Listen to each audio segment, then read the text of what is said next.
The Teachings of Bhagavan Sri Ramana Maharshi in his own words. Edited by Arthur Osborne. Chapter 1, The Basic Theory.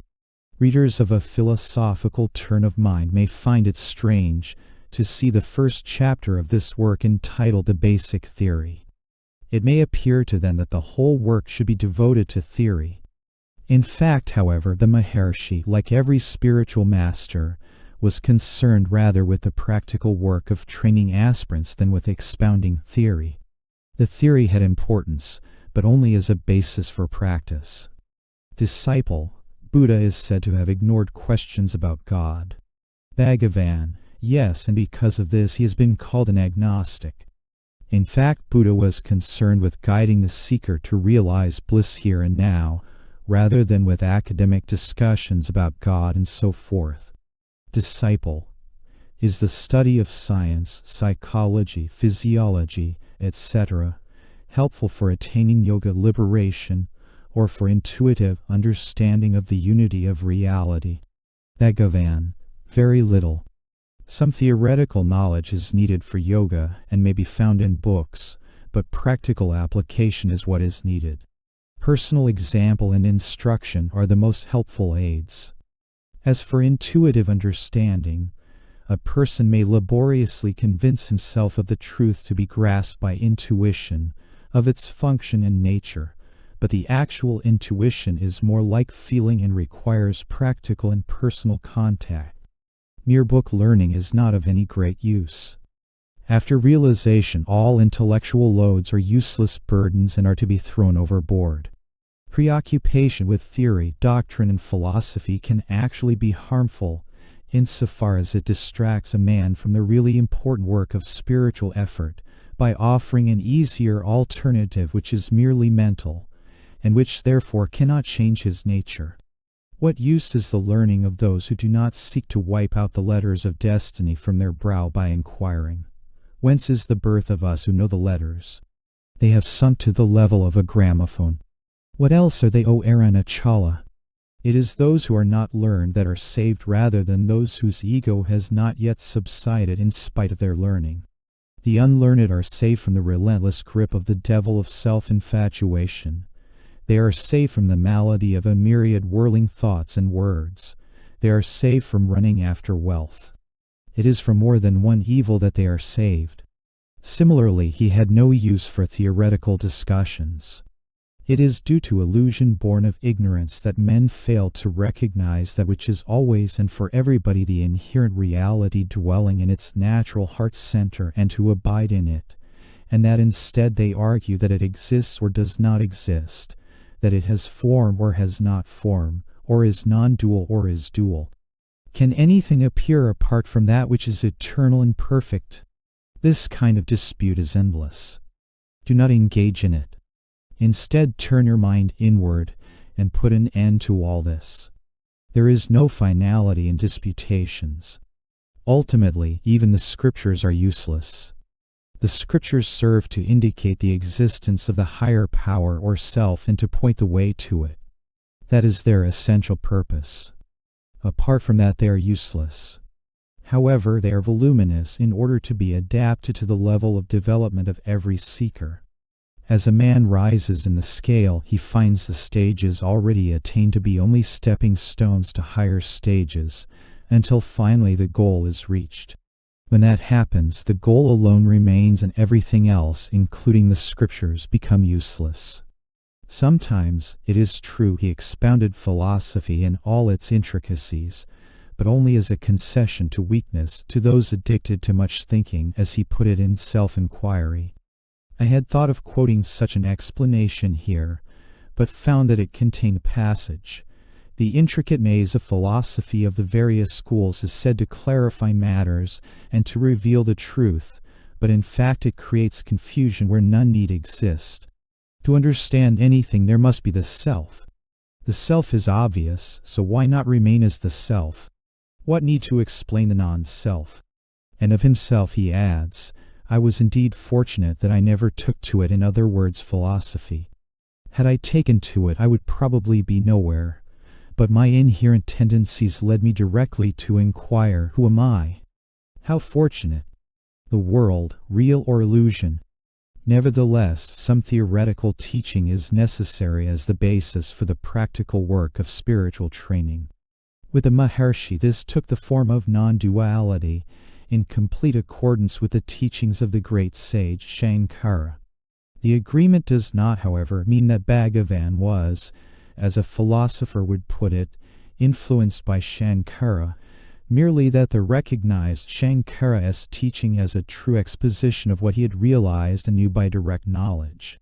Disciple, is Bhagavan's teaching the same as Shankara's?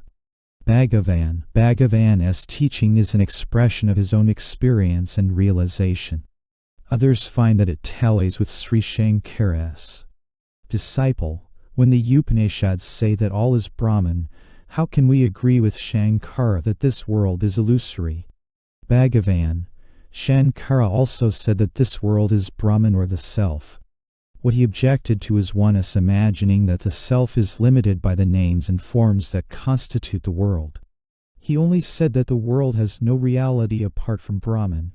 Brahman or the self is like a cinema screen and the world like the pictures on it. You can see the picture only so long as there is a screen. But when the observer himself becomes the screen, only the self remains. Shankara has been criticized for his philosophy of Maya illusion without understanding his meaning. He made 3 statements: that Brahman is real, that the universe is unreal, and that Brahman is the universe. He did not stop with the second. The third statement explains the first 2. It signifies that when the universe is perceived apart from Brahman, that perception is false and illusory. What it amounts to is that phenomena are real when experienced as the self and illusory when seen apart from the self. The self alone exists and is real. The world, the individual, and God are like the illusory appearance of silver and the mother of pearl, imaginary creations in the self. They appear and disappear simultaneously. Actually, the self alone is the world, the I, and God. All that exists is only a manifestation of the Supreme. Disciple, what is reality? Bhagavan, reality must always be real. It has no names or forms but is what underlies them. It underlies all limitations, being itself limitless. It is not bound in any way. It underlies unrealities, being itself real. It is that which is. It is as it is. It transcends speech and is beyond description such as being or non-being. He would not be entangled in apparent disagreements due merely to a different viewpoint or mode of expression. Disciple, the Buddhists deny the world whereas Hindu philosophy admits its existence but calls it unreal. Isn't that so? Bhagavan, it is only a difference of point of view. Disciple, they say that the world is created by divine energy Shakti. Is the knowledge of unreality due to the veiling by illusion Maya? Bhagavan, all admit creation by the divine energy, but what is the nature of this energy? It must be in conformity with the nature of its creation. Disciple, are there degrees of illusion? Bhagavan, illusion itself is illusory. It must be seen by somebody outside it, but how can such a seer be subject to it? So how can he speak of degrees of it? You see various scenes passing on a cinema screen. Fire seems to burn buildings to ashes. Water seems to wreck ships, but the screen on which the pictures are projected remains unburnt and dry. Why? Because the pictures are unreal and the screen real. Similarly, reflections pass through a mirror, but it is not affected at all by their number or quality. In the same way, the world is a phenomenon upon the substratum of the single reality which is not affected by it in any way. Reality is only one. Talk of illusion is due only to the point of view. Change your viewpoint to that of knowledge and you will perceive the universe to be only Brahman. Being now immersed in the world, you see it as a real world. Get beyond it and it will disappear and reality alone will remain. As the last excerpt shows, the postulate of one universal reality calls for the conception of a process either of illusion or creation to explain the apparent reality of the world. The world is perceived as an apparent objective reality when the mind is externalized, thereby abandoning its identity with the self. When the world is thus perceived, the true nature of the self is not revealed. Conversely, when the self is realized, the world ceases to appear as an objective reality. That is illusion which makes one take what is ever-present and all-pervasive, full to perfection and self-luminous, and is indeed the self and the core of one's being, for non-existent and unreal. Conversely, that is illusion which makes one take for real and self-existent what is non-existent and unreal, namely the trilogy of world, ego, and God. The world is indeed real, but not as an independent, self-subsistent reality, just as a man you see in a dream is real as a dream figure, but not as a man. To those who have not realized the self as well as to those who have, the world is real. But to the former, truth is adapted to the form of the world, whereas to the latter, truth shines as the formless perfection and the substratum of the world. This is the only difference between them. As I recalled Bhagavan saying sometimes that unreal mithya, imaginary, and real satya mean the same, but did not quite understand, I asked him about it. He said, "Yes, I do sometimes say that." "What do you mean by real? What is it that you call real?"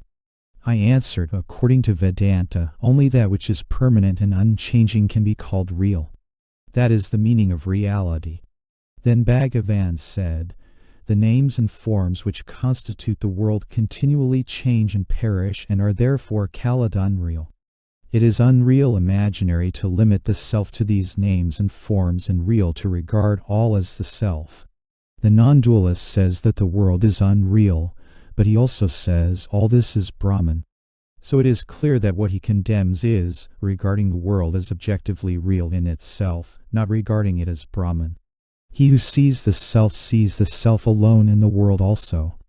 It is immaterial to the enlightened whether the world appears or not. In either case, his attention is turned to the self. It is like the letters and the paper on which they are printed. You are so engrossed in the letters that you forget about the paper, but the enlightened sees the paper as the substratum whether the letters appear on it or not. This is still more succinctly stated as follows: the Vedantines do not say that the world is unreal. That is a misunderstanding. If they did, what would be the meaning of the Vedantic text? All this is Brahman. They only mean that the world is unreal as world but real as self. If you regard the world as non-self, it is not real. Everything, whether you call it illusion maya or divine play leela or energy shakti, must be within the self and not apart from it. Before leaving the theory of the world as a manifestation of the self, devoid of objective reality, it must be stressed once again that theory had importance for the Maharshi only insofar as it helped a man's spiritual development, not for its own sake. Cosmology as understood in modern physical science simply did not concern him. Disciple, the Vedas contain conflicting accounts of cosmogony. Ether is said to be the first creation in one place, vital energy in another, water in another, something else in another. How can all this be reconciled? Does it not impair the credibility of the Vedas? Bhagavan, different seers saw different aspects of truth at different times, each emphasizing some viewpoint. Why do you worry about their conflicting statements? The essential aim of the Vedas is to teach us the nature of the imperishable self and show us that we are that. Disciple, about that part I am satisfied. Bhagavan, then treat all the rest as auxiliary arguments or as expositions for the ignorant who want to know the origin of things. Major Chadwick was copying out the English translation of the Tamil Kaivalya Navanitha when he came across some of the technical terms in it which he had difficulty in understanding. He accordingly asked Bhagavan about them, and Bhagavan replied, "These portions deal with theories of creation. They are not essential because the real purpose of the scriptures is not to set forth such theories. They mention the theories casually, so that those readers who wish to may take interest in them. The truth is that the world appears as a passing shadow in a flood of light. Light is necessary even to see the shadow. The shadow is not worth any special study, analysis, or discussion. The purpose of the book is to deal with the self, and what is said about creation may be omitted for the present.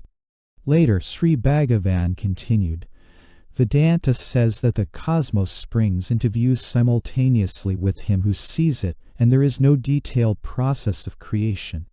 It is similar to a dream where he who experiences the dream arises simultaneously with the dream he experiences.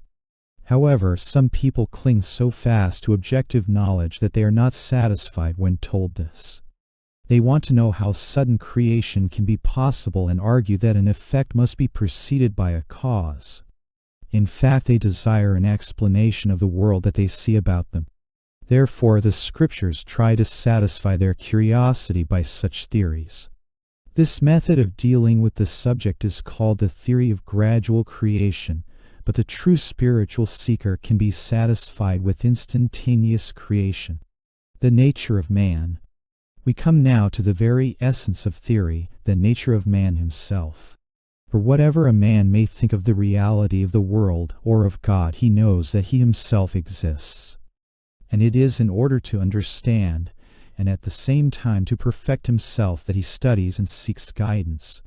The individual being which identifies its existence with that of the life in the physical body as I is called the ego. The self, which is pure consciousness, has no ego sense about it.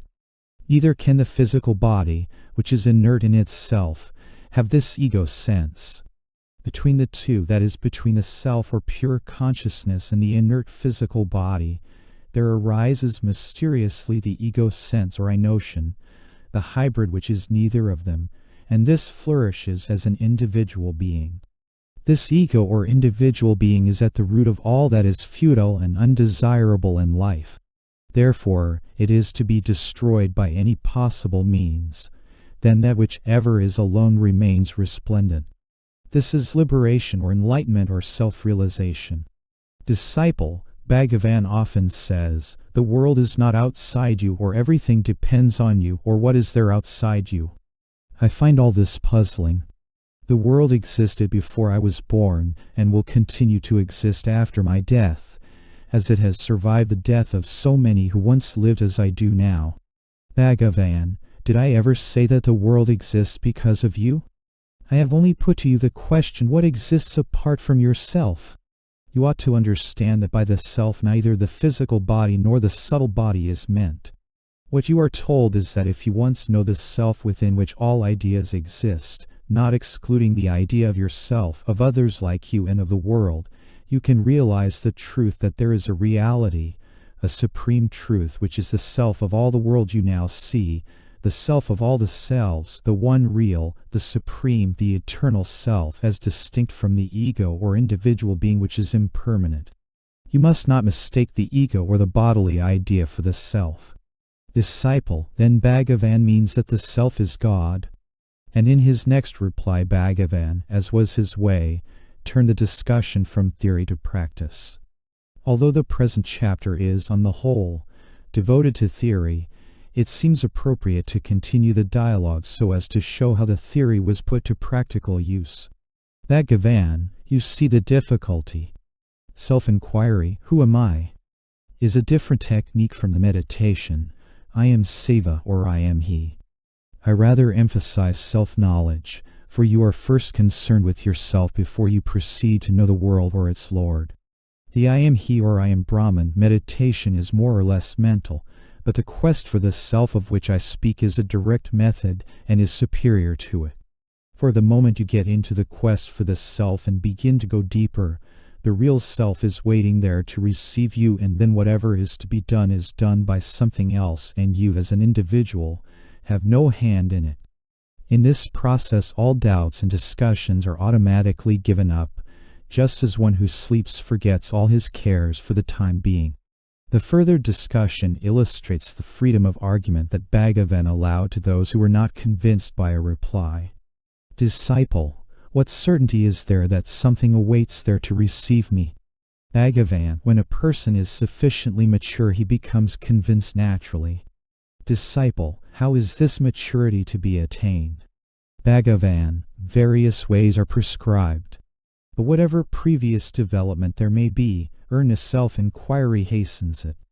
Disciple, that is arguing in a circle. I am strong enough for the quest if I am mature, and it is the quest that makes me mature. This is an objection that was often raised in one form or another, and a reply to it again emphasizes that it is not theory that is needed, but practice. Bhagavan, the mind does have this sort of difficulty. It wants a fixed theory to satisfy itself with. Really, however, no theory is necessary for the man who seriously strives to approach God or his true self. Everyone is the self and indeed is infinite. Yet each person mistakes his body for his self. In order to know anything, illumination is necessary. This can only be of the nature of light. However, it lights up both physical light and physical darkness. That is to say that it lies beyond apparent light and darkness. It is itself neither, but it is said to be light because it illumines both. It is infinite and is consciousness. Consciousness is the self of which everyone is aware. No one is ever away from the self, and therefore everyone is in fact self-realized only, and this is the great mystery. People do not know this and want to realize the self. Realization consists only in getting rid of the false idea that one is not realized. It is not anything new to be acquired. It must already exist, or it would not be eternal, and only what is eternal is worth striving for. Once the false notion I am the body or I am not realized has been removed, supreme consciousness or the self alone remains, and in people's present state of knowledge they call this realization. But the truth is that realization is eternal and already exists here and now. Consciousness is pure knowledge. The mind arises out of it and is made up of thoughts. The essence of the mind is only awareness or consciousness. However, when the ego overclouds it, it functions as reasoning, thinking, or perceiving. The universal mind, not being limited by the ego, has nothing outside itself, and is therefore only aware. This is what the Bible means by I am that I am. The ego-ridden mind has its strength sapped and is too weak to resist distressing thoughts. The egoless mind is happy, as we see in deep, dreamless sleep. Clearly, therefore, happiness and distress are only modes of the mind. Disciple, when I seek the I see nothing. Bhagavan, you say that because you are accustomed to identify yourself with the body and sight with the eyes, but what is there to be seen? And by whom? And how? There is only one consciousness, and this, when it identifies itself with the body, projects itself through the eyes and sees the surrounding objects. The individual is limited to the waking state. He expects to see something different and accepts the authority of his senses. He will not admit that he who sees, the objects seen, and the act of seeing are all manifestations of the same consciousness. The I meditation helps to overcome the illusion that the self is something to see. Actually, there is nothing to see. How do you recognize yourself now? Do you have to hold a mirror up in front of yourself to recognize yourself? The awareness is itself the I. Realize it, and that is the truth. Disciple, when I inquire into the origin of thoughts, there is the perception of the I, but it does not satisfy me. Bhagavan, quite right. Because this perception of I is associated with a form, perhaps with the physical body. Nothing should be associated with the pure self. The self is the pure reality in whose light the body, the ego, and all else shine. When all thoughts are stilled, pure consciousness remains over.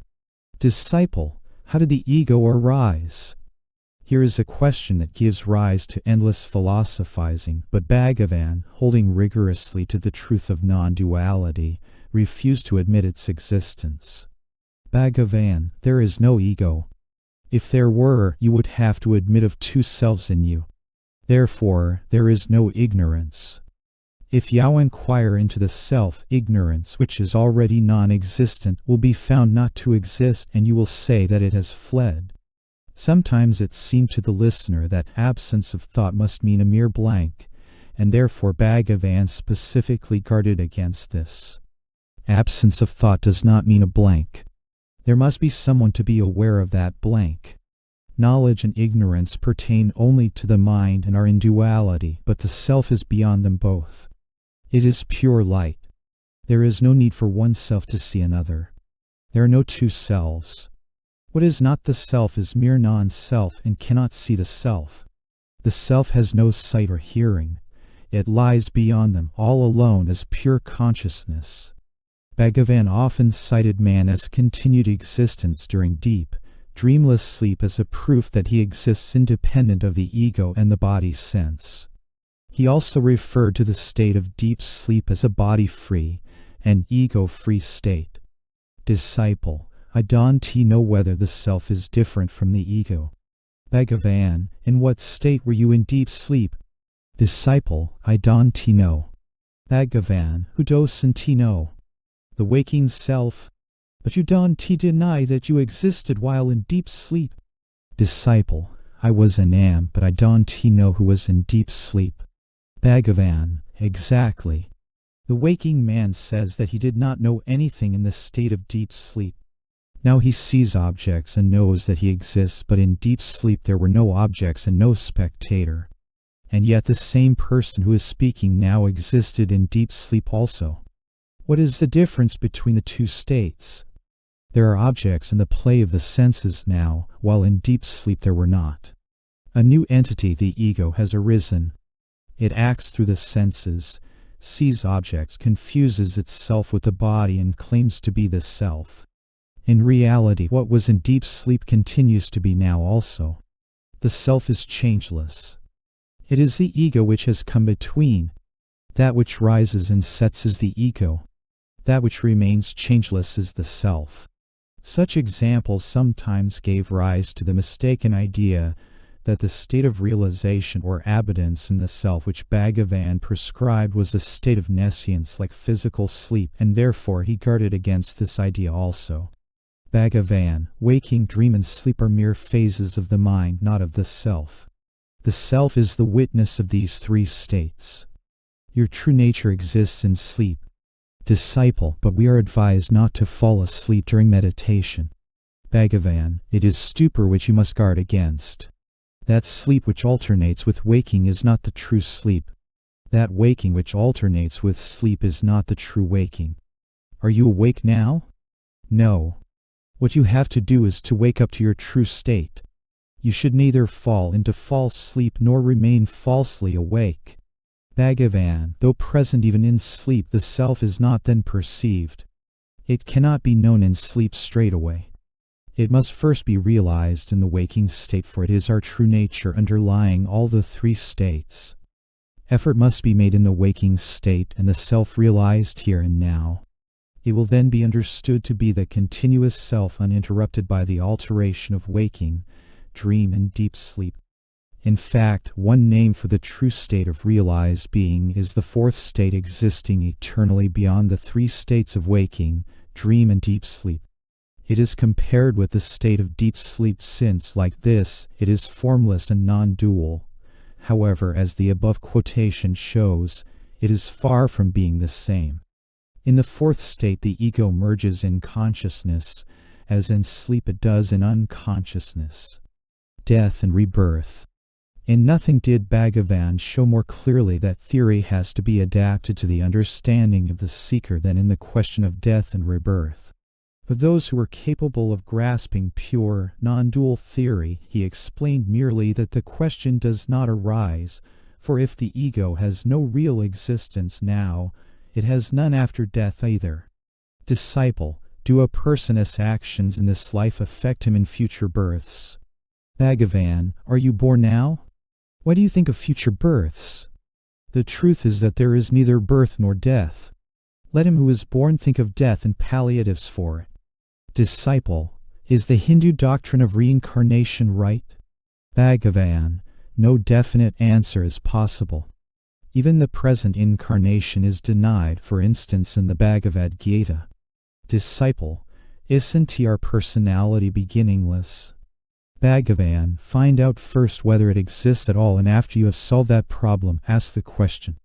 Namawar says, in ignorance, I took the ego to be the self, But with right knowledge the ego is not, and only you remain as the self.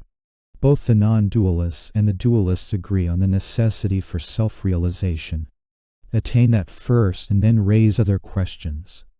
Non-dualism or dualism cannot be decided on theoretical grounds alone. If the self is realized, the question will not arise. Whatever is born must die.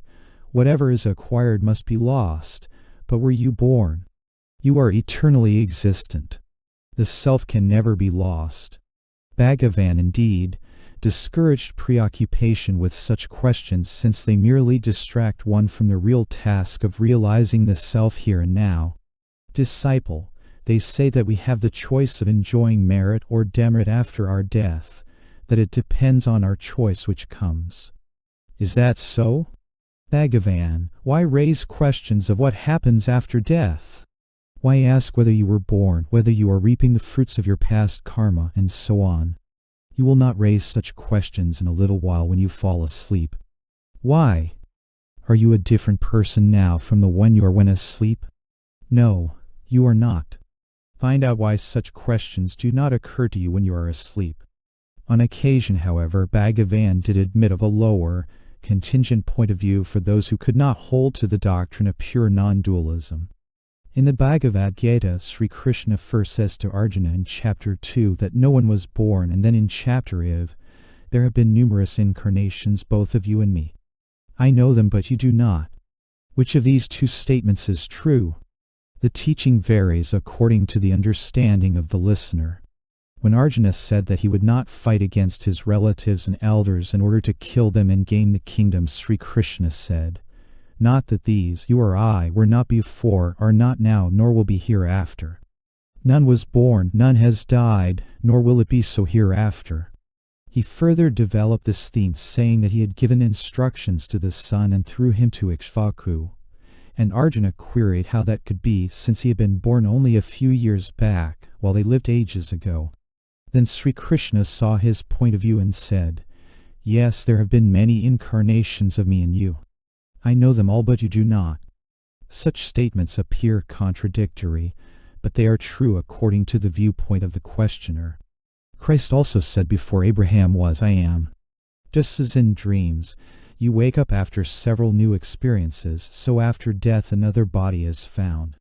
Just as rivers lose their individuality when they discharge their waters into the ocean, and yet the waters evaporate and return as rain on the hills and back again through the rivers to the ocean, so also individuals lose their individuality when they go to sleep but return again according to their previous innate tendencies.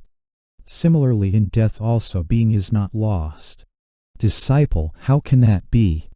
Bhagavan, see how a tree grows again when its branches are cut off. So long as the life source is not destroyed, it will grow. Similarly, latent potentialities withdraw into the heart at death, but do not perish. That is how beings are reborn. Nevertheless, from the higher viewpoint, he would say, in truth there is neither seed nor tree, there is only being. He would occasionally explain in more detail, but still with the reservation that in reality there is only the changeless self. Disciple, how long is the interval between death and rebirth? Bhagavan, it may be long or short, but a realized man undergoes no such change. He merges into the infinite being, as is said in the Brihadaranyaka Upanishad. Some say that those who, after death, take the path of light are not reborn, whereas those who take the path of darkness are born after they have reaped their karma self-made destiny in their subtle bodies. If a man's merits and demerits are equal, he is reborn immediately on earth. If the merits outweigh the demerits, his subtle body goes first to heaven, while if the demerits outweigh the merits, it goes first to hell. But in either case, he is later reborn on earth. All this is described in the scriptures, but in fact there is neither birth nor death. One simply remains what one really is. That only is the truth. Again, he would explain in terms of goddess mercy. Bhagavan, God in his mercy withholds this knowledge from people. If they knew that they had been virtuous, they would grow proud, and in the other case they would be despondent. Both are bad. It is enough to know the self. He did, however, refer sometimes to a person as preparedness or maturity as being due to the achievements of a previous incarnation. A competent person who has already, perhaps in a previous incarnation, qualified himself realizes the truth and abides in peace as soon as he hears it told to him just once, whereas one who is not so qualified has to pass through the various stages before attaining samadhi, direct, pure consciousness of being. That is to say that a lifetime may be regarded as a day's journey upon the pilgrimage to self-realization. How far from the goal one starts depends on the effort or lack of effort made on the previous days. How far forward one advances depends on the effort of today. A science lecturer from a university asked whether the intellect survives a man's death and was told, "Why think of death? Consider what happens in your sleep. What is your experience of that?" Disciple, but sleep is transient, whereas death is not. Bhagavan, sleep is intermediate between two waking states, and in the same way death is intermediate between two births. Both are transient. Disciple, I mean when the spirit is disembodied, does it carry the intellect with it? Bhagavan, the spirit is not disembodied, the bodies differ. If not a gross body, it will be a subtle one, as in sleep, dream, or daydream. Bhagavan would never admit that differences in mode of expression or formulation of doctrine between the various religions signified real contradiction, since the truth to which they point is one and immutable. Disciple, is the Buddhist view that there is no continuous entity answering to the idea of the individual soul right or not? Is this consistent with a Hindu doctrine of a reincarnating ego? Is the soul a continuous entity which reincarnates again and again, according to the Hindu doctrine, or is it a mere conglomeration of mental tendencies? Bhagavan, the real self is continuous and unaffected. The reincarnating ego belongs to a lower plane, that of thought. It is transcended by self-realization. Reincarnations are due to a spurious offshoot of being and are therefore denied by the Buddhists. The human state is due to a mingling of the sentient with the insentient. Sometimes it was not a question of reincarnation, but grieving over the death of a loved one. A lady who had come from North India asked Bhagavan whether it was possible to know the posthumous state of an individual. Bhagavan, it is possible, but why try? Such facts are only as real as the person who seeks them. Lady, the birth of a person and his life and death are real to us. Bhagavan, because you wrongly identify yourself with the body, you think of the other also as a body. Neither you nor he is the body. Lady, but from my own level of understanding I regard myself and my son as real. Bhagavan, the birth of the I thought is a person's birth and its death is his death. After the I thought has arisen, the wrong identification with the body arises. Identifying yourself with the body makes you falsely identify others also with their bodies. Just as your body was born and grows and will die, so you think the other also was born, grew and died. Did you think of your son before he was born? The thought came after his birth and continues even after his death. He is your son only insofar as you think of him. Where has he gone? To the source from which he sprang. So long as you continue to exist, he does too. But if you cease to identify yourself with the body and realize the true self, this confusion will vanish. You are eternal and others also will be found to be eternal. Until this is realized, there will always be grief due to false values which are caused by wrong knowledge and wrong identification. On the death of King George V, two devotees were discussing the matter in the hall and seemed upset. Bhagavan said, "What is it to you who dies or is lost? Die yourself and be lost, becoming one with the self of all on the ego's extinction." And finally, about the importance of death. Religions stress the importance of the frame of mind in which a person dies and his last thoughts at death. But Bhagavan reminded people that it is necessary to be well prepared beforehand. If not, undesirable tendencies will rise up at death, too powerful to be controlled. Disciple, even if I cannot realize in my lifetime, Let me at least not forget on my deathbed. Let me have a glimpse of reality at least at the moment of death, so that it may stand me in good stead in the future. Bhagavan, it is said in the Bhagavad Gita chapter VA, that whatever is a person's last thought at death determines his next birth. But it is necessary to experience reality now in this life in order to experience it at death. Consider whether this present moment is any different from the last one at death and try to be in the desired state. Heart and head. This seems a suitable place to set forth the Maharshi's teaching about heart and head. He taught that the heart, not the head, is the true seat of consciousness. But by this he did not mean the physical organ at the left side of the chest but the heart at the right, and by consciousness he did not mean thought but pure awareness or sense of being. He had found this from his own experience to be the center of spiritual awareness, and then found his experience confirmed in some ancient texts. When his devotees were instructed to concentrate on the heart, it was this spiritual heart on the right that was referred to, and they also found it the center of an actual, almost physical vibration of awareness. However, he would also speak of the heart as equivalent to the self and remind them that in truth it is not in the body at all, but is spaceless. Disciple, why do you say that the heart is on the right when biologists have found it to be on the left? What authority have you?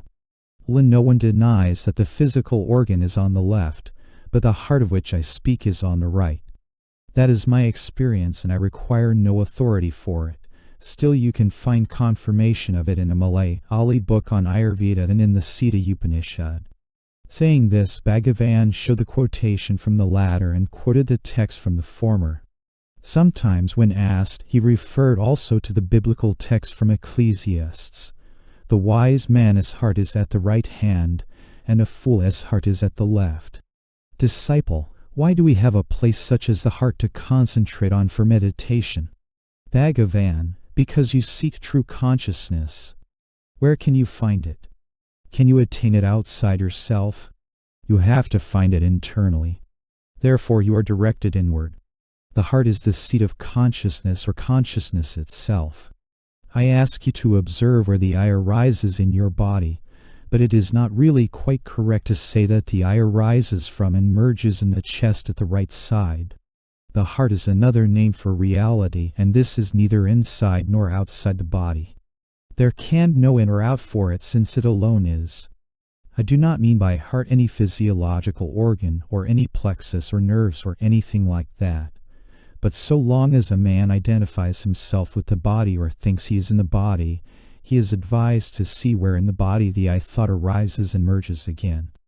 It must be the heart at the right side of the chest, since every man of whatever race and religion and in whatever language he may be speaking points to the right side of the chest to indicate himself when he says I. This is so all over the world, so that must be the place. And by keenly watching the emergence of the I thought on waking and its subsidence on going to sleep, one can see that it is in the heart on the right side. When a room is dark you need a lamp to light it, but when the sun rises there is no need for a lamp. Objects are seen without one. And to see the sun itself no lamp is needed because it is self-luminous. Similarly with the mind. The reflected light of the mind is necessary to perceive objects, but to see the heart, it is enough for the mind to be turned towards it. Then the mind loses itself, and the heart shines forth. It is a tantric practice to concentrate on one of the chakras or spiritual centers of the body, very often on the point between the eyebrows. As will be shown in a later chapter, the heart on the right side is not one of these chakras. Nevertheless, in the following passage, Bhagavan explains concisely his teaching that concentration on the heart center is more effective than on any other point but less effective than pure inquiry. Disciple, there are said to be 6 subtle organs of different colors in the chest, of which the spiritual heart is said to be the one situated 2 fingers' breadth to the right from the center. But the heart is also said to be formless. Does that mean that we should imagine it to have a form and meditate on this? Bhagavan, no, only the quest, who am I, is necessary. That which continues to exist throughout sleep and waking is the same being in both, but while waking there is unhappiness and therefore the effort to remove it. When asked who awakes from sleep, you say I. Hold fast to this I. If that is done, the eternal being reveals itself. The most important thing is the investigation of the I and not concentration on the heart center. There is no such thing as the inner and the outer. Both words mean the same or nothing at all. Nevertheless, there is also the practice of concentration on the heart center, which is a form of spiritual exercise. Only he who concentrates on the heart can remain aware when the mind ceases to be active and remains still, with no thoughts, whereas those who concentrate on any other center cannot retain awareness without thought but only infer that the mind was still after it has become active again. In the following passage, an English lady remarks on this awareness without thought, and Bhagavan approves. Disciple, thoughts suddenly cease and I rises up equally suddenly and continues. It is only a feeling, not a thought. Can it be right? Bhagavan, yes, it is quite right. Thoughts have to cease and reason to disappear for the I to rise up and be felt. Feeling is the main thing, not reason. Disciple, moreover, it is not in the head, but at the right side of the chest. Bhagavan, that is where it should be, because the heart is there.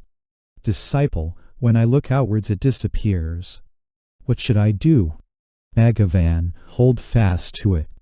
This does not mean that thought is impossible during the state of I consciousness, as indeed one can see from the example of Bhagavan himself, who is permanently in that state. For the ignorant person, thought is like a dense cloud overhead, shutting him off from the illumination of the sun. When the ceiling of cloud has been broken and rolled back, letting in the light, he can use thought without being imprisoned by it. To change the metaphor, Bhagavan sometimes compared the mind of the realized man to the moon in the sky in daytime. It is there, but its light is not needed, because one can see without it by the direct light of the sun. Suffering. One of the problems about which Bhagavan was often asked was suffering. The questions were usually personal rather than academic, since it was often the experience of grief which drove people to seek solace from him. The real solace came as a silent influence, but he did also answer theoretical questions. The usual answer was to bid the questioner find out who it is that suffers, just as he would bid the doubter find who it is that doubts, for the self is beyond suffering as it is beyond doubt. Sometimes, however, on a more contingent level, he would point out that whatever makes a person dissatisfied with his state of ignorance and turns him to the quest of the self is beneficial, and that it is often suffering which is the means of doing this. Bhagavan, the bliss of self is always yours, and you will find it if you seek it earnestly. The cause of your misery is not in your outer life, it is in you as your ego. You impose limitations on yourself, and then make a vain struggle to transcend them. All unhappiness is due to the ego. With it comes all your trouble. What does it avail you to attribute the cause of misery to the happenings of life when that cause is really within you? What happiness can you get from things extraneous to yourself? When you get it, how long will it last? If you would deny the ego and scorch it by ignoring it, you would be free. If you accept it, it will impose limitations on you and throw you into a vain struggle to transcend them. That was how the thief sought to ruin King Nanaka. To be the self that you really are is the only means to realize the bliss that is ever yours. A very devoted and simple devotee had lost his only son, a child of 3. The next day he arrived at the ashram with his family. Referring to them, Bhagavan said, "Training of mind helps one to bear sorrows and bereavements with courage, but the loss of one's children is said to be the worst of all griefs. Grief only exists as long as one considers oneself to have a definite form. If the form is transcended, one knows the oneself to be eternal. There is neither death nor birth. What is born is only the body, and this is the creation of the ego. But the ego is not ordinarily perceived without the body and so is identified with it. It is thought that matters. Let the sensible man consider whether he knew his body while in deep sleep. Why then does he feel it in the waking state? Although the body was not felt in sleep, did not the self exist? What was his state when in deep sleep, and what is it now when awake? What is the difference? The ego rises up, and that is waking. Simultaneously thoughts arise. Find out who has the thoughts. Where do they come from? They must arise from the conscious self. Apprehending this even vaguely helps towards the extinction of the ego. The realization of the one infinite existence becomes possible. In that state there are no individuals but only eternal being. Hence there is no thought of death or grieving. If a man thinks that he is born, he cannot escape the fear of death. Let him find out whether he was ever born or whether the self takes birth. He will discover that the self always exists, and that the body which is born resolves itself into thought, and that the emergence of thought is the root of all mischief. Find where thought comes from, and then you will abide in the ever-present inmost self and be free from the idea of birth and fear of death. Disciple, if someone we love dies, it causes grief. Should we avoid such grief by either loving all alike or not loving at all? Bhagavan, if someone we love dies, it causes grief to the one who continues living. The way to get rid of grief is not to continue living. Kill the griever, and who will then remain to grieve? The ego must die. That is the only way.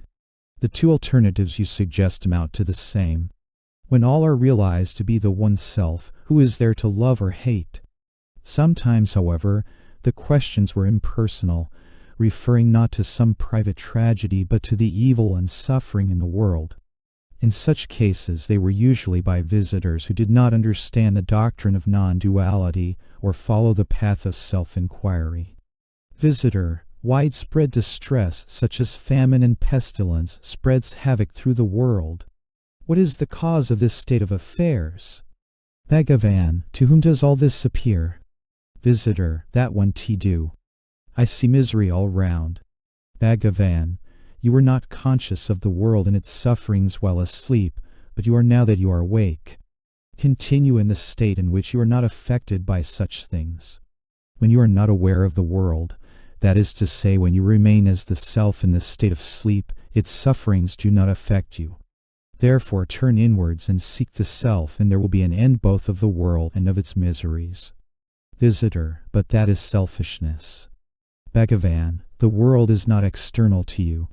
Because you wrongly identify yourself with the body, you see the world outside you and its suffering becomes apparent to you, but the world and its sufferings are not real.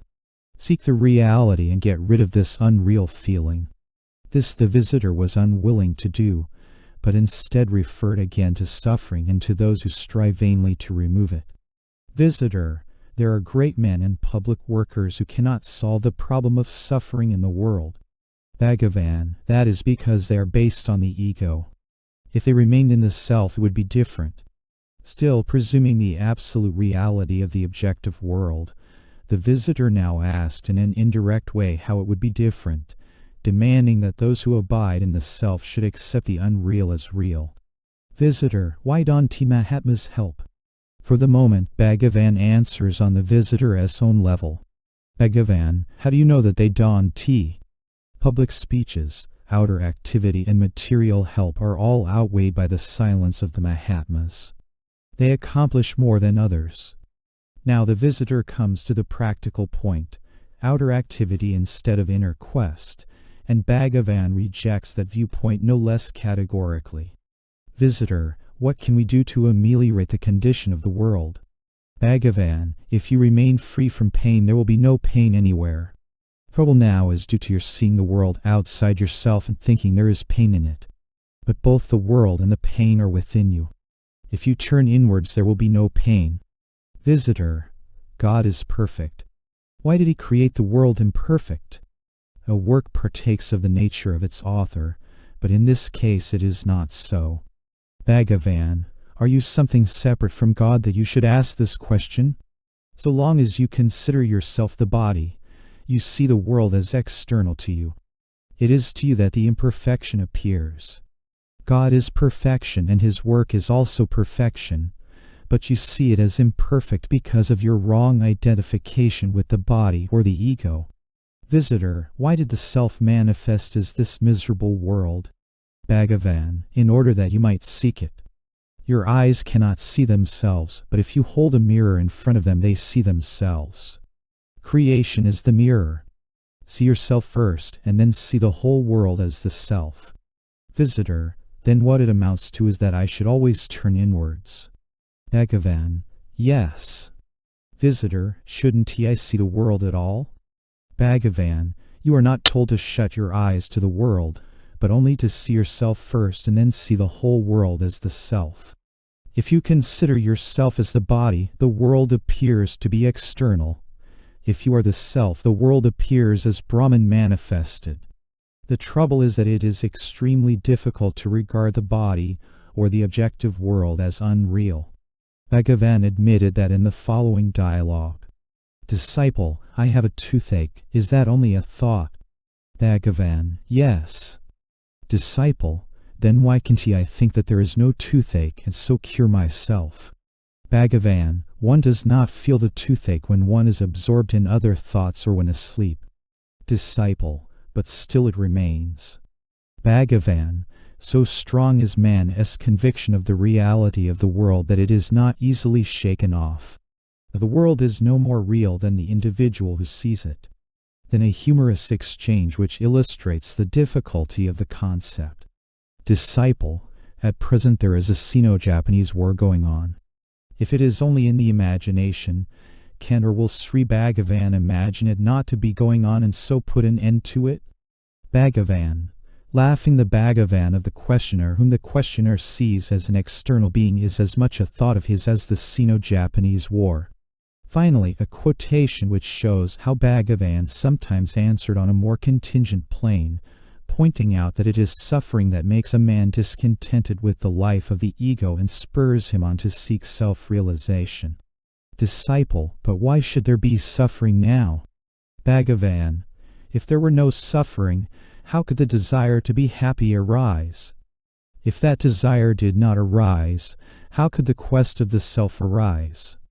Disciple, then is all suffering good? Bhagavan, yes. What is happiness? Is it a healthy and handsome body, regular meals, and so on? Even an emperor has endless troubles, although he may be in good health. So all suffering is due to the false notion I am the body. Getting rid of this is knowledge. Sin. Sin and evil of every kind are the result of egoism unrestrained by consideration for the injury caused to others or the deleterious effect on the sinner's own character. Religions guard against them by moral and disciplinary codes and emotional appeals, seeking to keep the ego within bounds and prevent its trespassing into forbidden places. However, the spiritual path that is so radical and direct as to deny the ego itself does not need to attend specifically to the various excesses of egoism. All egoism has to be renounced.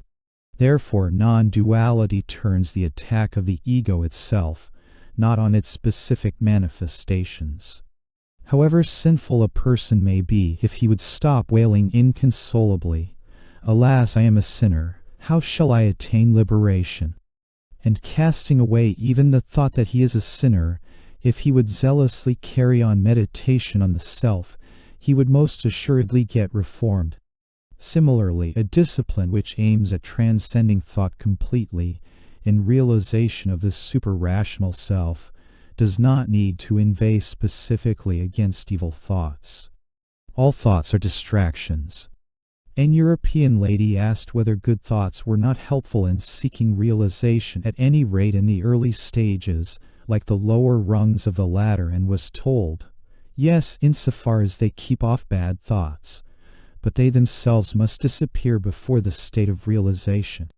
Because the quality of purity sattva is the real nature of the mind, clearness like that of the unclouded sky is the characteristic of the mind expanse. Being stirred up by the quality of activity rajas, the mind becomes restless and, influenced by darkness tamas, manifests as the physical world. The mind thus becoming restless on the one hand and appearing as solid matter on the other, the real is not discerned. Just as fine silk threads cannot be woven with the use of a heavy iron shuttle, or the delicate shades of a work of art be distinguished in the light of a lamp flickering in the wind, so is realization of truth impossible with the mind rendered gross by darkness tamas and restless by activity rajas. Because truth is exceedingly subtle and serene, mind will be cleared of its impurities only by a desireless performance of duties during several births, getting a worthy master, learning from him, and incessantly practicing meditation on the Supreme. The transformation of the mind into the world of inert matter due to the quality of darkness tamas and its restlessness due to the quality of activity rajas will cease. Then the mind regains its subtlety and composure. The bliss of the self can manifest only in a mind rendered subtle and steady by assiduous meditation. He who experiences that bliss is liberated even while still alive. He did, of course, insist on the need for purity. Sometimes a visitor would complain that he was too weak to resist his lower tendencies and would simply be told to try harder. According to his temperament, he might be told to find who it is that has the lower tendencies, or to trust in God. Disciple, I am a sinner and do not perform any religious duties. Shall I have a painful rebirth because of that? Bhagavan, why do you say you are a sinner? Faith in God is enough to save you from rebirth. Cast all your burden on him. In the Turvakakam it is said, though I am worse than a dog, you have graciously undertaken to protect me. The delusion of death and birth is maintained by you. Is it for me to sit and judge? Am I the Lord here? Almighty God, it is for you to roll me through many bodies or keep me fixed at your feet. Therefore have faith, and that will save you. Disciple, there is more pleasure in meditation than in sensual enjoyment, and yet the mind seeks the latter and not the former. Why is that? Bhagavan, pleasure and pain are only aspects of the mind. Our essential nature is happiness, but we have forgotten the self and imagine that the body or the mind is the self. It is this wrong identification that gives rise to misery. What is to be done? This tendency is very deep-rooted and has continued for many past births and so has grown strong. It will have to go before the essential nature, which is happiness, can be realized. And above all, not to create new vasanas or latent tendencies. Disciple, Swami, how can the grip of the ego be loosened? Bhagavan, by not adding new vasanas, bad habits, to it.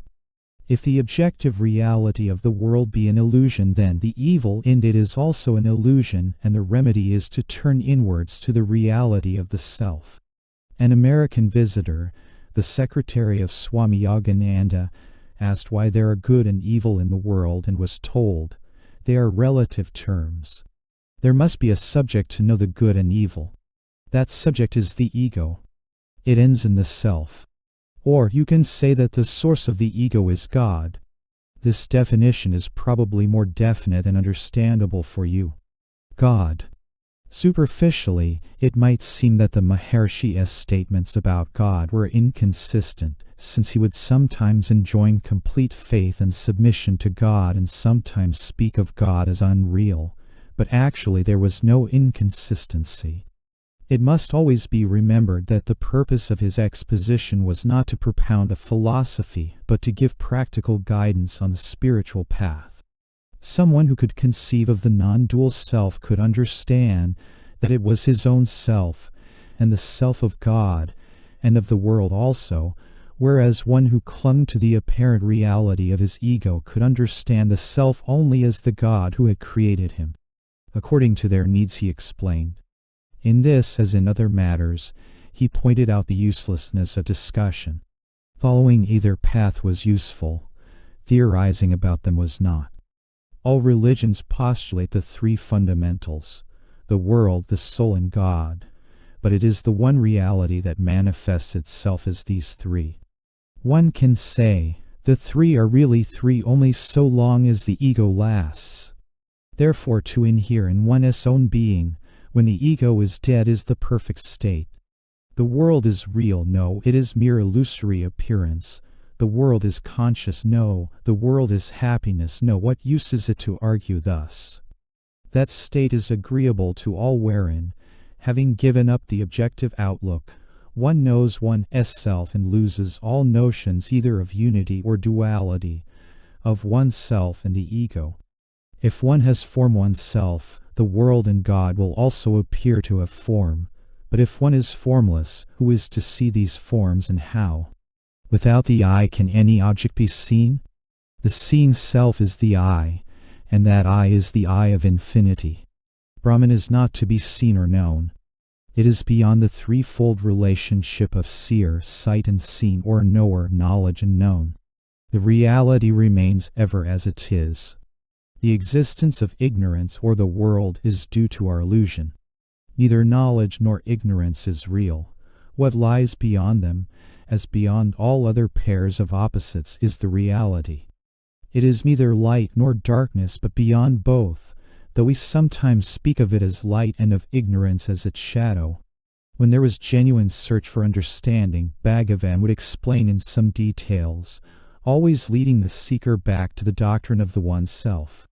Mr. Thompson, a very quiet young gentleman who has been staying in India for some years and studying Hindu philosophy as an earnest student, asked, Srimad Bhagavad Gita says, I am the prop for Brahman. In another place it says, I am in the heart of each one. Thus the different aspects of the ultimate principle are revealed. I take it that there are three aspects, namely, the transcendental, the immanent, and the cosmic. Is realization to be in any of these or in all of them? Coming to the transcendental from the cosmic, Vedanta discards the names and forms as being Maya. Again, Vedanta also says that the whole is Brahman, as illustrated by gold and ornaments of gold. How are we to understand the truth? Bhagavan, the Gita says, Brahmano hi pradishtaham. That Aham is known, the whole is known. Disciple, that is the immanent aspect only. Bhagavan, you now think that you are an individual. Outside you there is the universe, and beyond the universe is God. So there is the idea of separateness. The idea must go, for God is not separate from you or the cosmos. The Gita also says, I am the Self, O Gudaksa, seated in the heart of all beings. I am the beginning and the middle and also the end of all beings. Thus God is not only in the heart of all, He is the prop of all. He is the source of all, their abiding place and their end. All proceed from Him, have their stay in Him, and finally resolve into Him. Therefore He is not separate. Disciple, how are we to understand the line in the Gita? This whole cosmos forms a particle of me. Bhagavan, it does not mean that a small particle of God separates from Him and forms the universe. His Shakti is acting, and as a result of one phase of such activity the cosmos has become manifest. Similarly, the statement in Purusha Sukta, Padasya Viswabhutani, all beings form one of his parts, does not mean that Brahman is in four parts. Disciple, I understand that. Brahman is certainly not divisible. Bhagavan, so the fact is that Brahman is all and remains indivisible. He is ever realized. However, man does not know this, and it is just what he has to know. Knowledge means overcoming the obstacles which obstruct the revelation of the eternal truth that the self is the same as Brahman. The obstacles taken altogether form your idea of separateness as an individual. Therefore, the present attempt will result in the truth being revealed that the self is not separate from Brahman.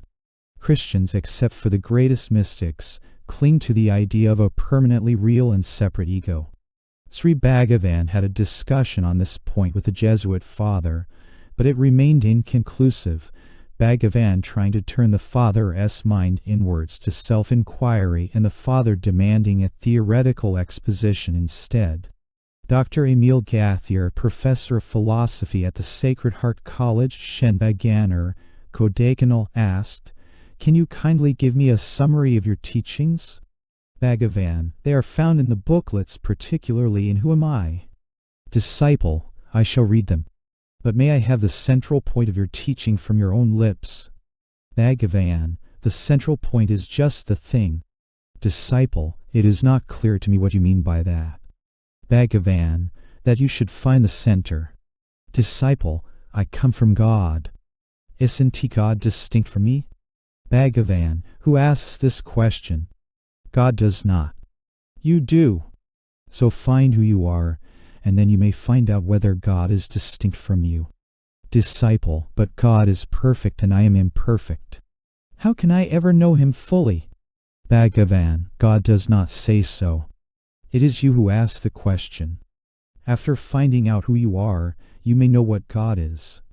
Disciple, but you have found yourself. Please let us know if God is distinct from you. Bhagavan, it is a matter of experience. Each one must experience it for himself. Disciple, oh, I see. God is infinite and I am finite. I have a personality which can never merge into God. Isn't that so? Bhagavan, infinity and perfection do not admit of parts. If a finite being is apart from infinity, the perfection of infinity is marred. Thus your statement is a contradiction in terms. Disciple, no, see, there is both God and creation. Bhagavan, how are you aware of your personality? Disciple, I have a soul. I know it by its activities. Bhagavan, did you know it in deep sleep? Disciple, the activities are suspended in deep sleep. Bhagavan, but you exist in sleep and you do now too. Which of these two is your real state? Disciple, sleep and waking are mere accidents. I am the substance behind the accidents. He looked up at the clock and said that it was time for him to catch the train. He left after thanking Sri Bhagavan. So the conversation ended abruptly. The following talk takes up various problems which plague philosophers and theologians: divine omniscience and free will, natural laws and divine activity, personal God and impersonal, and yet the tone of the answer shows that Bhagavan considers it of rather secondary importance. Disciple, what is the relation between my free will and the overshadowing might of the omnipotent? Is the omnipotence of God consistent with the ego as free will? Is the omniscience of God consistent with the ego as free will? See, are natural laws consistent with God as free will?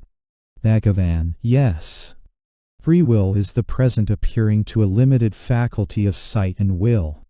That same ego sees its past activity as falling into a course of law or rules, its own free will being one of the links in the course of law.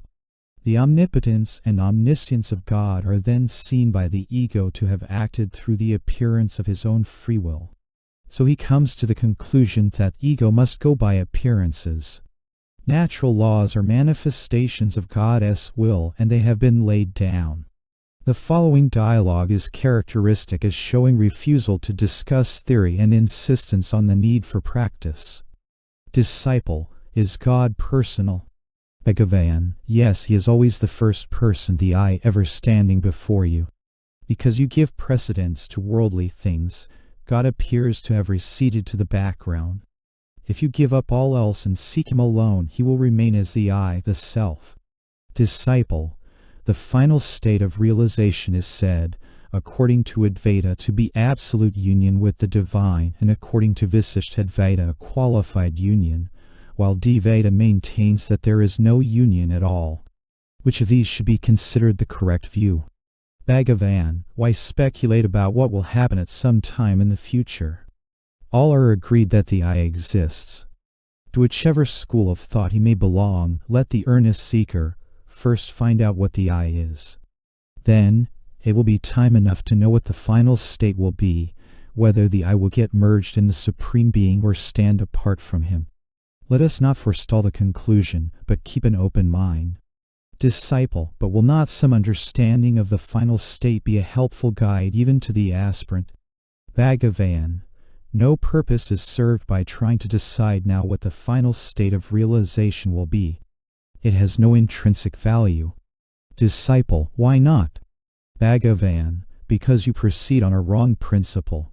Your conclusion is arrived at by the intellect, which shines only by the light it derives from the self. Is it not presumptuous on the part of the intellect to sit in judgment over that from which it derives its little light? How can the intellect, which can never reach the self, be competent to ascertain and much less decide the nature of the final state of realization? It is like trying to measure the sunlight at its source by the standard of the light given by a candle. The wax will melt down before the candle comes anywhere near the sun. Instead of indulging in mere speculation, devote yourself here and now to the search for the truth that is ever within you.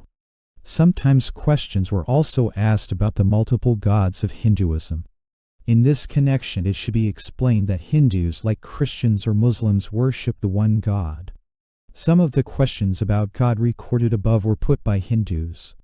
However, they also worship God manifested in various forms, one possibility or name or form or viewpoint not negating another. Disciple, why are so many gods mentioned? Bhagavan, the body is only one, but how many functions are performed by it? The source of all these functions is one. It is the same with the gods. It would sometimes be asked whether the various gods and their heavens were real, but such a question starts from the presumption of the reality of this physical world and the questioner's body, a presumption which Bhagavan would not admit. Instead, he would turn this question, like all others, to the quest for reality. Disciple, are the gods, Ishvara and Vishnu, and their heavens, Kailas and Vaikuntha, real? Bhagavan, as real as you are in this body. Disciple, I mean, have they got a phenomenal existence like my body, or are they pure fictions like the horns of a hare? Bhagavan, they do exist. Disciple, if so, they must be somewhere. Where are they? Bhagavan, in you. Disciple, then they're only my idea, something which I create and control. Bhagavan, everything is. Disciple, but I can create a pure fiction like the horns of a hare or a partial truth like a mirage, while there are also facts which exist irrespective of my imagination. Do the gods Ishvara and Vishnu exist like that? Bhagavan, yes. Disciple, is God subject to cosmic dissolution at the end of a cycle? Bhagavan, why should he be? A man who realizes the self transcends cosmic dissolution and is liberated. Why should not Ishvara, God who is infinitely wiser and abler than a man? Disciple, do gods and devils also exist? Bhagavan, yes. Disciple, how are we to conceive of supreme divine consciousness? Bhagavan, as that which is.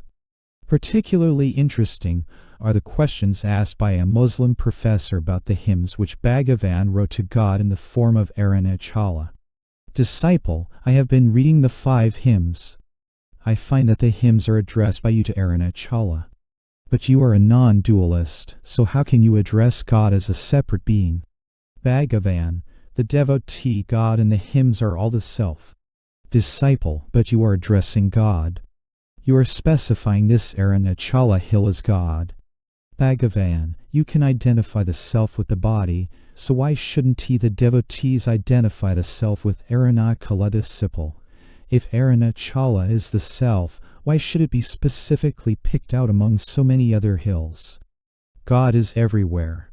Why do you specify him as Arunachala? Bhagavan, what has attracted you from Allahabad to this place? What has attracted all these people around? Disciple, Sri Bhagavan. Bhagavan, how was I attracted here? By Arunachala. The power cannot be denied. Again, Arunachala is within and not without. The self is Arunachala. Disciple, several terms are used in the holy books. Atman, Paramatman, Para, etc. What is the gradation among them? Bhagavan, they mean the same to the user of the words, but they are understood differently by various persons according to their development. Disciple, but why do you use so many words to mean the same thing? Bhagavan, it depends on the circumstances. They all mean the self. Para means not relative or beyond the relative, that is to say the absolute. Bhagavan would often make remarks which the superficial critic might take to be agnostic or atheistic, just as has been done by superficial critics of the Buddha. For instance, he might say, "Why worry about God? We do not know whether God exists, but we know that we exist, so first concentrate on yourself. Find out who you are." There was no agnosticism, since Bhagavan, like the Buddha, spoke from perfect knowledge. He was simply placing himself in the position of the questioner and advising him to concentrate rather on what he knew than what he merely believed in. Sometimes he would tell people not to trouble whether there is God or whether realization implies unity with God or not, but simply to strive to realize the self, and when that was achieved they would know. Theorizing about it would not help them. The Malayalam version of Aladu Narpadu 40 verses was read out by a devotee for the benefit of a visitor. After hearing it, the latter asked, "What about the reference to duality during one's effort and unity at the end?" Bhagavan: "It refers to people who think one must begin one's spiritual striving with a dualistic idea. They say that there is God, and that one must worship and meditate until ultimately the individual merges into God. Others say that the individual and the Supreme Being always remain separate and never merge. But let's not worry now about what happens at the end. All agree that the individual exists now. So let a man discover it, that is, discover his self. There will be time enough afterwards to find out whether the self is to merge in the Supreme or is a part of it or remains separate. Let us not forestall the conclusion. Keep an open mind, dive within and find the self. The truth will dawn upon you all right, so why try to decide beforehand whether it is absolute or qualified unity or duality? There is no meaning in doing so. Your decision would have to be made by logic and intellect, but the intellect derives its light from the self, the highest power, so how can its reflected and partial light envisage the entire and original light? The intellect cannot attain to the self, so how can it ascertain its nature? While explaining to an American lady, Bhagavan said, "The self alone is real.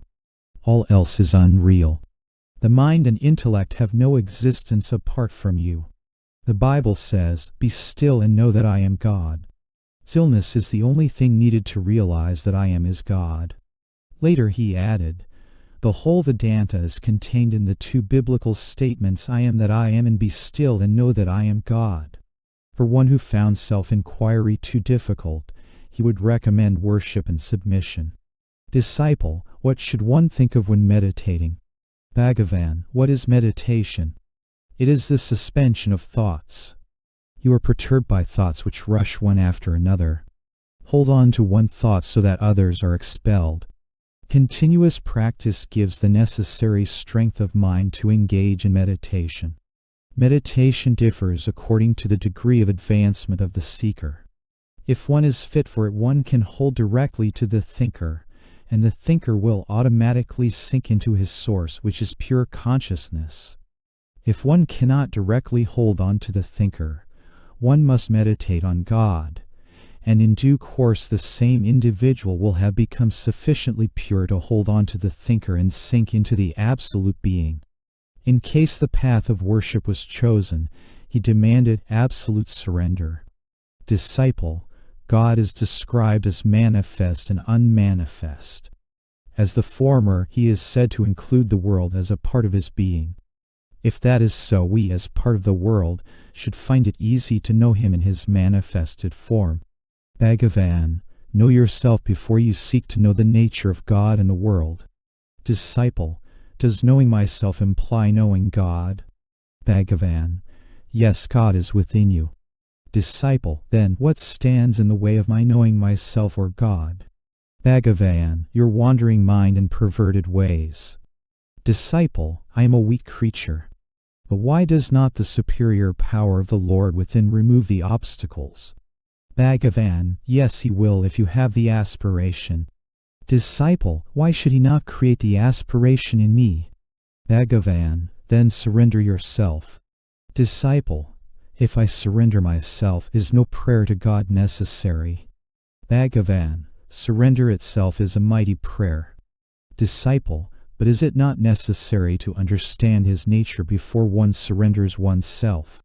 Bhagavan: If you believe that God will do all the things that you want him to do, then surrender yourself to him. Otherwise, let God alone and know yourself. If there be true surrender, there can be no complaint or frustration. Disciple, we are worldly people and are afflicted by some grief that we cannot get over. We pray to God and are still not satisfied. What should we do? Bhagavan, trust God. Disciple, we surrender but still there is no help. Bhagavan, but if you have surrendered, it means that you must accept the will of God and not make a grievance of what may not happen to please you. Things may turn out differently from what they appear. Distress often leads people to faith in God. Disciple, but we are worldly people. We have wife, children, friends, and relations. We cannot ignore them and resign ourselves to the divine will without retaining some trace of individuality. Bhagavan, that means that you have not really surrendered as you say you have. All you need to do is to trust God. Following the path of devotion, one should leave everything to God. The Lord bears the burden of the world. Know that the spurious ego which presumes to bear that burden is like a sculptured figure at the foot of a temple tower which appears to sustain the tower's weight. Whose fault is it if the traveler, instead of putting his luggage in the cart which bears the load anyway, carries it on his head, to his own inconvenience? There cannot even be impatience for speedy realization. To one who is so afflicted, he replied, surrender to him and accept his will whether he appears or vanishes. Await his pleasure. If you want him to do as you want, it is not surrender but command. You cannot ask him to obey you and yet think you have surrendered. He knows what is best and when and how to do it. Leave everything entirely to him. The burden is his and you have no more cares. All your cares are his. That is what is meant by surrender. Even prayer can betoken a lack of trust, and Bhagavan did not normally encourage prayer in the sense of petition. They pray to God and finish with, "Thy will be done." If his will be done, why do they pray at all? It is true that the divine will prevails at all times and under all circumstances. Individuals cannot act of their own accord. Recognize the force of the divine will and keep quiet. Everyone is looked after by God. He created all. You are only one among 2,000 millions. When he looks after so many, will he omit you? Even common sense dictates that one should accept his will. There is no need to tell him your requirements. He knows them himself and will look after them. On other occasions, however, he would confirm the efficacy of prayer. As in other matters, he would put the viewpoint which would best help the spiritual development of the particular questioner. Disciple, are our prayers granted? Bhagavan, yes, they are granted. No thought will ever go in vain. Every thought will produce its effect some time or other. Thought force will never go in vain. It will be seen that this hints at a doctrine far wider than personal response by an anthropomorphic God. It indicates the general power of thought for good or evil and its repercussions on the thinker. Understanding of this involves a great responsibility for thoughts no less than for actions, just as Christ indicated that to look at a woman lustfully was a sin, the same as committing adultery with her.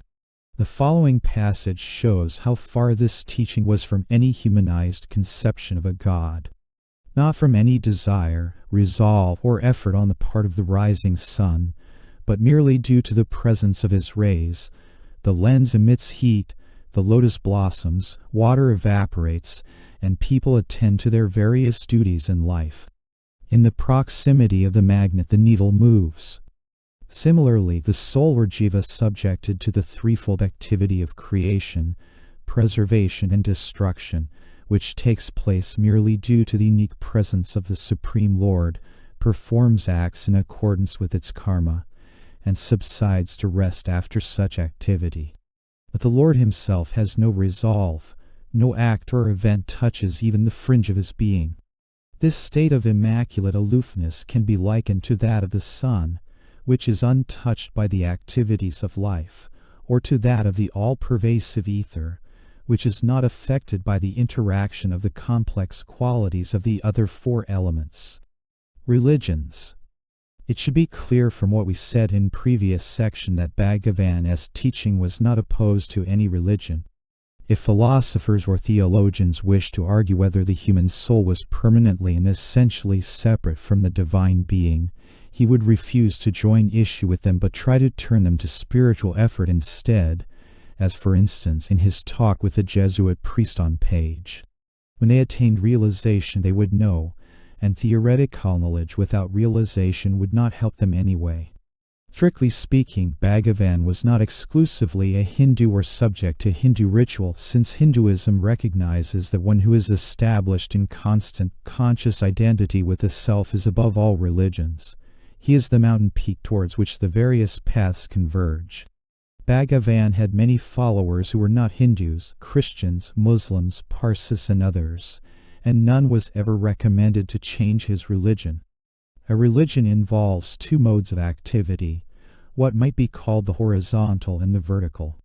Horizontally, it harmonizes and controls the life of the individual and society in conformity with its faith and morality, giving opportunity and incentive for a good life leading to a good death. Vertically, it provides spiritual paths for those who strive to attain a higher state or realize the ultimate truth during this life on earth. Horizontally, religions are mutually exclusive, but not really contradictory.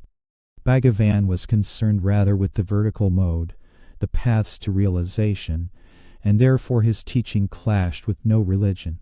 He guided those who would follow him on the most direct and central path, the quest of the self, and for this any religion could serve as a foundation.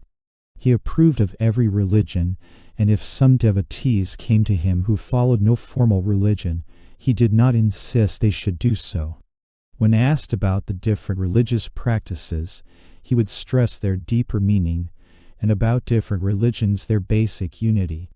Disciple, what is yoga? Bhagavan, yoga union is necessary for one who is in a state of yoga separation. But really there is only one. If you realize the self, there will be no difference. Disciple, is there any efficacy in bathing in the Ganges? Bhagavan, the Ganges is within you. Bathe in this Ganges, it will not make you shiver with cold. Disciple, should we sometimes read the Bhagavad Gita? Bhagavan, always. Disciple, may we read the Bible? Bhagavan, the Bible and the Gita are the same. Disciple, the Bible teaches that man is born in sin. Bhagavan, man is sin.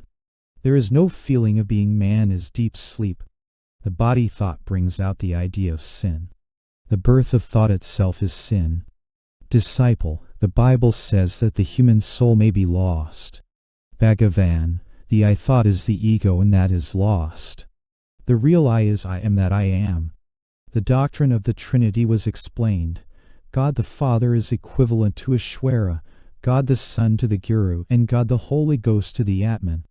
Isvaro Gurat Medi Murti Beta Vibhajan Vimavadvyaptadaya Dakshinamurte Nama means that God appears to his devotee in the form of a Guru, Son of God, and points out to him the immanence of the Holy Spirit. That is to say that God is Spirit, that this Spirit is immanent everywhere, and that the self must be realized, which is the same as realizing God.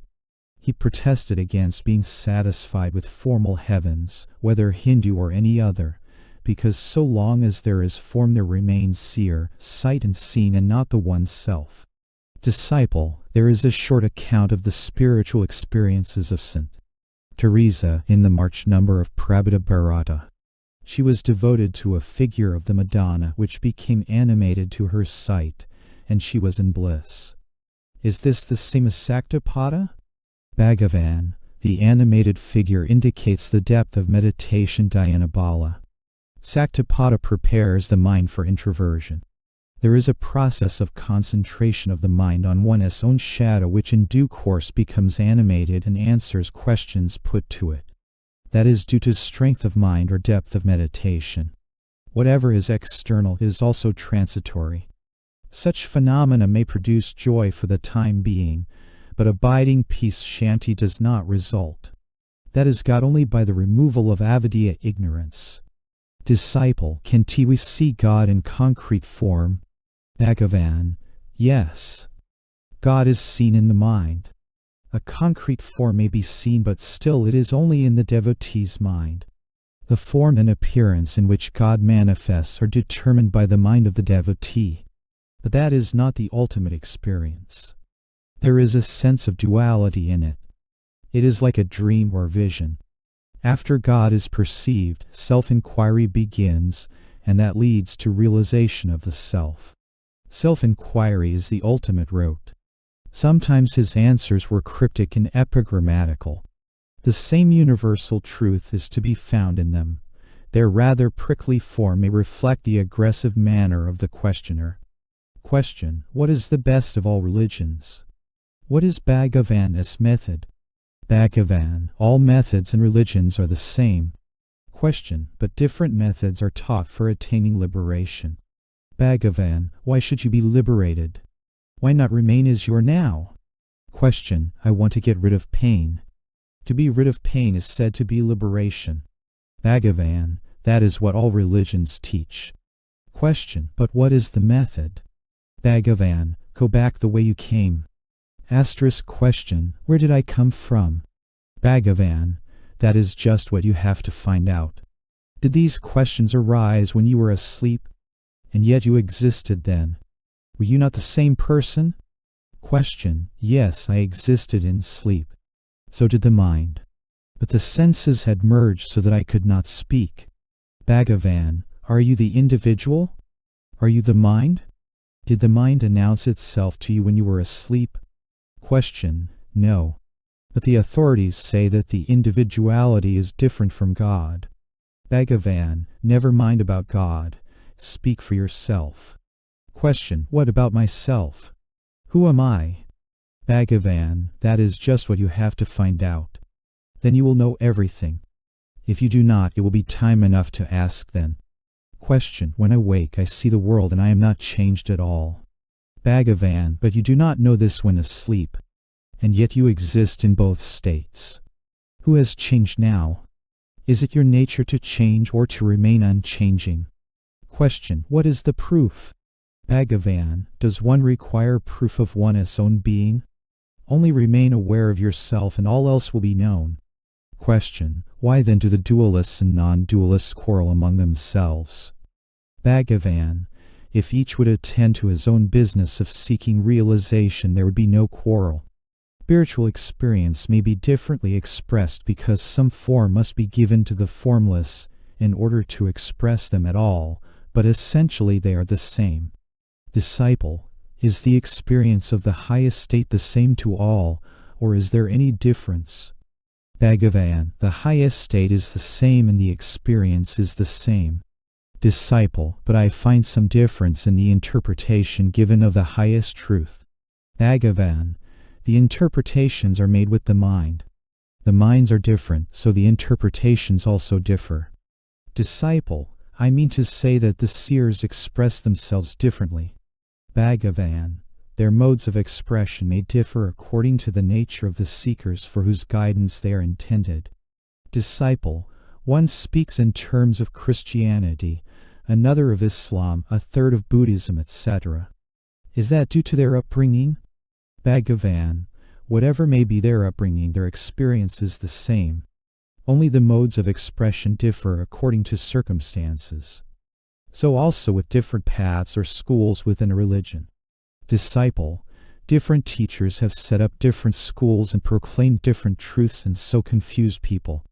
Why? Bhagavan: they have all taught the same truth but from different standpoints. Such differences were necessary to meet the needs of different minds differently constituted, but they all reveal the same truth. Disciple: since they have recommended different paths, which is one to follow? Bhagavan: you speak of paths as if you were somewhere in the self somewhere else and you had to go and attain it.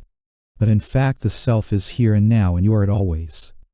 It is like being here and asking people the way to Ramana Ashramam, and then complaining that each one shows a different path and asking which to follow. While confirming the various religions, Bhagavan at the same time urged people to get beyond them to the one self. Paul Brunton, author of A Search in Secret India, asked him about the various doctrines of heaven and hell. Disciple, why do religions speak of gods, heaven, hell, etc.? Bhagavan, only to make people realize that they are on a par with this world and that the self alone is real.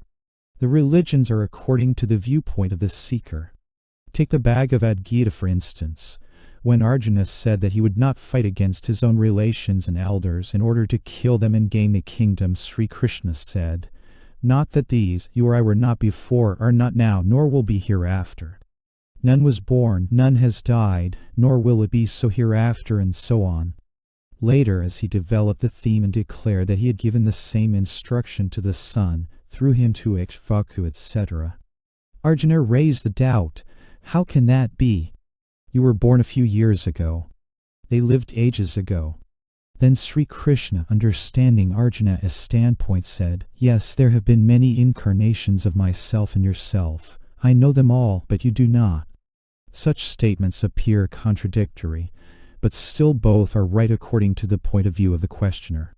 Christ also declared before Abraham was, "I am." Disciple, what is the purpose of such descriptions in religion? Bhagavan, only to establish the reality of the self. Disciple, Bhagavan always speaks from the highest standpoint. Bhagavan, smiling, people will not understand the bare and simple truth, the truth of their everyday, ever-present and eternal experience. That is the truth of the self. Is there anyone not aware of the self? Yet they do not even like to hear of it, whereas they are eager to know what lies beyond heaven and hell and reincarnation. Because they love mystery and not the plain truth, religions pamper them, only to bring them round to the self in the end. Moreover, much as you may wander, you must return ultimately to the self, so why not abide in the self here and now?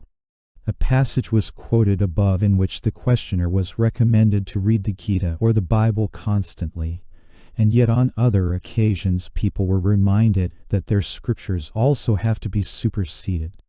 All the scriptures are meant only to make a man retrace his steps to his original source. He need not acquire anything new. He only has to give up false ideas and useless accretions. Instead of doing this, however, he tries to grasp something strange and mysterious because he believes his happiness lies elsewhere. That is the mistake. All scriptures without exception proclaim that for attaining salvation, the mind should be subdued. And once one knows that control of the mind is their final aim, it is futile to make an interminable study of them. What is required for such control is actual inquiry into oneself by self-interrogation. Who am I? How can this inquiry in quest of the self be made by means of a studying of the scriptures? One should realize the self by the eye of wisdom. Does Rama need a mirror to recognize himself as Rama? That to which I refers is within the 5 sheaths, whereas the scriptures are outside them. Therefore it is futile to seek by means of the study of the scriptures the self that has to be realized by summarily rejecting even the 5 sheaths. To inquire who am I, that is in bondage, and to know one's real nature alone is liberation. To keep the mind constantly turned within, and to abide thus in the self is alone Atma Vichara self-inquiry, whereas dhyana meditation consists in fervent contemplation of the self as Sat Chit Ananda, being consciousness bliss. Indeed, at some time one will have to forget everything that has been learnt. The realized man stands forth as that to which all the attributes enumerated by the scriptures refer. To him, therefore, these sacred texts are of no use whatever. Chapter 2. From Theory to Practice. As was shown in the previous chapter, the theory that the Maharshi taught was intended only to serve as a basis for practice. However, the demand for practice brought in another branch of theory, that of free will or predestination, since people were not lacking who asked why they should make any effort if everything was predestined, or if all men returned to their source in any case. A visitor from Bengal said, "Shankara says that we are all free, not bound, and that we shall all return to God from whom we came like sparks from a fire. If that is so, why should we not commit all sorts of sins?" Bhagavan's reply showed him that that cannot be the point of view of the ego. Bhagavan, it is true that we are not bound. That is to say, the real self has no bondage. And it is true that you will eventually return to your source. But meanwhile, if you commit sins, as you call them, you have to face the consequences. You cannot escape them. If a man beats you, can you say, "I am free. I am not affected by the beating and feel no pain"? Let him continue beating. If you can really feel that, then you can do what you like. But what is the use of just saying in words that you are free? Bhagavan did sometimes make pronouncements which seemed superficially like affirmations of complete predestination. When he left home in his youth, already established in self-realization, his mother sought and at last found him. He was maintaining silence at that time. Therefore, on her request to return home with her, he wrote out his reply instead of replying verbally. The ordiner controls the fate of souls in accordance with their prarabdha karma destiny to be worked out in this life, resulting from the balance sheet of actions in past lives. Whatever is destined not to happen will not happen, try as you may. Whatever is destined to happen will happen, do what you may to prevent it. This is certain. The best course, therefore, is to remain silent. He sometimes also made such statements to devotees. All the activities that the body is to go through are determined when it first comes into existence. It does not rest with you to accept or reject them. The only freedom you have is to turn your mind inward and renounce activities there. With reference to Bhagavan's reply to Miss Desai on the evening of January, I asked him, are only the important events in a man's life, such as his main occupation or profession, predetermined, or are trifling acts also, such as taking a cup of water or moving from one part of the room to another? Bhagavan, everything is predetermined. Then, what responsibility, what free will has man? Bhagavan, why does the body come into existence? It is designed for the various things that are marked out for it in this life. As for freedom, a man is always free not to identify himself with the body and not to be affected by the pleasures and pains consequent on its activities. Actually, however, the question of free will or predestination does not arise at all from the point of view of non-duality. It is as though a group of people who had never heard of radio were to stand round a wireless set arguing whether the man in the box has to sing what the transmitting station tells him to or whether he can change parts of the songs. The answer is that there is no man in the box, and therefore the question does not arise. Similarly, the answer to the question of whether the ego has free will or not is that there is no ego, and therefore the question does not arise. Therefore Bhagavan's usual response to the question would be to bid the questioner find out who it is that has free will or predestination. Disciple, has man any free will, or is everything in his life predetermined? The same question as above, but the answer differs according to the needs of the questioner. In fact, if one does not bear in mind what has just been said about the unreality of the ego, it seems to be quite contradictory. Bhagavan, free will exists together with the individuality. As long as the individuality lasts, so long is there free will. All the scriptures are based on this fact and advise directing the free will in the right channel. Is this really a contradiction of the reply given earlier? No, because according to Bhagavan's teaching, individuality has only an illusory existence. So long as one imagines that one has a separate individuality, so long does one also imagine its free will.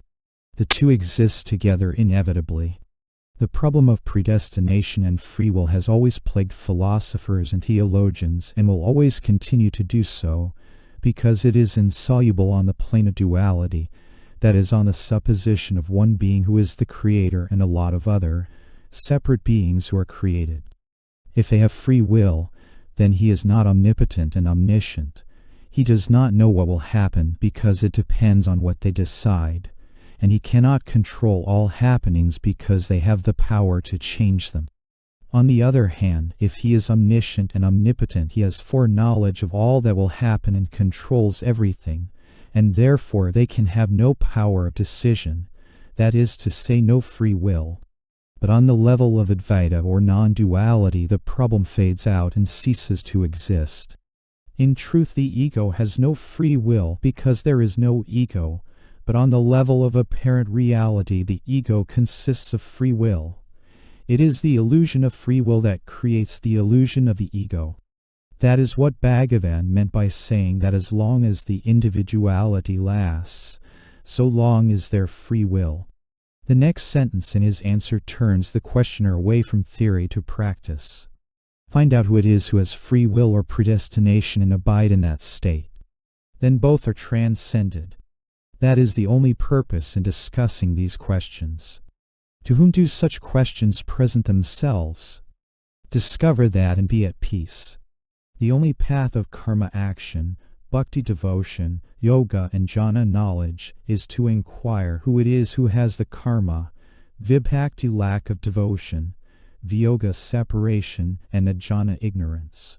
Through this investigation, the ego disappears and the state of abundance in the self, in which none of these negative qualities ever existed, remains as the truth.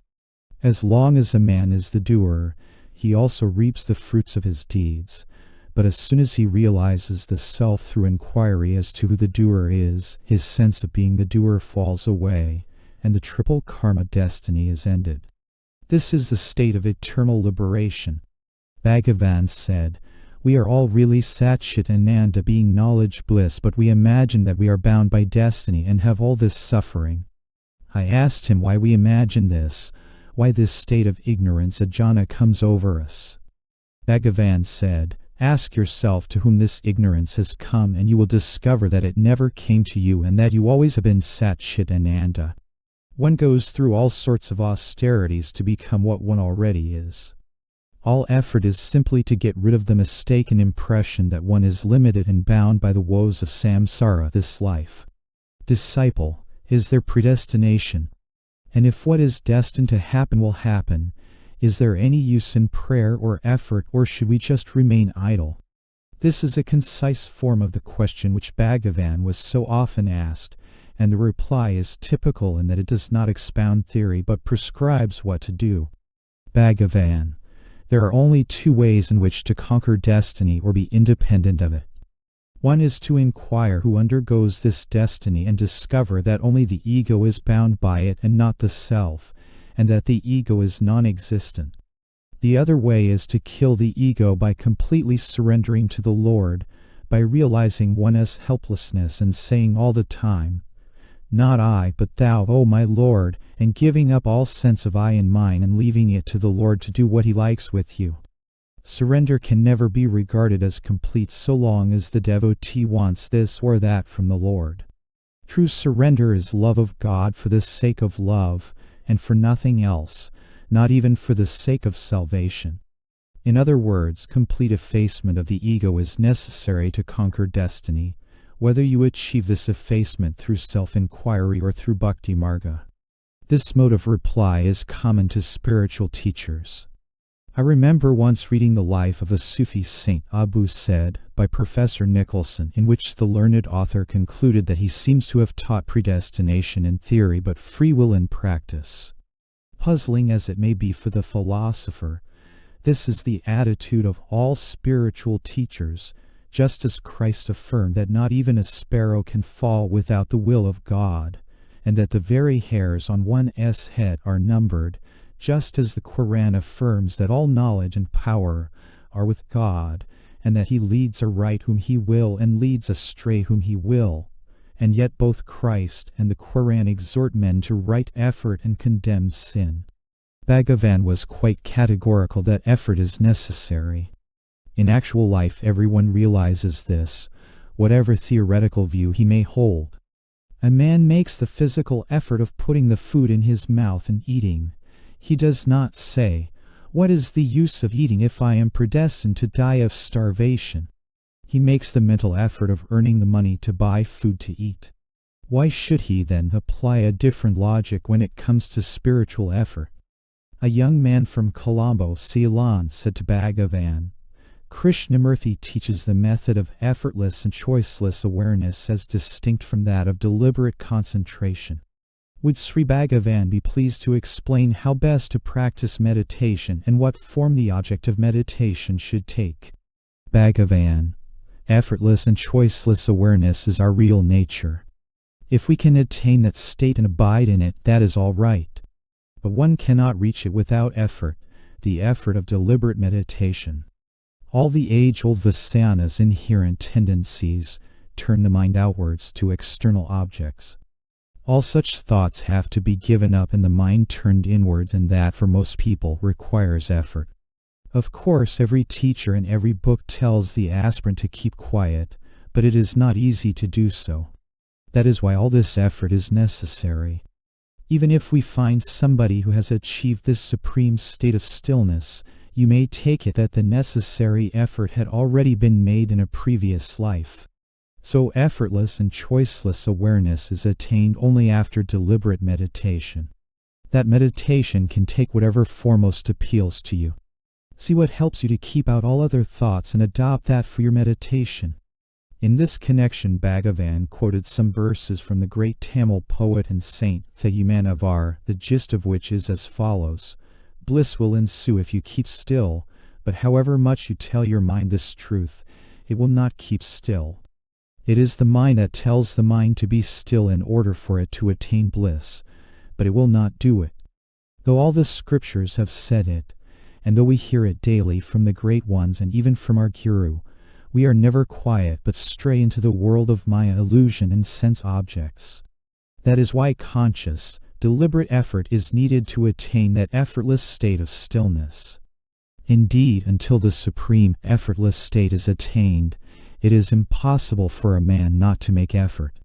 His own nature compels him to, just as Sri Krishna in the Bhagavad Gita told Arjuna that his own nature would compel him to fight. Disciple, I want to be further enlightened. Should I try to make no effort at all? Bhagavan: now it is impossible for you to be without effort. When you go deeper, it is impossible for you to make effort. Disciple, what is the difference between meditation and samadhi or absorption in the self? Bhagavan: meditation is initiated and sustained by a conscious effort of the mind. When such effort entirely subsides, it is called samadhi. Bhagavan: if you can keep still without engaging in any other pursuits, well and good. But if that cannot be done, what is the use of remaining inactive only with regard to realization? So long as you are obliged to be active, do not give up the attempt to realize the self. Meditation is a fight. As soon as you begin meditation, other thoughts will crowd together, gather force and try to overwhelm the single thought to which you try to hold. This thought must gradually gain strength by repeated practice. When it has grown strong, the other thoughts will be put to flight. This is the battle always going on in meditation. So long as the ego lasts, effort is necessary. When the ego ceases to exist, actions become spontaneous. No one succeeds without effort. Mind control is not your birthright. The few who succeed owe their success to their perseverance. Sometimes glimpses of realization are attained before it becomes permanent, and in such cases effort still continues to be necessary. Effort is necessary up to the state of realization. Even then the self should spontaneously become evident, otherwise happiness will not be complete. Up to that state of spontaneity, there must be effort in some form or another. Sometimes right effort is referred to as a duty. Disciple, why should I try to get realization? I shall emerge from this state of illusion just as I wake up from a dream. We do not make any effort to get out of a dream when we are asleep. Bhagavan: in a dream you have no inkling that it is a dream, and therefore no obligation to make an effort to get out of it. But in this life you have some intuition based on your experience of sleep and on what you hear and read, that it is a sort of dream, and this intuition imposes on you the duty of making an effort to get out of it. However, who wants you to realize the self if you don't want to? If you prefer to be in this dream, stay as you are. Sometimes, however, as in the following very similar conversation, the seeker was reminded that even the effort is a part of the illusion of individual being. Disciple, it is said that our waking life is also a dream similar to our dream during sleep. But in our dreams we make no conscious effort to get rid of the dream and to wake up. The dream itself comes to an end without any effort on our part, and we become awake. Similarly, why shouldn't the waking state, which in reality is only another sort of dream, come to an end of its own accord without any effort on our part, and land us in realization or real awakening? Bhagavan, you're thinking that you have to make an effort to get rid of this dream of a waking state, and you're making efforts to attain realization or real awakening are all parts of the dream. When you attain realization, you will see there was neither the dream during sleep nor the waking state, but only yourself and your real state. Sometimes the question took the form of apparent conflict not between effort and destiny, but between effort and grace.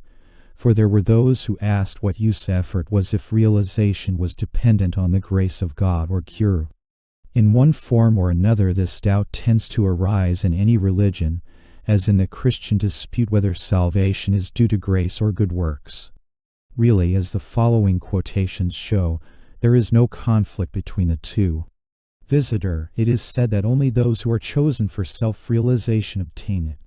That is rather discouraging. Bhagavan, that only means that we cannot attain realization of the self by our own mind, unaided by God as grace. I interposed. Bhagavan also says that even that grace does not come arbitrarily but because one has deserved it by one's own efforts either in this life or in previous ones. Visitor, but human effort is said to be useless, so what incentive has a man to improve himself? I asked where it was said that you should make no effort or that effort was useless, and the visitor pointed to the passage in Who Am I?, where it says that since the indefinable power of the Lord ordains, sustains, and controls everything, we need not worry what we shall do. I pointed out that what is deprecated there is not human effort but the feeling I am the doer. I asked Bhagavan whether my explanation was not right, and he approved of it. Disciple, grace is necessary for the removal of ignorance. Bhagavan, certainly. But grace is there all along. Grace is the self. It is not something to be acquired. All that is necessary is to know its existence. In the same way, the sun is pure brightness. It does not know darkness, although others speak of darkness fleeing away on its approach. Like darkness, ignorance is a phantom, not real. Because of its unreality, it is said to be removed when its unreality is discovered. The sun is there and shines, and you are surrounded by sunlight. Still, if you would know the sun, you must turn your eyes in its direction and look at it.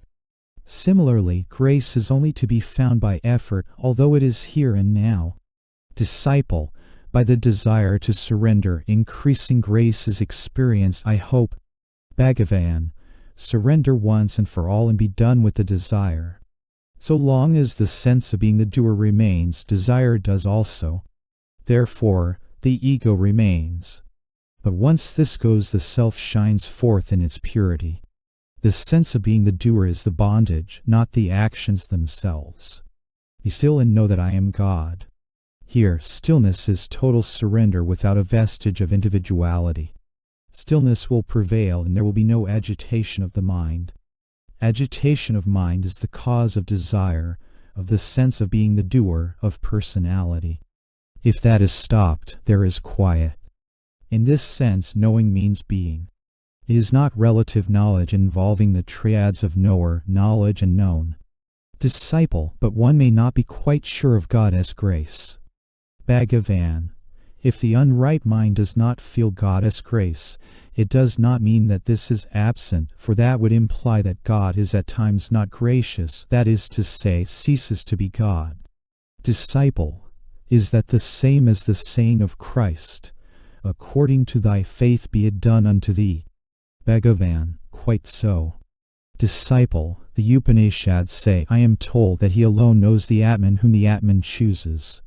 Why should the Atman choose at all? If it chooses, why some particular person? Bhagavan, when the sun rises, some buds blossom, not all. Do you blame the sun for that?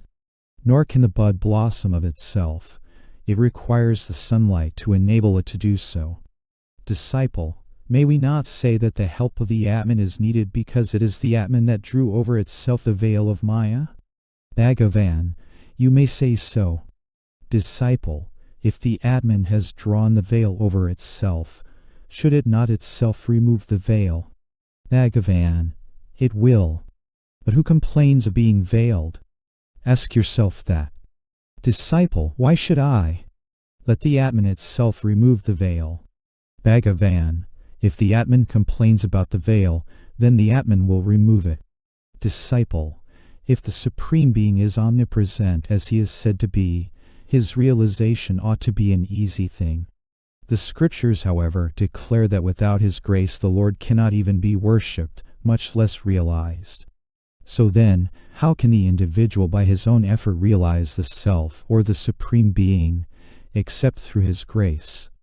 Bhagavan, there was never a time when the Supreme Being was unknown or unrealized, because he is one and identical with the Self.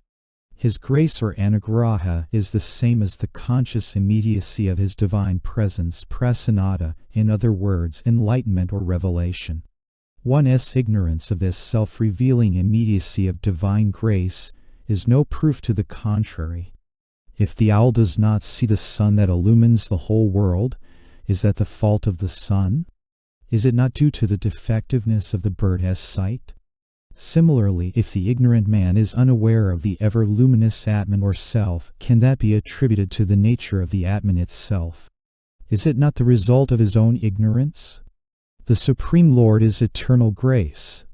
Therefore there is really no such individual act as bestowing grace. And being ever present, the manifestation of grace is not confined to any particular period or occasion. Turning to God and desiring his grace is itself grace. Disciple, doubts keep arising. That is why I ask how it is to be done. Bhagavan, a doubt arises and it is cleared. Another arises and that is cleared only to make way for another, and so it goes on. So there is no possibility of clearing away all doubts. Find out instead to whom the doubts come. Go to their source and stay there. Then they cease to arise. That is how doubts are to be cleared away. Disciple, only grace can help me do it. Bhagavan, grace is not something outside you. In fact, your very desire for grace is due to grace that is already working in you. Grace is represented alike as the grace of God or Guru. Disciple, isn't his success dependent on the grace of the Guru? Bhagavan, yes, but isn't your practice itself due to such grace? Its fruits spring from it automatically. There is a stanza in Kivalya which runs, O Guru, you have always been with me, watching over me, one incarnation after another, and have shaped my course until I was liberated. The Self manifests externally as the Guru when occasion demands. Otherwise he always remains within, doing what is required. Visitor, in actual practice, I find I cannot succeed in my efforts unless Bhagavan's grace descends on me. Bhagavan, the Guru's grace is always there. You imagine it to be something somewhere high up in the sky that has to descend, but really it is inside you, in your heart, and the moment you effect the subsidence or merging of the mind into its source by whatever method, the grace rushes forth, spouting as from a spring within you. Chapter 3, Life in the World. Once anyone decided to proceed from theory to practice on the basis of Bhagavan's teachings, the question was apt to arise how that affected his life in the world. Hinduism does not necessarily enjoin physical renunciation for active spiritual seekers as did, for instance, the original teaching of Christ or Buddha. On the contrary, the state of the householder is honored and the path of right action is a legitimate path. In fact, the classical system in ancient India was that a man should retire into the homeless state only after he had fulfilled his duties as a householder and had an adult son or sons to replace him. However, the doctrine of non-duality, together with the path of self-inquiry to be described in a later chapter, which is based on it, has been traditionally recognized as suitable to the world renouncer. It was therefore natural that Bhagavan's followers often asked him whether they should renounce the world. At the same time, It was a remarkable indication of the amount of spiritual determination which still remains in modern India, for renouncing the world does not mean living a solitary life in a little house and garden of one's own, as it might in the West, or even retiring to the austere security of a monastery, but going forth homeless and penniless, depending on the charitable for food and clothing and sleeping in a cave or temple or wherever possible. It does sometimes happen in modern times that a sadhu accepts a small grant from his family, enough to buy food and the simplest clothing, but even so it is a bare, hard life. Nevertheless, there were constant requests to be allowed to take this life, and constantly Bhagavan withheld permission. The work was internal and had to be done in the mind, whatever the conditions of life. Bhagavan, why do you think you are a householder? The similar thought that you are a sannyasi will haunt you even if you go forth as one. Whether you continue in the household or renounce it and go to live in the forest, your mind haunts you. The ego is the source of thought. It creates the body and the world and makes you think of being a householder. If you renounce, it will only substitute the thought of renunciation for that of the family and the environment of the forest for that of the household. But the mental obstacles are always there for you. They even increase greatly in the new surroundings. Change of environment is no help. The one obstacle is the mind, and this must be overcome whether in the home or in the forest. If you can do it in the forest, why not in the home? So why change the environment? Your efforts can be made even now, whatever be the environment. Disciple, is it possible to enjoy samadhi while busy with worldly work? Bhagavan, it is the feeling I work that is the hindrance. Ask yourself, who works? Remember who you are. Then the work will not bind you. It will go on automatically. Make no effort either to work or to renounce. Your effort is the bondage. What is destined to happen will happen. If you are destined to work, you will not be able to avoid it. You will be forced to engage in it. So leave it to the higher power. It is not really your choice whether you renounce or retain. When women carrying jars of water on their heads stop to talk, they are very careful, keeping their mind on the water jars. Similarly, when a sage engages in activity, his mind remains fixed in the self and his activity does not distract him. Disciple, I believe celibacy is necessary even for a householder if he is to succeed in self-inquiry. Am I right? Bhagavan, first find out who the wife and husband are. Then the question will not arise. Disciple, isn't brahmacharya celibacy necessary for realization of the self? Bhagavan, brahmacharya means living in Brahman. It has no connection with celibacy as commonly understood. A real brahmachari is one who lives in Brahman and finds bliss in Brahman, which is the same as the self. Why then should he look for other sources of happiness? In fact, it is emergence from the self that is the cause of all misery. Disciple, but isn't celibacy necessary for yoga? Bhagavan, it is one aid to realization among many others. Disciple, then is it not indispensable? Can a married man realize the self? Bhagavan, certainly. It is a question of fitness of mind. Married or unmarried, a man can realize the self, because the self is here and now. If it were not, but were obtainable by some effort at some future time, if it were something new to be acquired, it would not be worth seeking, because what is not natural cannot be permanent. What I say is that the self is here and now, and that it alone is. Disciple, is it necessary to take sannyasa, a vow of renunciation, in order to attain self-realization? Bhagavan, sannyasa means renouncing one's individuality, not shaving one's head and putting on ochre robes. A man may be a householder, but if he does not think he is one, he is a sannyasin. On the other hand, he may wear ochre robes and wander about, but so long as he thinks he is a sannyasin, he is not one. To think about one's renunciation defeats the purpose of renouncing. What do you mean by taking sannyasa? Do you think it means leaving your home or wearing robes of a certain color? Wherever you go, even if you fly up into the air, will your mind not go with you? Or can you leave it behind you and go without it? Why should your occupation or duties in life interfere with your spiritual effort?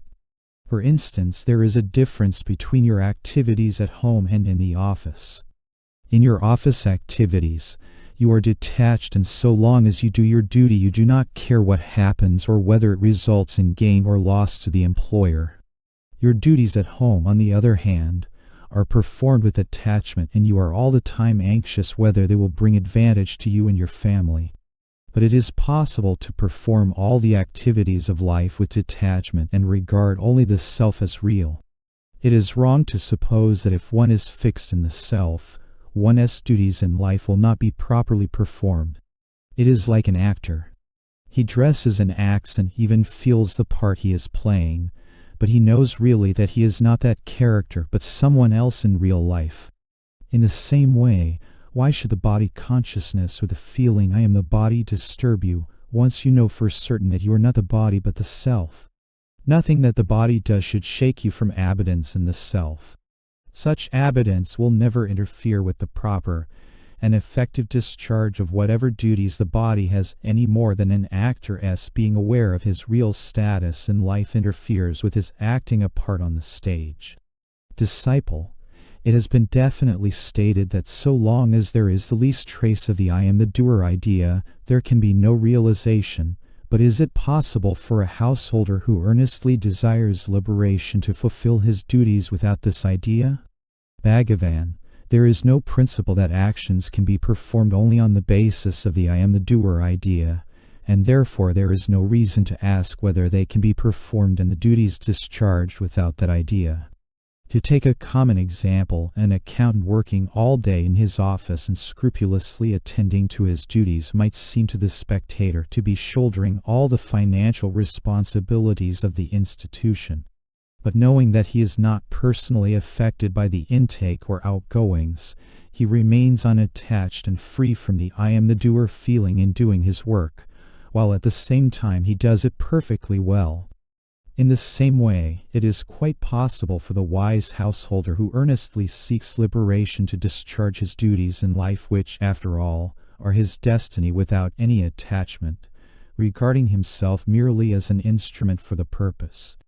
Such activity is not an obstacle on the path of knowledge, nor does knowledge prevent a man from discharging his duties in life.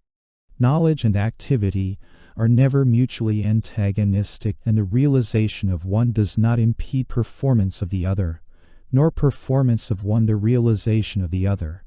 Disciple, what is the significance of the life of a spiritually minded householder who has to devote all his time merely to earning a living and supporting his family, and what mutual benefit do they get? Bhagavan, the discharge of his duties by a householder such as this, who works for the support of his family, quite unmindful of his own physical comforts in life, should be regarded as selfless service rendered to his family, whose needs it is his destiny to meet. It may, however, be asked what benefits such a householder derives from the family.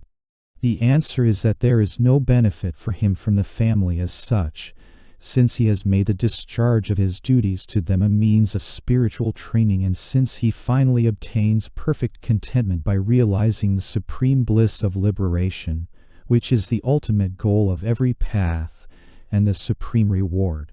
He therefore stands in need of nothing from the members of his family or from his family life. Disciple, how can a householder who is constantly engaged in the active discharge of his domestic duties, which should naturally impel him to still greater activity, obtain the supreme peace of withdrawal and freedom from the urge to such activity even while thus busily engaged?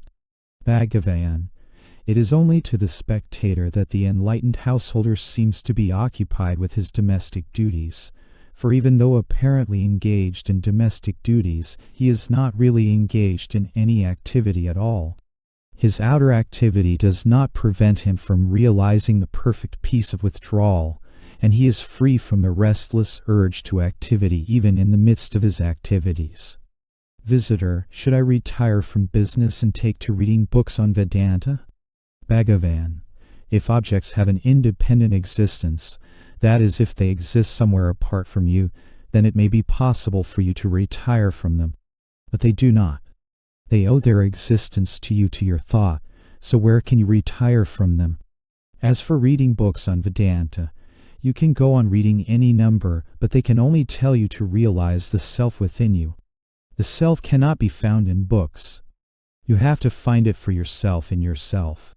Disciple, is a vow of silence useful? Bhagavan, the inner silence is self-surrender. And that means living without the sense of ego. Disciple, is solitude necessary for a sannyasin? Bhagavan, solitude is in the mind of a man. One man may be in the thick of the world and yet maintain perfect serenity of mind. Such a person is always in solitude. Another may live in the forest but still be unable to control his mind. He cannot be said to be in solitude. Solitude is an attitude of the mind. A man attached to the things of life cannot get solitude wherever he may be, whereas a detached man is always in solitude. As this implies, Bhagavan did not approve of a vow of silence, such as people sometimes take in order to create a sort of solitude in society. The real silence, he taught, is a still mind. If the mind is active, there is no benefit in not speaking. What is needed is to control both thought and speech. The silence of solitude is forced. Restrained speech in society is equivalent to silence, for then a man controls his speech. There must be a speaker before there can be speech. The mind of the speaker is engaged, otherwise, speech is restrained. When the mind is turned inwards, it is active in a different way and is not anxious to speak. The purpose of a vow of silence is to limit the mental activities provoked by speech, but if the mind is controlled, this is unnecessary and silence becomes natural. Until the mind is ripe to do so, it is not even possible to give up activity. Disciple, how does activity help? Docentiates simply increase the already heavy load upon us that we have to get rid of? Bhagavan, action performed unselfishly purifies the mind and helps it to fix itself in meditation. Disciple, but suppose one were to meditate constantly without activity. Bhagavan, try and see. Your inherent tendencies will not let you. Meditation only comes step by step with their gradual weakening by the grace of the Guru. Even in the case of one who had fulfilled his destiny as a householder and having grown-up children to take his place, could have renounced the world according to the classical Indian tradition, Bhagavan still did not give his sanction. Disciple, I have no pleasure in my family. There remains nothing for me to do there. I have done what has to be done, and now there are grandsons and granddaughters in the house. Should I remain there, or should I leave it and go away? Bhagavan, you should stay just where you are now. But where are you now? Are you in the house, or is the house in you? Is there any house apart from you? If you become established in your own place, you will find that all things have merged into you, and such questions will become unnecessary. Disciple, then it seems I am to remain at home. Bhagavan, you are to remain in your true state. Sometimes the Maharshi was asked why he himself renounced the world and went forth to the homeless life, if he did not approve of that path for his followers, and he replied merely that such was his destiny. It is to be remembered that the path he taught, the use of self-inquiry in the life of the world, combined with harmonious action, is a new path created by him to meet the needs of our time. He himself had to be established in realization before he could establish the path thereto. Disciple, can I engage in spiritual practice even while remaining in the life of the world? Bhagavan, yes, certainly, one ought to do so. Disciple, isn't life in the world a hindrance? Don't all the books advocate renunciation? Bhagavan, the world is only in the mind. It does not speak out saying, I am the world. If it did, it would have to be always present even in your sleep. Since it is not present in sleep, it is impermanent. Being impermanent, it has no reality. Having no reality, it is easily subdued by the self. The self alone is permanent. Renunciation is non-identification of the self with the non-self. On the disappearance of ignorance, the non-self ceases to exist. That is true renunciation. Disciple, why then did you leave your home in your youth? Bhagavan, that was my prarabdha destiny. One's course of conduct in this life is determined by one's prarabdha. My prarabdha lies this way, yours lies that way. Disciple, should I not also renounce? Bhagavan, if that had been your prarabdha, the question would not have arisen. Disciple, then I take it that I should remain in the world and engage in spiritual practice. But if I do so, can I obtain realization in this life? Bhagavan, this has already been answered. You are always the self. Earnest efforts never fail. Success is bound to result. With many European and some Indian visitors, it was the opposite question that arose, not whether they should renounce the world, but what they could do to help it. Being in the world but not of it, following the inner spiritual quest while outwardly conforming to the conditions of life, seemed to them too much of a withdrawal, not too little. To some extent, Bhagavan's answers varied according to the understanding of the questioner. If the latter was capable of spiritual understanding, he would turn him inwards. Disciple, why is the world enveloped in ignorance? Bhagavan, look after yourself and let the world look after itself. What is yourself? If you are the body, there is a physical world also, but if you are the spirit, there is only spirit. Visitor, what do you think about social reform? Bhagavan, self-reform automatically results in social reform. Attend to self-reform and social reform will take care of itself. However, people who raised this sort of objection were more often of a devotional temperament, such as requires worship in a dualistic religion, and in such cases Bhagavan would enjoin submission to God. All that is required is to submit to God and do one's duty, play one's part in life, with full confidence. That is all that is asked of one. One is not responsible for the outcome. Bhagavan, now, I will ask you a question. When a man gets into a train, where does he put his luggage? Disciple, either in the compartment or in the luggage van. Bhagavan, he doesn't carry it on his head or in his lap while in the train. Disciple, only a fool would do so. Bhagavan, it is 1,000 times more foolish to bear your own burden once you have undertaken the spiritual quest, whether by the path of knowledge or devotion. Disciple, but can I relinquish all my responsibilities, all my commitments? Bhagavan, you remember the temple tower? There are many statues on it, aren't there? Well, there are 4 big ones at the base, one at each corner. Have you seen them? Disciple, yes. Bhagavan, well, I tell you that the huge tower is supported by these 4 statues. Disciple, how is that possible? What does Bhagavan mean? Bhagavan, I mean that to say that is no more foolish than saying that you bear all the cares, burdens, and responsibilities of life. The Lord of the universe bears the whole burden. You only imagine that you do. You can hand over all your burdens to him. Whatever you have to do, you will be made an instrument for doing it at the right time. Do not imagine that you cannot do it unless you have the desire to. It is not desire that gives you the necessary strength. Strength is the Lord's. Sometimes there was a more pressing anxiety about the state of the world and a desire to assume responsibility. Disciple, will Bhagavan give his opinion on the future of the world as we are living in critical times? Bhagavan, why should you worry about the future? You don't even know the present properly. Take care of the present and the future will take care of itself. Disciple, will the world soon enter a new era of friendliness and mutual help, or will it go down in chaos and war? Bhagavan, there is one who governs the world and it is his task to look after it. He who has given life to the world knows how to look after it also.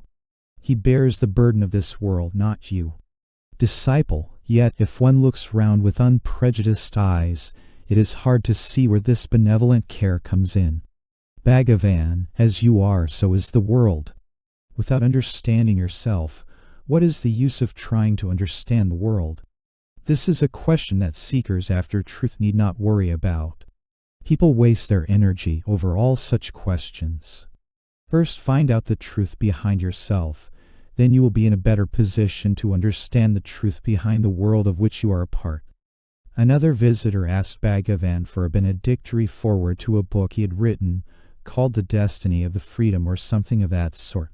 He said that someone else had already agreed to write an introduction, but he would be grateful if Bhagavan would write a few words conveying his message and blessing. Bhagavan explained to him that he had never done such a thing, and therefore should not be expected to now. The visitor persisted, and I went to some trouble to convince him that all his persuasion would be in vain. Then he began saying that the world badly needs a spiritual message, and that the youth of India and of the world are not properly brought up, since religion is not instilled into them, and so forth. I had to tell him that Bhagavan holds that before a man tries to reform the world he should first know himself, and then he can go about reforming the world if he still feels so inclined. I believe the visitor was for continuing the argument, but fortunately it was time for the Parayanam recital of the Vedas, and he was effectively stopped thereby.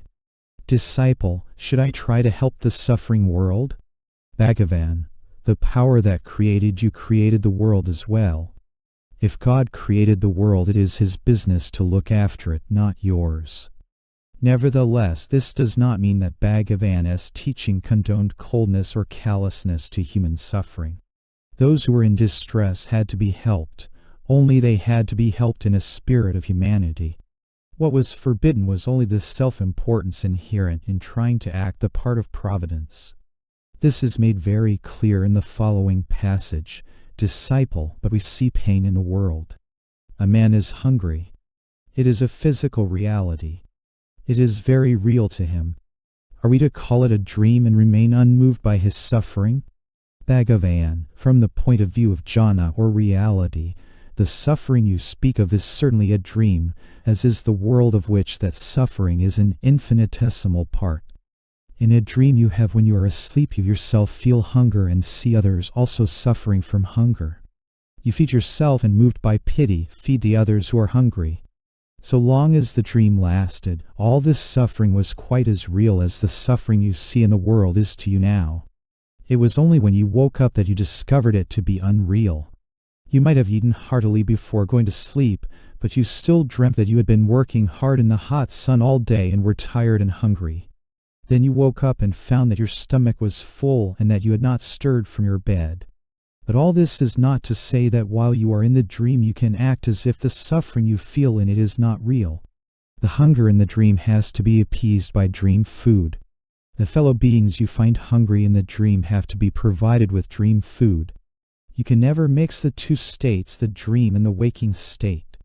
Similarly, till you attain the state of realization, and thus wake out of this illusory, phenomenal world, you must do social service by relieving suffering whenever you see it. But even so, you must do it without ahankara, that is, without the sense of, it is I who am doing it. Instead, you should feel, I am the Lord's instrument. Similarly, you must not be conceited and think, I am helping a man who is below me. He needs help and I am in a position to give it. I am superior and he is inferior. You must help him as a means of worshipping God in him. All such service is serving the self, not anybody else. You are not helping anybody else, but only yourself. In general, Bhagavan discouraged political activity among those dedicated to the quest. Disciple, is it not our duty to be patriots? Bhagavan, it is your duty to be and not to be this or that. I am sums up the whole of the truth. The method is summarized in be still. However, when people who were engaged in political life approached him, he would simply advise them to carry on in a spirit of service and surrender, seeking to eliminate all egoism from their work.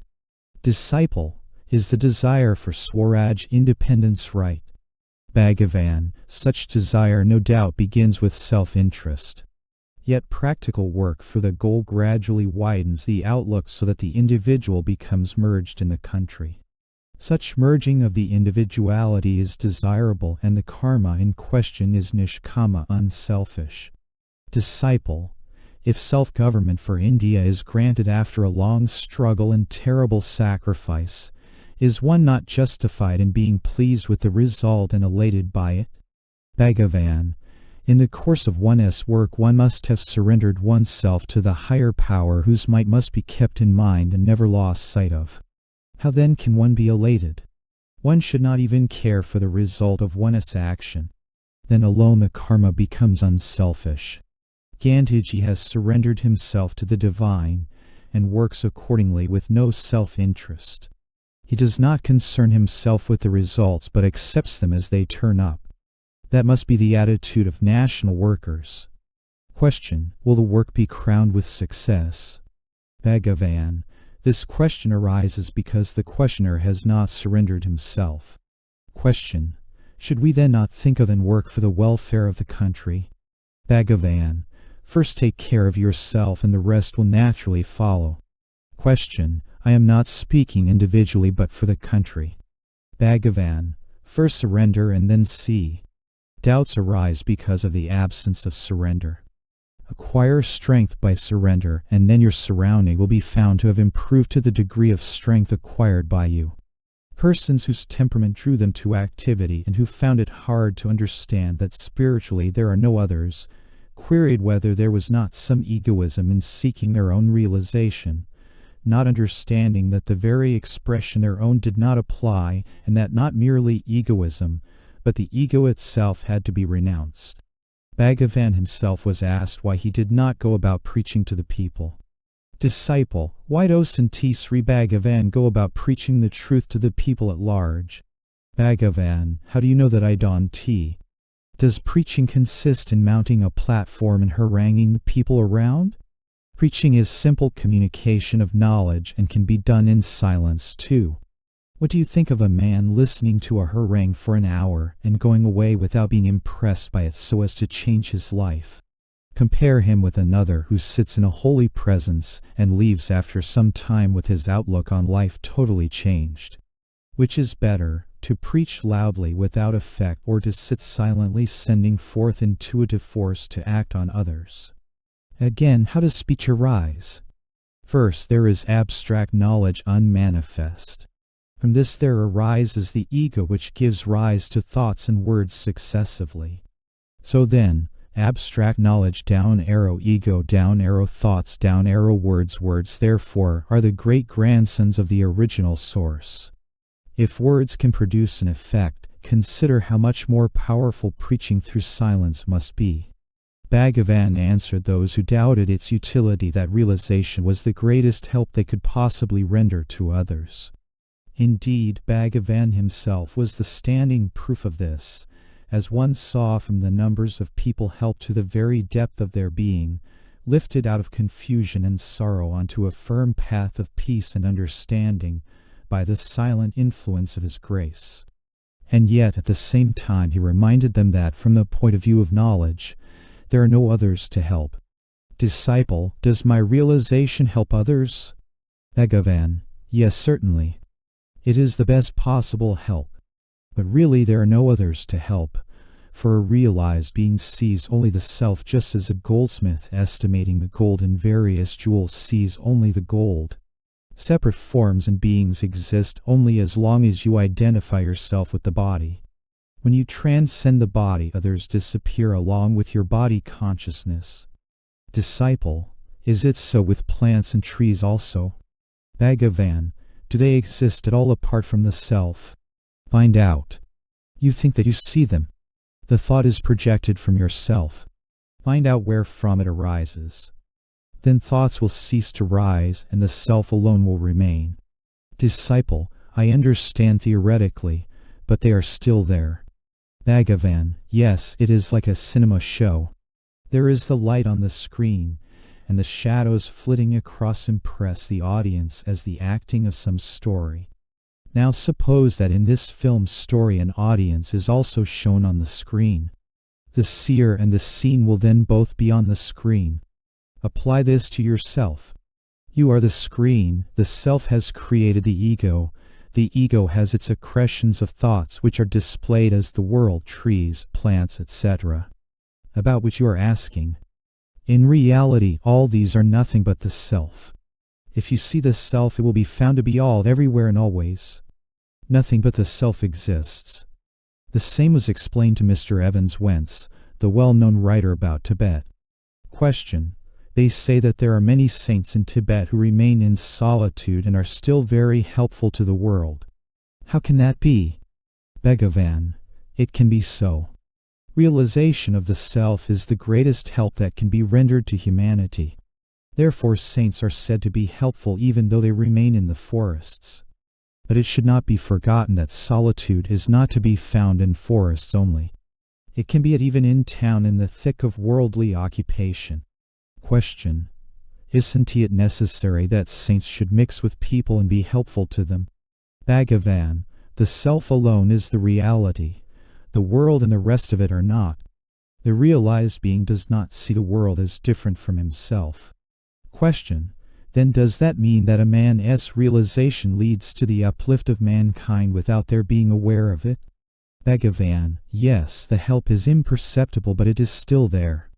A realized man helps the whole of mankind, although without their knowledge.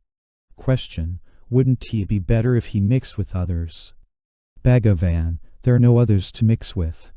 The self is the one and only reality. Question: If there were 100 self-realized men, wouldn't it be to the greater benefit of the world? Bhagavan: When you say self, you refer to the unlimited, but when you add men to it, you limit the meaning. There is only one infinite self. Question: Yes, I see. Sri Krishna said in the Gita that work must be performed without attachment, and such work is better than idleness. Is that Karma Yoga?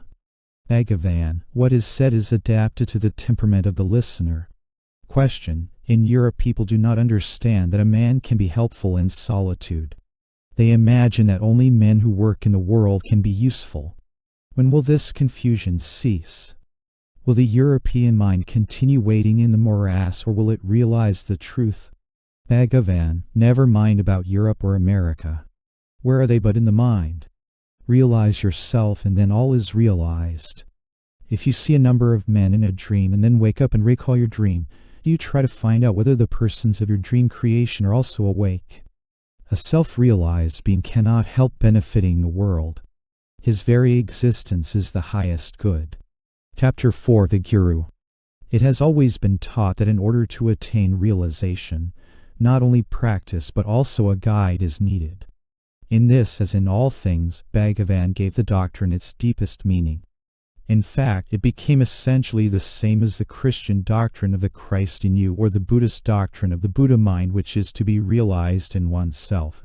Disciple, Bhagavan has said that without the grace of the Guru one cannot attain the self. What precisely does he mean by this? What is this Guru? Bhagavan: From the standpoint of the path of knowledge, it is the supreme state of the self. It is different from the ego which you call yourself. Disciple, then, if it is the supreme state of my own self, in what sense does Bhagavan mean that I cannot reach it without the grace of the Guru? Bhagavan: The ego is the individuality and is not the same as the Lord of all. When it approaches the Lord with sincere devotion, he graciously assumes name and form and takes it to himself. Therefore they say that the Guru is none other than the Lord. He is the human embodiment of divine grace. This would seem to mean, then, that the Guru is the Lord with a self manifested outwardly in human form, and that this outward manifestation is necessary. But the questioner in the present instance was not convinced of this, since he knew that Bhagavan himself had had no human Guru, and that there are other cases on record also, especially among the founders of religions. He therefore continued, Disciple, but there are some who seem to have had no human Guru at all. Bhagavan: True. In the case of certain great souls, God reveals himself as the light of the light from within. It occasionally happened that some questioner would openly raise the objection that Bhagavan himself had not a Guru, and in such cases, his reply would be that the Guru need not necessarily take human form. Some who knew his teaching at second hand suggested that he did not hold it necessary to have a Guru, and explained the lack of explicit initiation in that way, but he rejected this suggestion unequivocally. Cohen has recorded a conversation on this subject with Dilip Kumar Roy, the celebrated musician of Sri Aurobindo Ashram. Dilip: when some people report Maharshi to deny the need of a guru, others say the reverse. What does Maharshi say? Bhagavan: I have never said that there is no need for a guru. Dilip: Sri Aurobindo often refers to you as having had no guru. Bhagavan: that depends on what you call guru. He need not necessarily be in human form. Dattatreya had 24 gurus, the elements and so on. That means that any form in the world was his guru. Guru is absolutely necessary.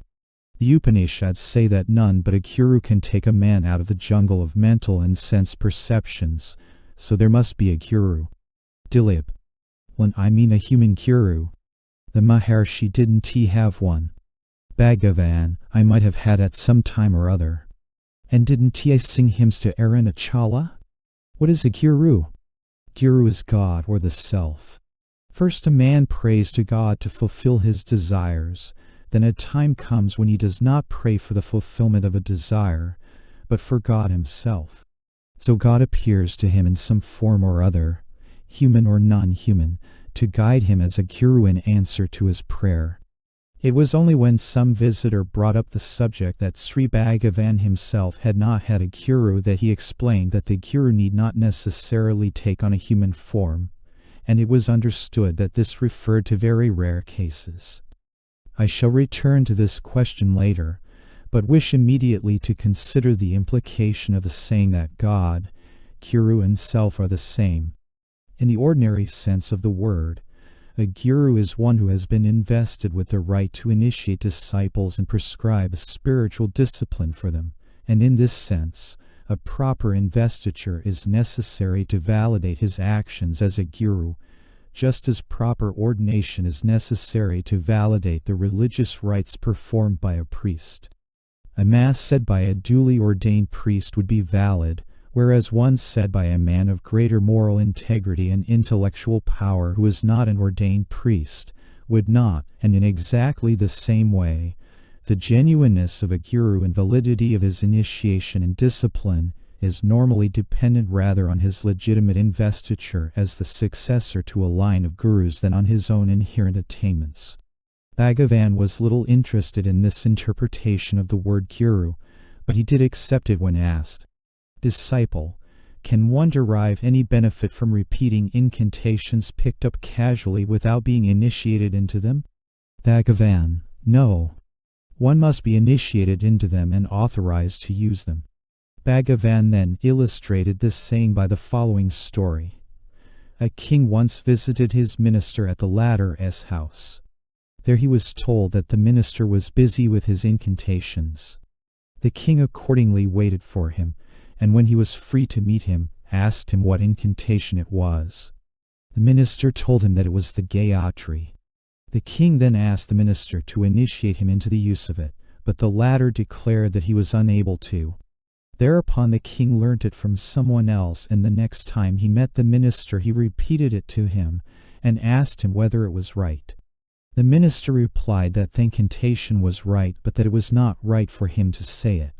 The king asked why. The minister called an attendant who was standing nearby and told him to arrest the king. The order was not obeyed. The minister repeated it, and still it was not obeyed. The king then flew into a temper and ordered the attendant to arrest the minister, which he immediately did. The minister laughed and said that that was the explanation the king had asked for.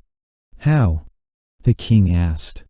Because the order was the same, and the executive was the same, but the authority was different.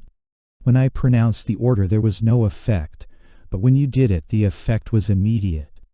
It is the same with incantation. Normally, however, when Bhagavan said guru he meant something far greater than this, something different not in degree but in kind.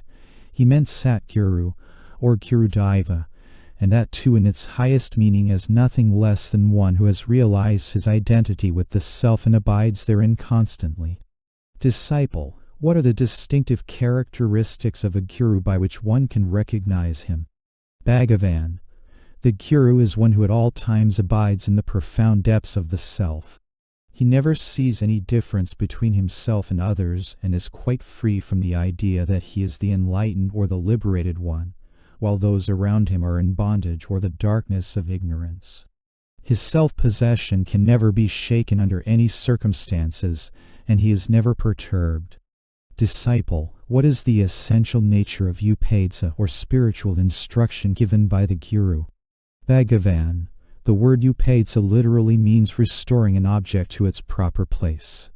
The mind of the disciple, having become differentiated from its true and primal state of pure being, which is the self and which is described in the scriptures as Sat Chit Ananda being consciousness, bliss, slips away therefrom, and assuming the form of thought, constantly pursues objects of sense gratification. Therefore, it is assailed by the vicissitudes of life and becomes weak and dispirited. Upadesa consists in the guru restoring it to its primal state and preventing it from slipping away from the state of pure being, of absolute identity with the self, or in other words, the being of the guru. The word can also be understood as meaning to present an apparently distant object to close view. That is to say, it consists in the guru showing the disciple what he had considered as distant and different from himself to be immediate and identical with himself. Disciple, if, as this implies, the real being of the guru is identical with that of the disciple, why have the scriptures categorically declared that, however great powers one may attain, he cannot attain self-realization without the grace of the guru? Bhagavan, it is true that the being of the guru is identical with that of the disciple. However, it is very seldom that a person can realize his true being without the grace of the guru. It is not really the bodily individual that is the guru. Bhagavan, what is your idea of a guru? You think of him in human shape as a body of certain dimensions, complexion, and so on. A disciple, after realization, once said to his guru, I now realize that you dwelt in my innermost heart as the one reality in all my countless births, and have now come before me as human shape and lifted this veil of ignorance. What can I do for you in return for such a great benefit? And the guru replied, You need not do anything. It is enough if you remain as you are in your true state. That is the truth about the guru. Bhagavan often explained that the divine guide, the true guru, is in one's heart as well as being manifested outwardly. While the outward guru turns one's mind inwards, the inner guru pulls from within. Even one's environment does not happen by accident. The guru creates the conditions necessary for one's quest. Disciple, what is the grace of the guru? Bhagavan, the guru is the self. At some time a man grows dissatisfied with his life, and not content with what he has, seeks the satisfaction of his desires through prayer to God. His mind is gradually purified until he longs to know God, more to obtain his grace than to satisfy worldly desires. Then God's grace begins to manifest. God takes the form of a guru and appears to the devotee, teaches him the truth, and moreover, purifies his mind by association with him. The devotee's mind thus gains strength, and is then able to turn inward. By meditation it is further purified until it remains calm without the least ripple. That calm expanse is the self. The guru is both outer and inner. From outside he gives a push to the mind to turn inward, while from inside he pulls the mind towards the self and helps in quieting it. That is the grace of the guru. There is no difference between God, guru, and self. Disciple, in the Theosophical Society they meditate in order to seek masters to guide them. Bhagavan, the master is within. Meditation is meant to remove the ignorant idea that he is only external. If he were some stranger whom you awaited, he would be bound to disappear also. What would be the use of a transient being like that? But as long as you think you are separate or that you are the body, so long is the outer master also necessary, and he will appear as if with a body.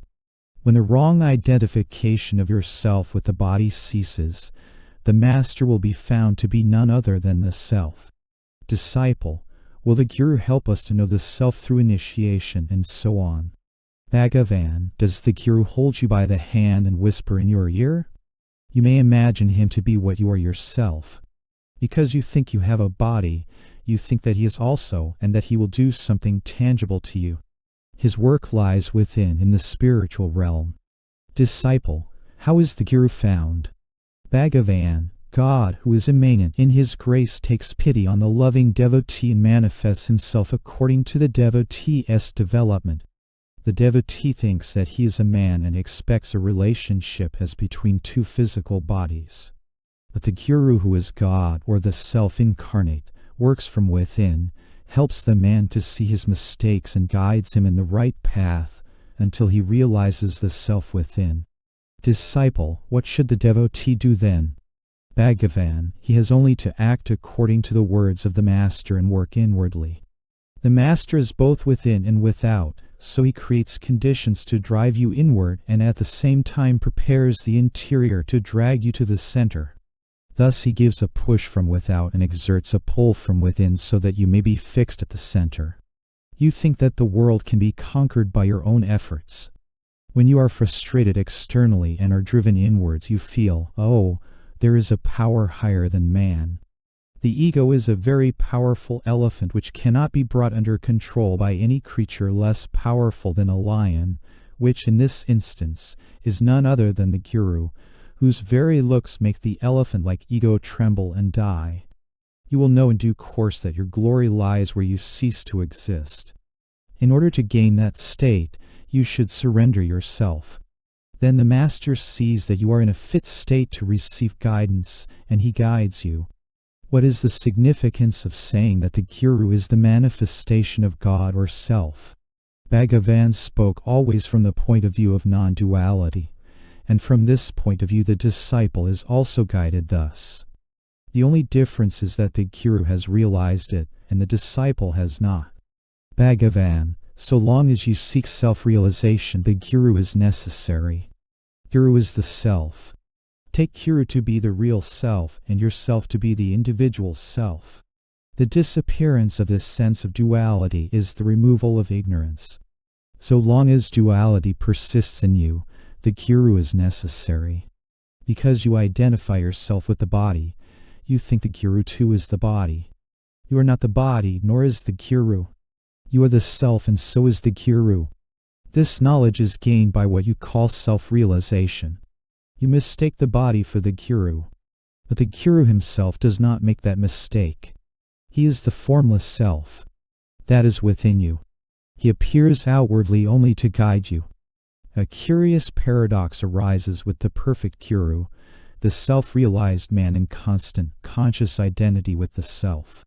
For the very reason that he is the complete and perfect Guru, he will not call himself a Guru or call any his disciples, since that would be an affirmation of relationship and therefore of duality.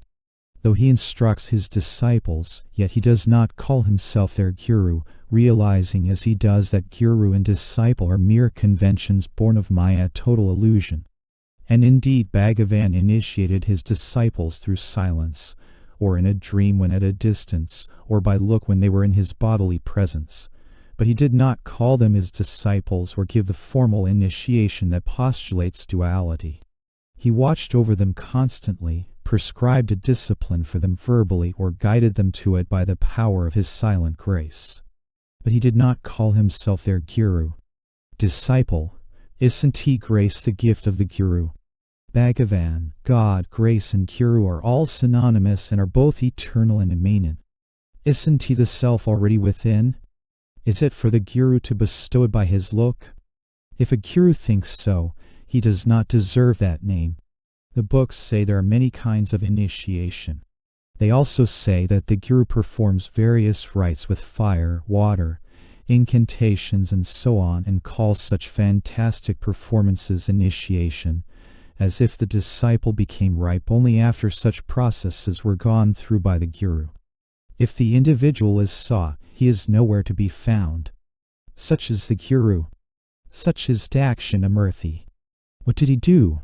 He sat silent. The disciples appeared before him. He maintained silence, and their doubts were dispelled, which means they lost their individual identities. Jhana's spiritual knowledge is that silent understanding and not the verbal definitions that are usually given for it. Silence is the most potent form of work. However vast and emphatic the scriptures may be, they fail in their effect. The Guru is quiet and peace prevails in all. His silence is vaster and more emphatic than all the scriptures put together. These questions arise because of the feeling that, in spite of having been here so long, heard so much, striven so hard, you have not gained anything. The process that goes on inside you is not apparent to you. In fact, the Guru is always within you. Not all felt the grace, the power of silent initiation immediately, but Bhagavan reassured them. Disciple, it is said that one look of a Mahatma is enough, that idols, pilgrimages, and so on are not so effective. But I have been here for 3 months and still do not know how I have been benefited by the look of the Maharshi. Bhagavan, the look has a purifying effect. Purification cannot be visualized. Just as a piece of coal takes a long time to ignite, and a piece of charcoal a shorter time, while a heap of gunpowder is ignited instantaneously, so it is with different types of men coming in contact with the Mahatma. Incidentally, the devotee who raised this question stayed on and became one of the staunchest and most devoted of all. Complete faith in the Guru was necessary, but as explained in the previous chapter, effort was also necessary. Disciple, after leaving this ashramam in October, I was aware of Bhagavan's peace enfolding me for about 10 days. All the time while busy with work, there was an undercurrent of that peace of unity. It was almost like the dual consciousness while half asleep in a dull lecture. Then, it faded out entirely and the old stupidities came instead. Work leaves no time for separate meditation. Is the constant reminder I am in trying to feel this while actually at work enough?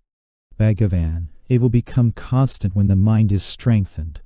Repeated practice strengthens the mind, and such a mind is capable of holding on to the current. Then, whether you are engaged in work or not, the current remains unaffected and uninterrupted. It often happened that the disciple saw no improvement in himself despite the effort, but he was told to have faith in the Guru. The process might not be visible to himself and improvement might be the greatest when least apparent. He evoked no spectacular changes in the devotees, for such changes may be a superstructure without foundation and collapse later. Indeed, it sometimes happened that a devotee would grow despondent, seeing no improvement at all in himself, and would complain that he was not progressing at all. In such cases Bhagavan might offer consolation or might retort, "How do you know there is no progress?" And he would explain that it is the Guru, not the disciple, who sees the progress made. It is for the disciple to carry on perseveringly with his work, even though the structure being raised may be out of sight of the mind. There were some who desired a definite statement that Bhagavan was a Guru, but this he would not make. Mr. Evans Wentz, the well-known writer on Tibetan yoga, asked whether Bhagavan initiated disciples, but Bhagavan sat silent, giving no reply. Then one of the devotees took it on himself to answer that the Maharshi does not regard any as being outside himself, and therefore none can be disciples to him. His grace is all-pervading and is bestowed in silence on any deserving individual. Bhagavan heard the explanation and did not reject it. Sometimes he would explain that the Guru-disciple relationship was necessary from the point of view of the disciple, since the latter viewed things from the standpoint of duality, and therefore the disciple could affirm that so-and-so was his Guru, although the Guru would not affirm that the other was his disciple. Disciple, Bhagavan says he has no disciples? Bhagavan, yes. Disciple, he also says that a Guru is necessary if one wishes to attain liberation. Bhagavan, yes. Disciple, what then must I do? Has my sitting here all these years been just a waste of time?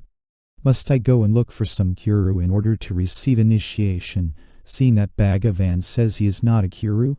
Bhagavan, what do you think brought you here such a long distance and made you remain here so long? Why do you doubt? If there had been any need to seek a Guru elsewhere, you would have gone away long ago. The Guru or Jnani enlightened one sees no difference between himself and others. For him all are Jnanis, all are one with himself. So how can a Jnani say that such and such is his disciple? But the unliberated one sees all as multiple. He sees all as different from himself. So to him the Guru-disciple relationship is a reality. For him there are three ways of initiation: by touch, look, and silence. Sri Bhagavan here gave the disciple to understand that his way was by silence, as he has to many on other occasions. Disciple, then Bhagavan does have disciples? Bhagavan, as I said, from Bhagavan's point of view there are no disciples, but from that of the disciple the grace of the Guru is like an ocean. If he comes with a cup he will get only a cupful. It is no use complaining of the niggardliness of the ocean. The bigger the vessel, the more he will be able to carry. It is entirely up to him. When the devotee pressed him once more for a confirmation, he turned to the attendant and said humorously, "Let him get a document from the sub-registrar and take it to the office and get the office stamp on it." In the following conversation, he implied clearly enough that he was to be regarded as the visible Guru. Disciple, can Sri Bhagavan help us to realize the truth? Bhagavan, help is always there. Disciple, then there is no need to ask questions. I do not feel the ever-present help. Bhagavan, surrender and you will find it. Disciple, I am always at your feet. Will Bhagavan give me some upadesa to follow? Otherwise, how can I get the help, living 600 miles away? Bhagavan, the sad Guru is within. Disciple, the sad Guru is necessary to guide me to understand that fact. Bhagavan, the sad Guru is within you. Disciple, I want a visible Guru. Bhagavan, that visible Guru says that he is within. It was in keeping with the purely spiritual nature of Bhagavan's initiation and guidance that he was averse to touching his disciples or being touched by them. In the further part of the talk just quoted the devotee requests, "Disciple, will the sad Guru place his hand on my head to assure me of his help? Then I shall have the consolation of knowing that thy promise will be fulfilled." In such cases Bhagavan was apt either to remain silent or to turn it into a joke. On this occasion he took the latter course. Bhagavan, next you will be asking me for a bond and filing a suit if you imagine that the help is not forthcoming. It may be said by some readers of this book that this doctrine of God manifested as Guru was all right for those who had the good fortune to meet Bhagavan in his lifetime, but what of those who seek a Guru now? There are Gurus to be found, although the appearance on earth of a perfect sad Guru such as Bhagavan Sri Ramana Maharshi, a Jivanmukta living in constant conscious identity with the self, is a very rare thing. Disciple, how can one know whether a particular person is competent to be a Guru? Bhagavan, by the peace of mind you feel in his presence and by the respect you feel for him. Disciple, and if it turns out that he is not competent, what will be the fate of the disciple who has implicit faith in him?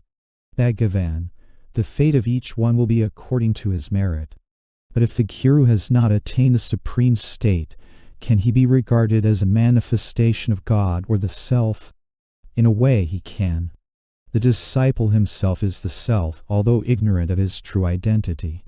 The entire outer world manifests tendencies and possibilities in himself, and among these the person who functions as Guru for him manifests the possibility of divine guidance, even without full awareness.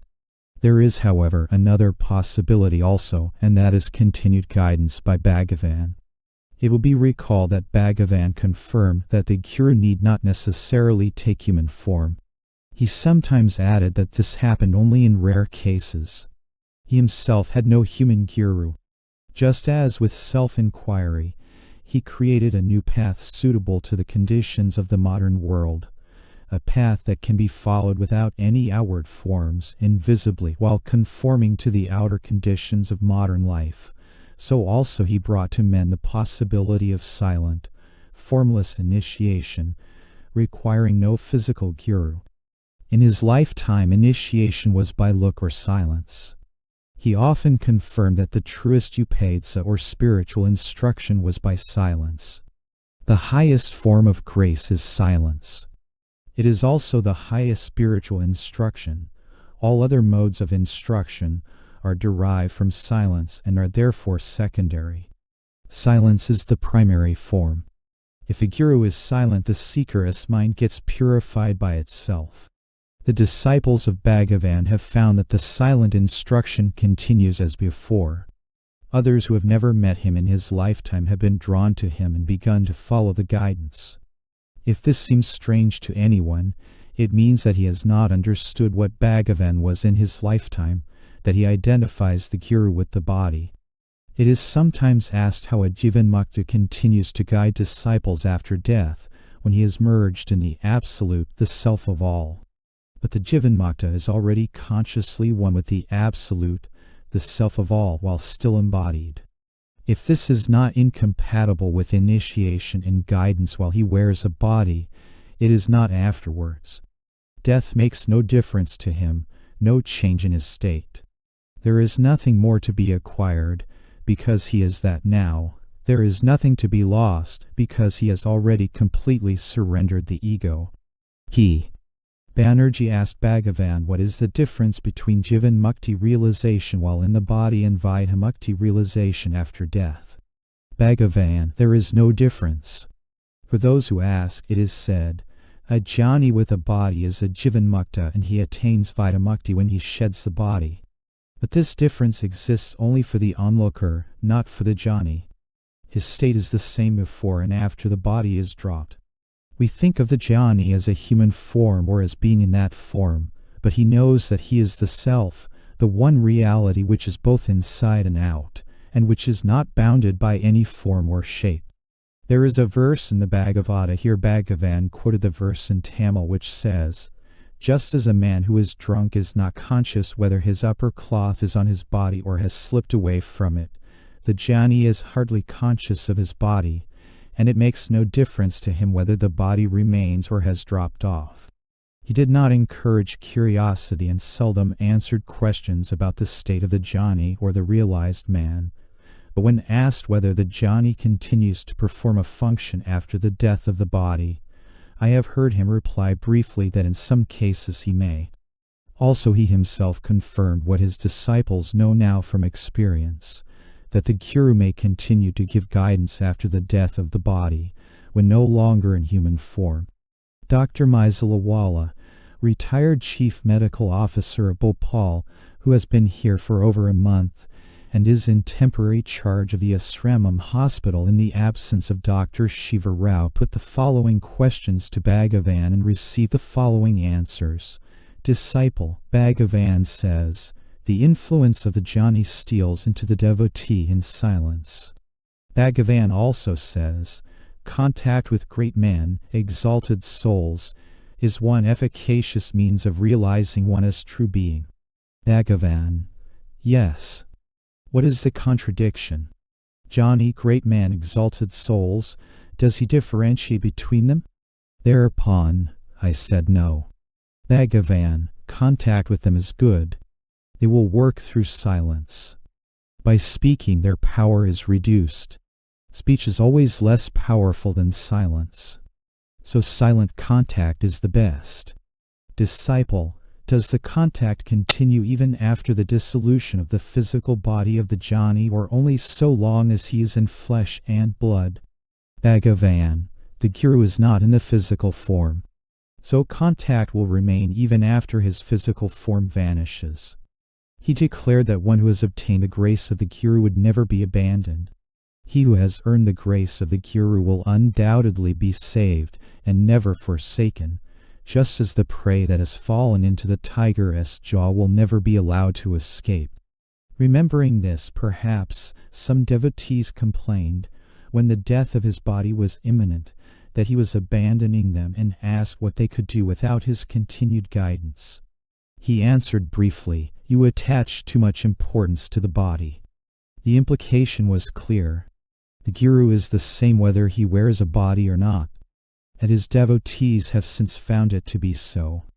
Having dealt with the need to pass from theory to practice, the possibility of practicing in the conditions of the modern world without any outward observances, and the necessity for a guru, the next 2 chapters will deal with the forms of practice that Bhagavan prescribed. His prescribing them openly is in itself remarkable. In their public writings and utterances, the spiritual masters of all religions have dealt mainly with theory and said little or nothing about the practical discipline they enjoin. The reason for this is obvious. It is that, as Bhagavan explains in the story of the king and his minister quoted earlier in this chapter, a technique of spiritual training can be legitimately used and be effective for good only when the use of it has been authorized by one duly qualified. And yet Bhagavan himself openly expounded the methods he enjoined, both in speech and writing. Most of the books on which the present exposition is based were written and published during his lifetime, and he always showed interest in them, and often recommended a questioner to turn to one of them for his answer. Even when it became clear that the life of his body was approaching its end, he continued to show interest in their editing and publication. Why did he permit this, when he was insistent that no technique is valid without the authorization of the guru? The only answer is the one given above. Physical death made no difference. If the mukta can be a guru before death, so can he also after death. He becomes no more a mukta by dying. The path that had been made open by his grace to those who turned to him was not for his lifetime only or for those few only who could approach him physically. He said, "They say that I am dying, but I am not going away. Where could I go? I am here." Chapter 5, Self-Inquiry.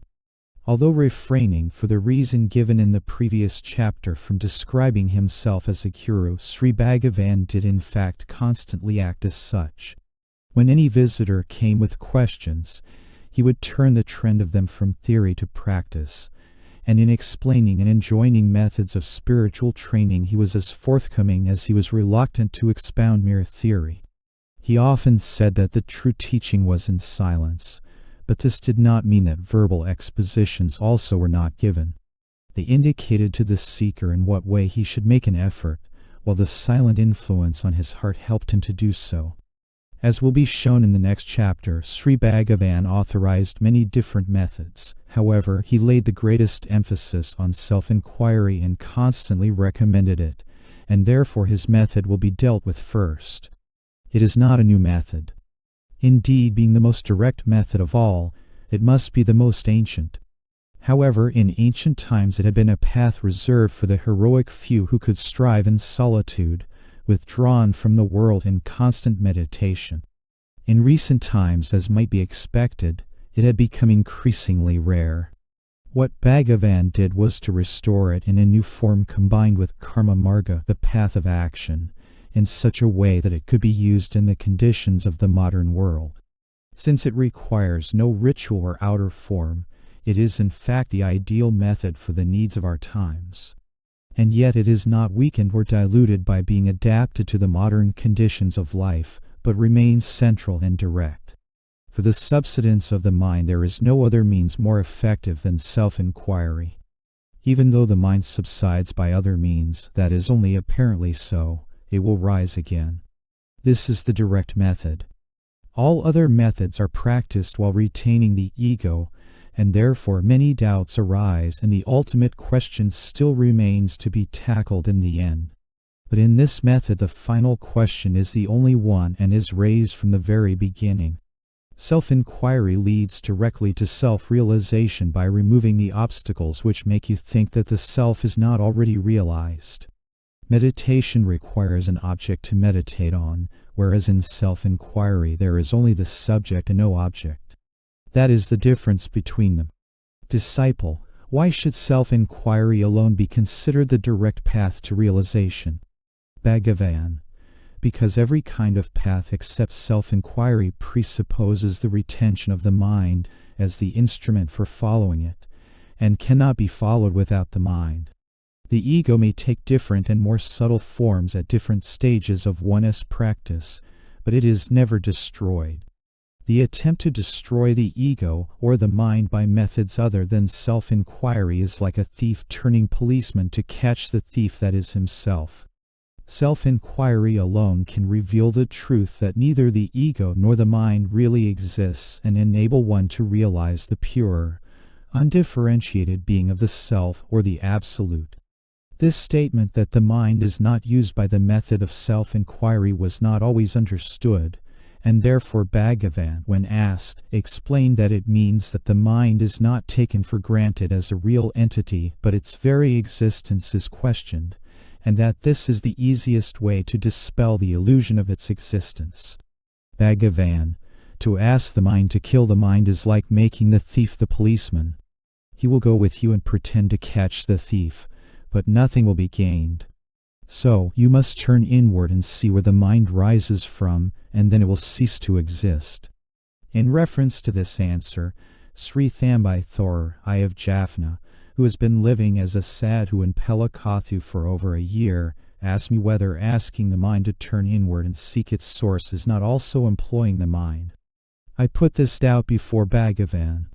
Bhagavan, of course we are employing the mind.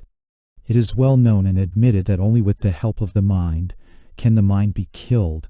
But instead of setting about saying there is a mind and I want to kill it, you begin to seek its source, and then you find it does not exist at all. The mind turned outwards results in thoughts and objects. Turned inwards it becomes itself the self. It can be said that the mind ceases to exist or that it becomes transformed into the self. The meaning is really the same.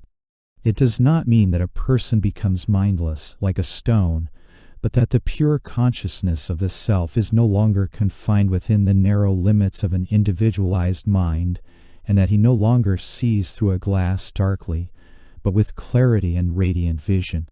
By steady and continuous investigation into the nature of the mind is transformed into that to which I refers, and that is in fact the self.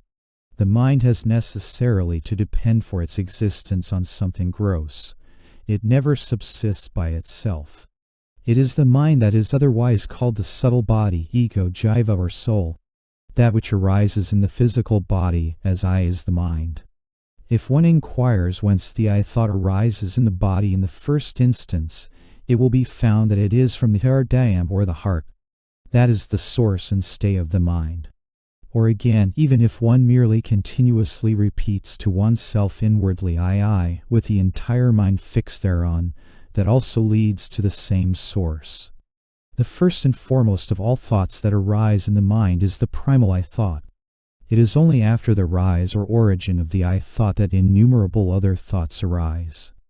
In other words, only after the first personal pronoun, I, has arisen do the second and third personal pronouns you, he, etc.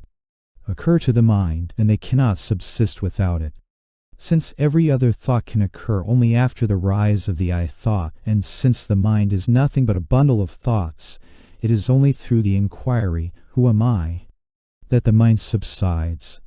Moreover, the integral I thought implicit in such inquiry, having destroyed all other thoughts, itself finally gets destroyed or consumed, just as a stick used for stirring the burning funeral pyre gets consumed.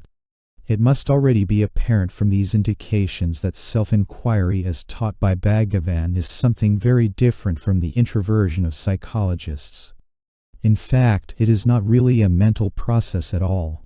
Introversion means studying the composition and contents of the mind, whereas this is an attempt to probe behind the mind to the self from which it arises. When the mind or ego has to be discarded in any case, why waste time analyzing it? To inquire, who am I that am in bondage? And thus know one's real nature is the only liberation. To keep the mind constantly turned inwards and to abide thus in the self is the only self-inquiry. Just as it is futile to examine the rubbish that has to be swept up only to be thrown away, so it is futile for him who seeks to know the self to set to work enumerating the tattvas that envelop the self and examining them instead of casting them away. He should consider the phenomenal world with reference to himself as merely a dream. Similarly, self-inquiry differs fundamentally from psychoanalysis or any other kind of psychiatric treatment. Such treatment can only aim at producing a normal, healthy, integrated human being, but not at transcending the bounds of the individual human state, since those who conduct it have themselves not done this and cannot open a road they have not trod. One thing, however, that self-inquiry in its initial stages has in common with psychiatric treatment is that it serves to bring up hidden thoughts and impurities from the depths of the mind. Disciple, other thoughts arise more forcibly when one attempts meditation. Bhagavan, yes, all kinds of thoughts arise in meditation. That is only right, for what lies hidden in you is brought out. Unless it rises up, how can it be destroyed? Thoughts rise up spontaneously, but only to be extinguished in due course, thus strengthening the mind. Disciple, when I concentrate, all sorts of thoughts arise and disturb me. The more I try, the more thoughts rise up. What should I do? Bhagavan, yes, that will happen. All that is inside will try to come out. There is no other way except to pull the mind up each time it wants to go astray and fix it in the self. Disciple, Bhagavan has often said that one must reject other thoughts when one begins the quest, but thoughts are endless. If one thought is rejected, another comes up, and there seems to be no end at all. Bhagavan, I do not say that you must keep on rejecting thoughts. If you cling to yourself, to the I thought, and your interest keeps you to that single thought, other thoughts will get rejected and will automatically vanish. Just as self-inquiry is not introspection as understood by the psychologists, so also it is not argument or speculation as understood by the philosophers. Disciple, when I think, who am I? The answer comes, I am not this mortal body, but am consciousness or the self. And then another thought suddenly arises. Why has the self become manifest? In other words, why has God created the world? Bhagavan, the inquiry, who am I, really means trying to find the source of the ego or of the I thought. You are not to occupy the mind with other thoughts, such as I am not the body. Seeking the source of the I serves as a means of getting rid of all other thoughts. You should not allow any scope for other thoughts such as you mention, but should keep the attention fixed on finding the source of the I thought by asking, when any other thought arises, to whom it occurs, and if the answer is to me, you then resume the thought. What is this I and what is its source? Bhagavan did sometimes allow or even use mental argument, but that was to convince the beginner of the unreality of the individual self or ego, and thus induce him to take up self-inquiry. The argument itself was not self-inquiry. Disciple, who am I? How is the answer to be found? Bhagavan, ask yourself the question. The body animi, a kosa, and its functions are not I. Going deeper, the mind manami, a kosa, and its functions are not I. The next step takes one to the question, wherefrom do these thoughts arise? The thoughts may be spontaneous, superficial, or analytical. They operate in the mind. Then who is aware of them? The existence of thoughts, their clear conception and operation, become evident to the individual. This analysis leads to the conclusion that the individuality is operative as the cognizer of the existence of thoughts and their sequence. This individuality is the ego, or as people say, I. Vijnanamaya kosa, intellect, is only the sheath of the I, and not the I itself. Inquiring further, the questions arise, what is this I? Wherefrom does it come? I was not aware in sleep. Simultaneously with its rise, sleep changes to dream and wakefulness. But I am not concerned with the dream state just now. Who am I now in the wakeful state?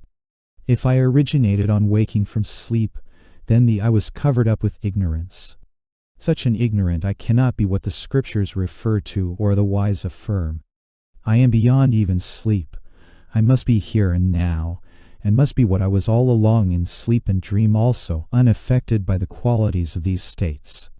I must therefore be the unqualified substratum underlying these three states, after Anandamaya, a kosa, is transcended. Two Parsi ladies arrived from Ahmedabad and spoke with Bhagavan. Lady Bhagavan, we have been spiritually inclined from childhood. We have read several books on philosophy and are attracted by Vedanta. So we read the Upanishads, Yoga Vasishta, Bhagavad Gita, etc. We try to meditate, but there is no progress in our meditation. We do not understand how to realize. Can you kindly help us towards realization? Bhagavan, how do you meditate? Lady, I begin by asking myself, who am I? And eliminate the body as not I, the breath as not I, the mind as not I, but then I am unable to proceed further. Bhagavan, well, that is all right so far as the mind goes. Your process is only mental.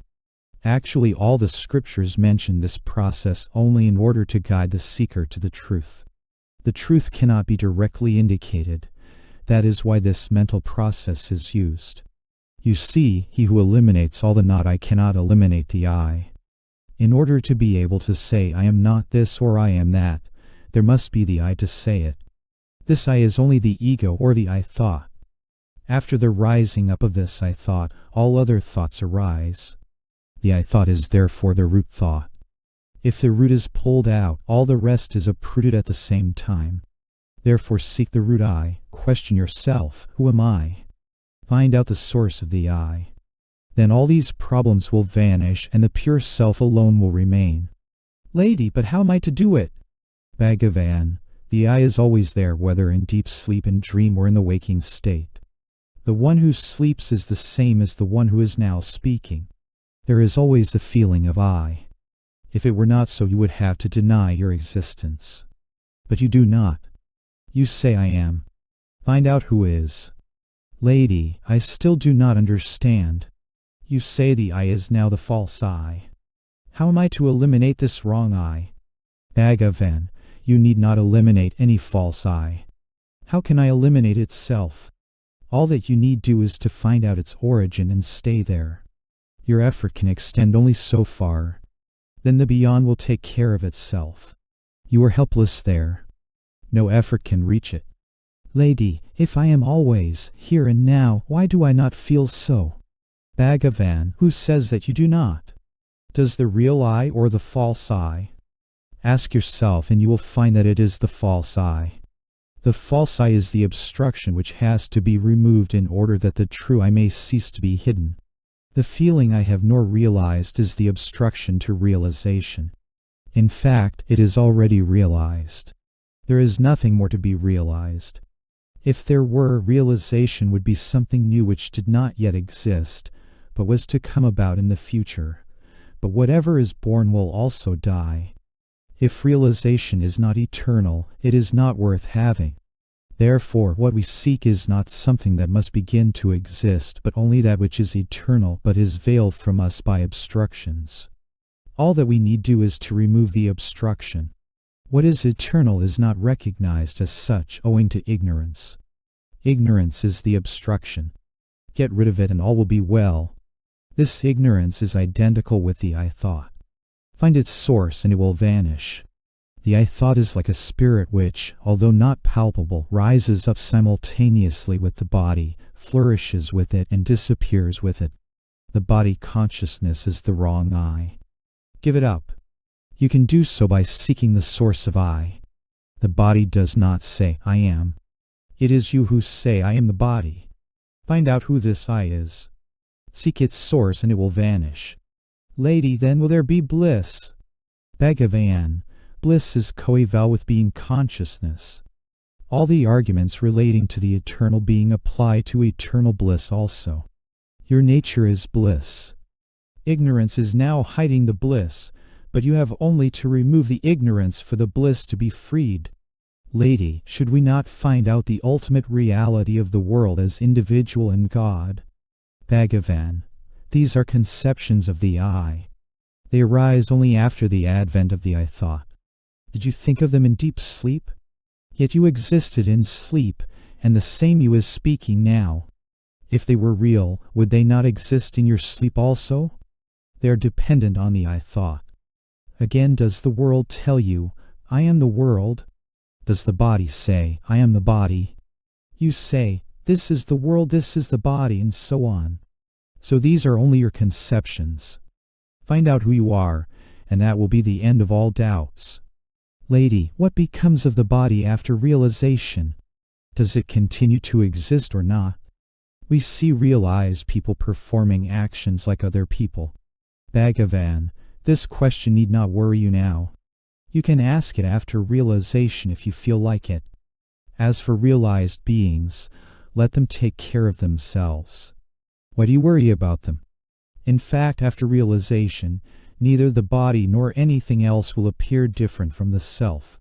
Lady, if we are always being consciousness bliss, why does God place us in difficulties? Why did He create us?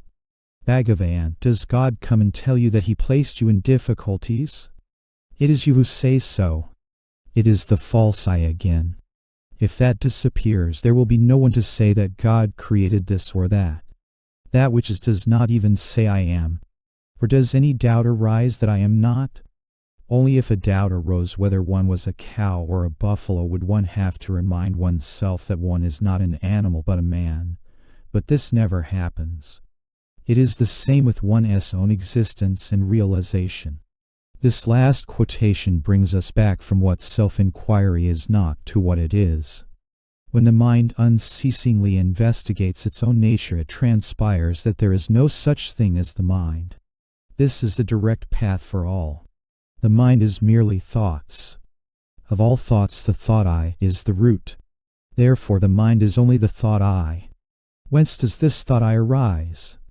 Seek for it within. It then vanishes. This is the pursuit of wisdom. Where the I vanishes, there appears an I by itself. This is the infinite Purnam. If the ego is, everything else is also. If the ego is not, nothing else is. Indeed, the ego is all. Therefore, the inquiry as to what this ego is the only way of giving up everything. The state of non-emergence of I is the state of being that.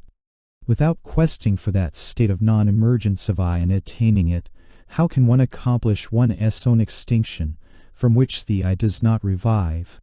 Without that attainment, how is it possible to abide in one's true state, where one is that? Just as a man would dive in order to get something that had fallen into the water, so one should dive into oneself with a keen, one-pointed mind, controlling speech and breath, and find the place whence the I originates. The only inquiry leading to self-realization is seeking the source of the word I. Meditation on I am not this, I am that may be an aid to inquiry, but it cannot be the inquiry. If one inquires who am I? Within the mind, the individual I falls down abashed as soon as one reaches the heart, and immediately reality manifests itself spontaneously as I. Although it reveals itself as I, it is not the ego, but the perfect being, the absolute self. Bhagavan, the notions of bondage and liberation are merely modifications of the mind. They have no reality of their own, and therefore cannot function of their own accord. Since they are modifications of something else, there must be an entity independent of them as their common source and support. If therefore one investigates into that source in order to know of whom the bondage or liberation is predicated, one will find that they are predicated of me, that is, oneself. If one then earnestly inquires, who am I? One will see that there is no such thing as I or me. That which remains on seeing that the I does not exist, is realized vividly and unmistakably as self-luminous and subsisting merely as itself. This vivid realization, as a direct and immediate experience of the supreme truth, comes quite naturally, with nothing uncommon about it, to everyone who, remaining just as he is, inquires introspectively without allowing the mind to become externalized even for a moment or wasting time in mere talk. There is therefore not the least doubt regarding the well-established conclusion that to those who have attained this realization, and thus abide absolutely identical with the self, there is neither bondage nor liberation. Bhagavan, the self is pure consciousness. Yet a man identifies himself with the body which is insentient and does not itself say, I am the body. Someone else says so. The unlimited self does not. Who does? Spurious I arises between pure consciousness and the insentient body and imagines itself to be limited to the body. Seek this and it will vanish like a phantom. The phantom is the ego or mind or individuality. All the scriptures are based on the rise of this phantom, whose elimination is their purpose. The present state is mere illusion. Its dissolution is the goal and nothing else. Bhagavan here refers to the ego as the phantom or a spurious I. In the explanation to the two Parsi ladies quoted earlier, he spoke of a false I and a true I. For practical purposes, he did sometimes speak of giving up the false I in quest of the true, but that should not be taken as implying that there are two selves in a man. What he really meant was simply giving up the false identification of the I as an individual being in order to realize one's true identity as the universal self. He frequently insisted that there are not two Is of which one can seek and know the other. According to the truth of non-duality, to see the self is to be the self. Otherwise, there would be the duality of a subject and object and the trinity of seer, sight and seen. Disciple, how is one to realize the self? Bhagavan, whose self? Find out. Disciple, mine, but who am I? Bhagavan, it is you who must find out. Disciple, I don't know. Bhagavan, just think over the question. Who is it that says, I don't know? Who is the I in your statement? What is not known? Disciple, somebody or something in me. Bhagavan, who is that somebody? In whom? Disciple, perhaps some power. Bhagavan, find out. Disciple, why was I born? Bhagavan, who has born? The answer is the same to all your questions.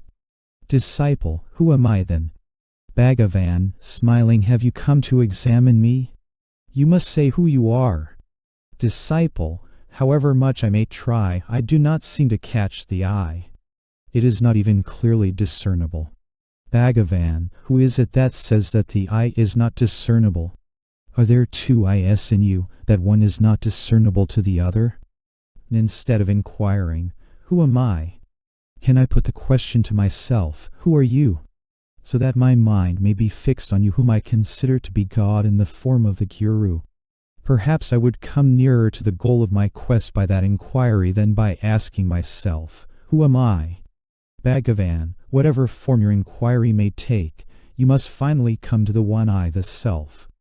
All these distinctions made between I and you, master and disciple, are merely a sign of ignorance.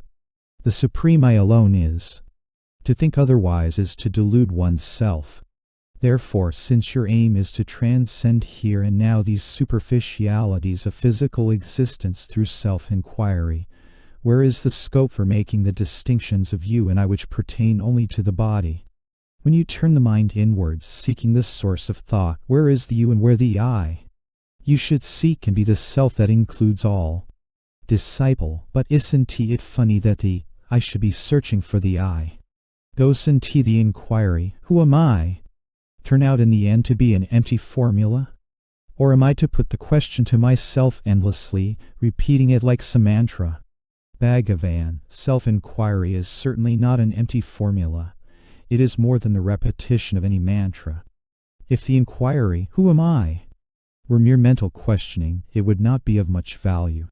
The very purpose of self-inquiry is to focus the entire mind at its source. It is not, therefore, a case of one eye searching for another eye. Much less is self-inquiry an empty formula, for it involves an intense activity of the entire mind to keep it steadily poised in pure self-awareness. Self-inquiry is the one infallible means, the only direct one, to realize the unconditioned, absolute being that you really are. The following passages show still more clearly that it is a question of tracing the I thought back to its source, not of one I discovering another. Visitor, I am told that according to your school I must find out the source of my thought. How am I to do it? Bhagavan, I have no school, however it is true that one should trace the source of all thoughts. Visitor, suppose I have the thought horse and try to trace its source. I find that it is due to memory, and the memory in its turn is due to prior perception of the object horse, but that is all. Bhagavan, who asked you to think about all that? All those are also thoughts. What good will it do you to go on thinking about memory and perception? It will be endless, like the old dispute which came first, the tree or the seed. Ask who has this perception and memory. That eye that has the perception and memory, whence does it arise? Find this out. Because perception or memory or any other experience only comes to that eye. You do not have such experiences during sleep, and yet you say that you existed during sleep. And you exist now too. That shows that the eye continues while other things come and go. Visitor, I am asked to find out the source of I, and in fact that is what I want to find out, but how can I? What is the source from which I came? Bhagavan, you came from the same source in which you were during sleep. Only during sleep you could not know where you entered. That is why you must make the inquiry while awake. Some of us advise the visitor to read Who Am I? And Ramana Maharshi and Bhagavan also told him he might do so. He did so during the day, and in the evening he said to Bhagavan, those books prescribe self-inquiry, but how is one to do it? Bhagavan, that must also be prescribed in the books. Visitor, am I to concentrate on the thought, who am I? Bhagavan, it means that you must concentrate to see where the I thought arises. Instead of looking outwards, look inwards and see where the I thought arises. Visitor, and Bhagavan says that if I see that, I shall realize the self. Bhagavan, there is no such thing as realizing the self. How is one to realize or make real what is real? People all realize or regard as real what is unreal, and all they have to do is to give up doing so. When you do that, you will remain as you always are, and the real will be real. It is only to help people give up regarding the unreal as real that all the religions and practices taught by them have come into being. Visitor, whence comes birth? Bhagavan, whose birth? Visitor, the Upanishads say, he who knows Brahman becomes Brahman. Bhagavan, it is not a matter of becoming but of being. There is no such thing as realizing the self. Bhagavan has often said this in order to remind those who ask that the self alone is now and eternally, and is not something new to be discovered. This paradox is of the essence of non-dualism. In answer to a question as to what is the best way to the goal, Bhagavan said, there is no goal to be reached. There is nothing to be attained. You are the self. You exist always. Nothing more can be predicated of the self than that it exists. Seeing God where the self is only being the self, that is yourself. Seeing is being. You being the self want to know how to attain the self. It is like a man being at Ramana Ashramam and asking how many ways there are of going to Ramana Ashramam, and which is the best way for him. All that is required of you is to give up the thought that you are this body and give up all thoughts of external things or the non-self. As often as the mind goes out towards objects, stop it and fix it in the self or I. That is all the effort required on your part. Despite this paradox, however, Bhagavan also stressed the necessity of effort as explained in Chapter 2 of this book. Ceaseless practice is essential until one attains without the least effort that natural and primal state of mind, which is free from thought, in other words, until the I, my and mine are completely eradicated and destroyed. It is in order to safeguard the viewpoint that there is nothing new to be discovered that Advaita explains that it is only a question of removing the screen of ignorance, just as by removing water plants one reveals beneath them the water that was already there, or as the removal of clouds reveals the blue sky that is there already but was hidden by them. Disciple, how can one know the self? Bhagavan, the self always is. There is no knowing it. It is not some new knowledge to be acquired. What is new and not here and now cannot be permanent. The self always is, but knowledge of it is obstructed, and the obstruction is called ignorance. Remove the ignorance and knowledge shines forth. In fact, it is not the self that has this ignorance or even knowledge. These are only accretions to be cleared away. That is why the self is said to be beyond knowledge and ignorance. It remains as it naturally is, that is all.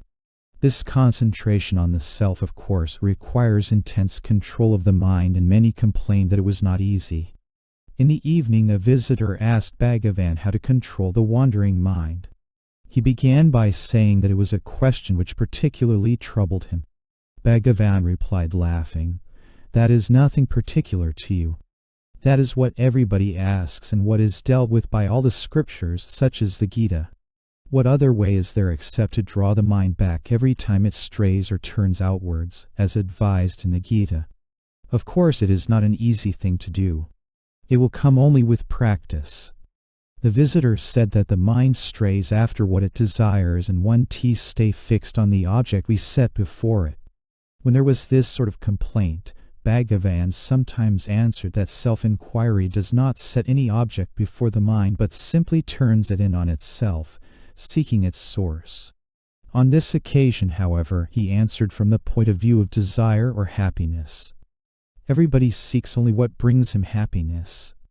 Your mind wanders out after some object or other because you think that happiness comes from it, but find out where all happiness comes from, including that which you regard as coming from sense objects. You will find that it all comes from the self alone, and then you will be able to abide in the self. Sometimes people complained of the difficulty of quelling thoughts. Bhagavan brought them round again to self-inquiry by reminding them that it is the thinker, or, in case of doubt, the doubter, whom one must examine. There may be 1,000 doubts, but one does not doubt the existence of the doubter. Who is he? All doubts will cease only when the doubter and his source have been found. It is no use endlessly removing doubts. If we clear up, one another will arise, and there will be no end to them. But if the doubter himself is found to be really non-existent by seeking his source, then all doubts will cease. Mind control, of course, means concentration. But by concentration, Bhagavan did not mean concentrating on one thought, although he did not always discourage this, but concentrating on the sense of being, the feeling of I am, and excluding all thoughts. Bhagavan, concentration is not thinking of one thing. On the contrary, it is excluding all thoughts, since all thoughts obstruct the sense of one as true being. All efforts are to be directed simply to removing the veil of ignorance. In a number of passages already quoted, Bhagavan does not only tell the questioner to investigate the I thought, but to find out where it arises.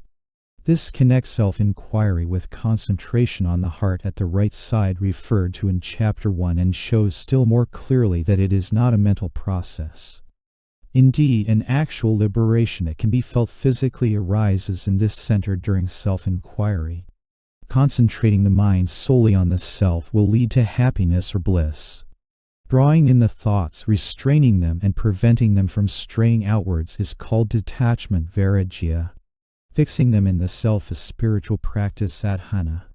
Concentrating on the heart is the same as concentrating on the self. Heart is another name for self. Subharamaya.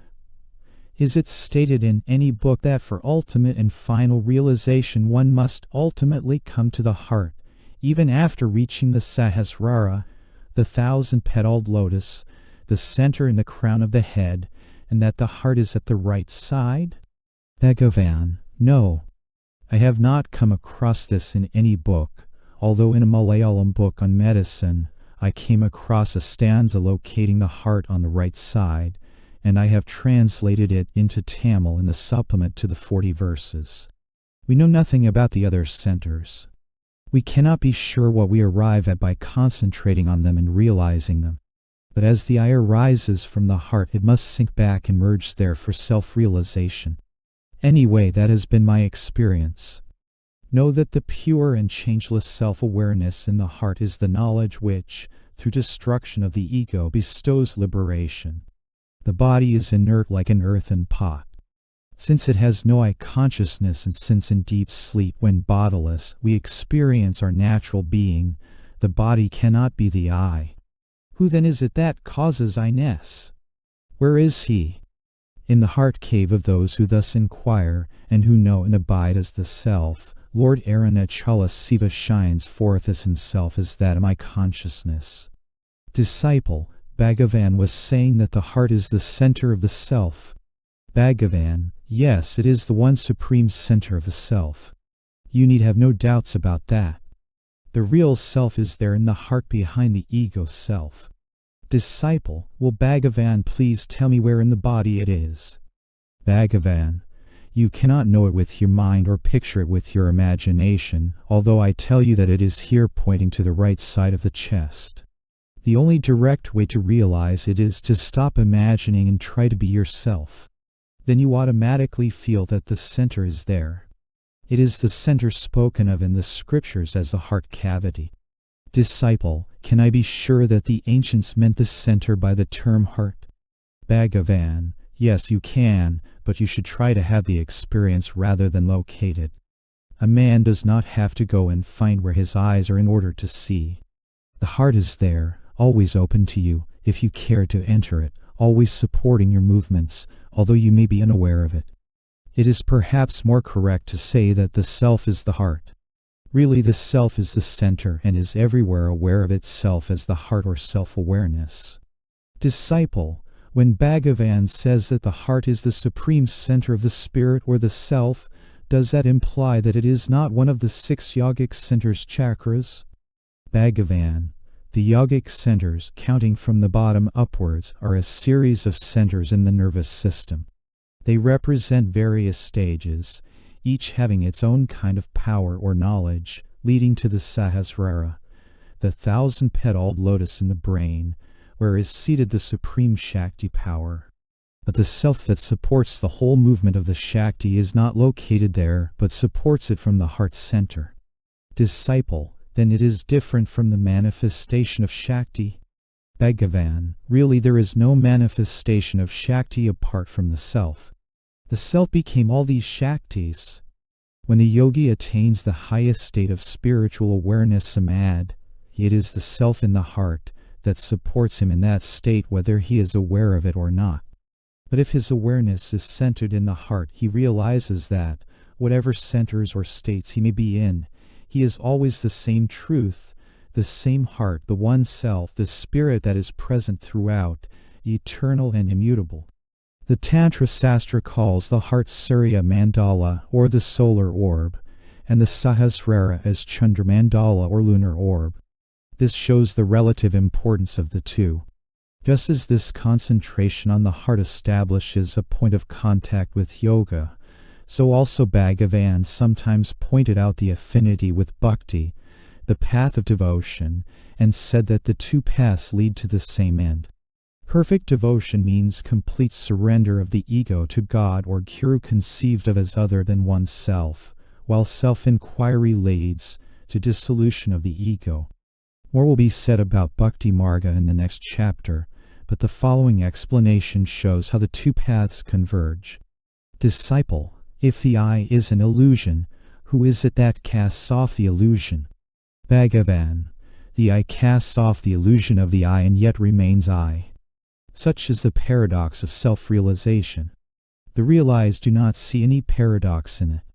Consider the case of the worshipper. He approaches God and prays to be absorbed in Him. He then surrenders himself in faith and by concentration. And what remains afterwards? In the place of the original I, self-surrender leaves a residuum of God in which the I is lost. That is the highest form of devotion or surrender and the peak of detachment. You may give up this and that of my possessions, but if instead you give up I and mine, all is given up at a stroke and the very seed of possession is destroyed. Thus the evil is nipped in the bud or crushed in the germ. But detachment must be very strong to do this. The craving to do it must equal the craving of a man who is held under water to rise to the surface and breathe. If distracting thoughts are a danger on one hand, so also is sleep a danger on the other hand. In fact, people who are beginning a spiritual path may find themselves assailed by an overpowering wave of sleepiness whenever they begin to meditate. And then, if they stop meditating, this passes and they are not sleepy at all. This is simply one form of the ego's resistance, and it has to be broken down. Mr. Bhargava also said something about sleep, and this led Bhagavan to speak about sleep as follows. What is required is to remain fixed in the self always. The obstacles to that are distraction by things of the world, including sense objects, desires and tendencies on the one hand, and sleep on the other. Sleep is always mentioned in the books as the first obstacle to samadhi, and various methods are prescribed for overcoming it according to the stage of evolution of the person concerned. First, one is enjoined to give up all worldly distractions and to restrict sleep. But then it is said, for instance, in the Gita, that one need not give up sleep entirely. One should not sleep at all during daytime, and even during night restrict sleep to the middle portion, from about 10 to 2. But another method that is prescribed is not to bother about sleep at all. Whenever it overtakes you, you can do nothing about it. So simply remain fixed in the self or in meditation every moment of your waking life, and take up meditation again the moment you wake, and that will be enough. Then even during sleep, the same current of thought or meditation will be working. This is evident because if a man goes to sleep with any strong thought working in his mind, he finds the same thought present when he wakes up. It is of the man who does this with meditation that it is said that even his sleep is samadhi. It is important to remember this, because the Maharshi often spoke of sleep as an example of the egoless state. As the above passage shows, he did not mean that physical sleep is to be encouraged. That is only a dark, unconscious counterpart of the true egoless state, which is pure consciousness.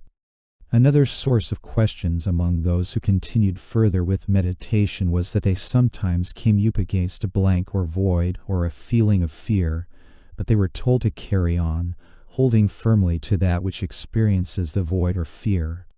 The same answer was also given to those who experienced a state of bliss. There can be neither fear nor pleasure, neither vision nor void, without someone to experience it. Disciple, when I reach the thoughtless stage in my sadhana, I enjoy a certain pleasure, but sometimes I also experience a vague fear which I cannot properly describe. Bhagavan, whatever you experience, you should never rest content with it. Whether you feel pleasure or fear, ask yourself who feels it, and continue your efforts until both pleasure and fear are transcended and all duality ceases and the reality alone remains. There is nothing wrong in such things being experienced, but you must never stop at that. For instance, you must never rest content with the pleasure of laya, dissolution experienced when thought is quelled, but must press on until all duality ceases. In the afternoon, the following questions were put by Mr. Bhargava, an elderly visitor from Jhansi in Uttar Pradesh. 1. How am I to search for the I from start to finish? 2. When I meditate, I reach a stage where there is a vacuum or void. How should I proceed from there? Bhagavan, never mind whether there are visions or sounds or anything else, or whether there is void. Are you present during all these, or are you not? You must have been there during the void to be able to say that you experienced a void. To be fixed in that you is the quest from start to finish. In all books on Vedanta you will find this question of a void or nothing being left raised by the disciple and answered by the guru. It is the mind that sees objects and has experiences, and that finds a void when it ceases to see and experience, but that is not you. You are the constant illumination that lights up both the experience and the void. It is like the theater light that enables you to see the theater, the actors, and the play while the play is going on, but also remains a light and enables you to say that there is no play on when it is all finished. Or there is another illustration. We see objects all around us, but in complete darkness we do not see them, and we say, I see nothing. In the same way, you are there even in the void you mention. You are the witness of the three bodies, the gross, the subtle, and the causal, and of the three times, past, present, and future, and also this void. In the story of the 10th man, when each of them counted and thought they were only 9, each one forgetting to count himself, there is a stage when they think one is missing and do not know who it is, and that corresponds to the void. We are so accustomed to the notion that all that we see around us is permanent and that we are this body, that when all this ceases to exist we imagine and fear that we also have ceased to exist. Bhagavan also quoted verses 212 and 213 from Vivekachudamani, in which the disciple says, "After I eliminate the 5 sheaths as not self, I find that nothing at all remains." And a guru replies that the self, or that by which all modifications, including the ego and all its creatures in their absence, that is the void, are perceived, is always there. Bhagavan continued and said, "The nature of the self, or I, must be illumination. You perceive all modifications in their absence." How? To say that you get the illumination from another would raise the question how he got it, and there would be no end to the chain of reasoning. So you yourself are the illumination. The usual illustration of this is the following. You make all kinds of sweets of various ingredients and in various shapes, and they all taste sweet because there is sugar in all of them, and sweetness is the nature of sugar. And in this same way all experiences and the absence of them contain the illumination, which is the nature of the self. Without the self they cannot be experienced, just as without sugar not one of the articles you make can taste sweet. Later he continued, "First one sees the self as objects, then one sees the self as void, then one sees the self as the self. Only in this last case there is no seeing, because seeing is being."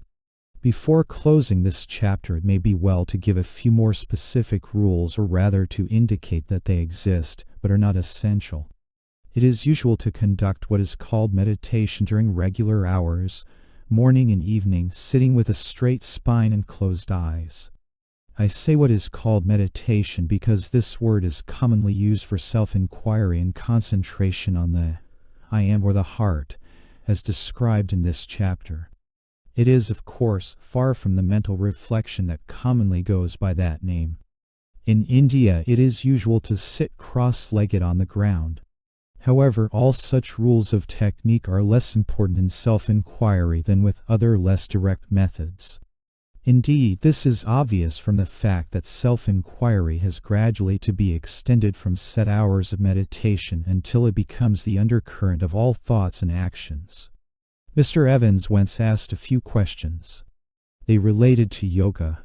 He wanted to know if it was right to kill animals such as tigers, deer, and so on, and use the skin as a seat for the yoga posture asana. Bhagavan, the mind is the tiger or the deer. Disciple, if everything is illusion, can one then take life? Bhagavan, who has the illusion? That is what you must find out. In fact, everyone is a killer of the self-atmahan at every moment of his life. Disciple, which posture is the best? Bhagavan, any posture, possibly Sukhasana, the easy or half Buddha posture. But that is immaterial for jhana, the path of knowledge. Disciple, does posture indicate temperament? Bhagavan, yes. Disciple, what are the properties and effects of a tiger's skin or wool, or a deer's skin as a seat? Bhagavan, some people have found out and described them in books on yoga. They correspond to conductors and non-conductors of magnetism and so on. But all this is of no importance on the path of knowledge, jhana marga. Posture really means steadfastness in the self, and it is inward. Disciple, which is the most suitable time for meditation? Bhagavan, what is time? Disciple, tell me what it is. Bhagavan, time is only an idea. There is only reality. Whatever you think it is, it appears to be. If you call it time, it is time. If you call it existence, it is existence, and so on. After calling it time, you divide it into days and nights, months, years, hours, minutes, and so on. Time is immaterial for the path of knowledge. But some of these rules and disciplines are good for beginners. Disciple, does Bhagavan recommend any special posture for Europeans? Bhagavan, it depends on the mental equipment of the individual. There are no hard and fast rules. Disciple, is meditation to be practiced with eyes open or closed? Bhagavan, it may be done either way. The important thing is that the mind should be turned inwards and kept active in its quest. Sometimes it happens that when the eyes are closed, latent thoughts rush forth with great vigor. But on the other hand, it may be difficult to turn the mind inwards with the eyes open. It requires strength of mind. The mind is pure by nature but contaminated by taking in objects.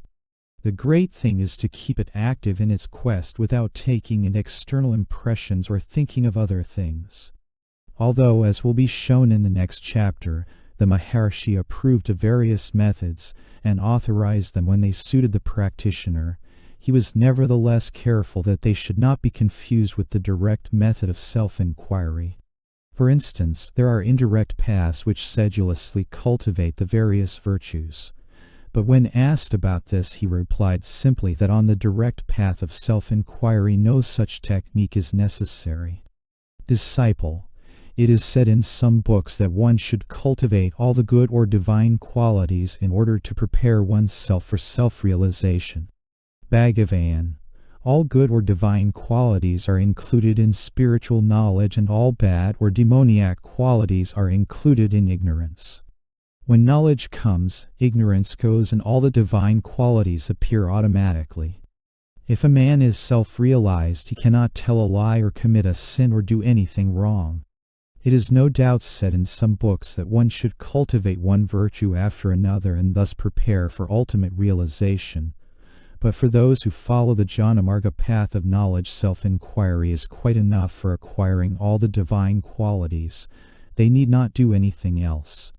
In general, he approved the use of incantations by those who found them helpful, but he was insistent that self-inquiry should not become a mantra.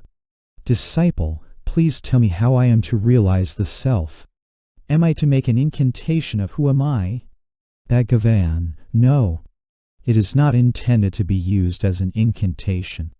However, the method which is most apt to be confused with self-inquiry is the meditation I am he, and therefore he frequently warned against this confusion. Self-inquiry is a different method from the meditation I am Siva or I am he. I rather lay stress on self-knowledge, because you are first concerned with yourself before you proceed to know the world and its Lord. The I am he or I am Brahman meditation is more or less mental, but the quest for the self of which I speak is a direct method, and is superior to the other.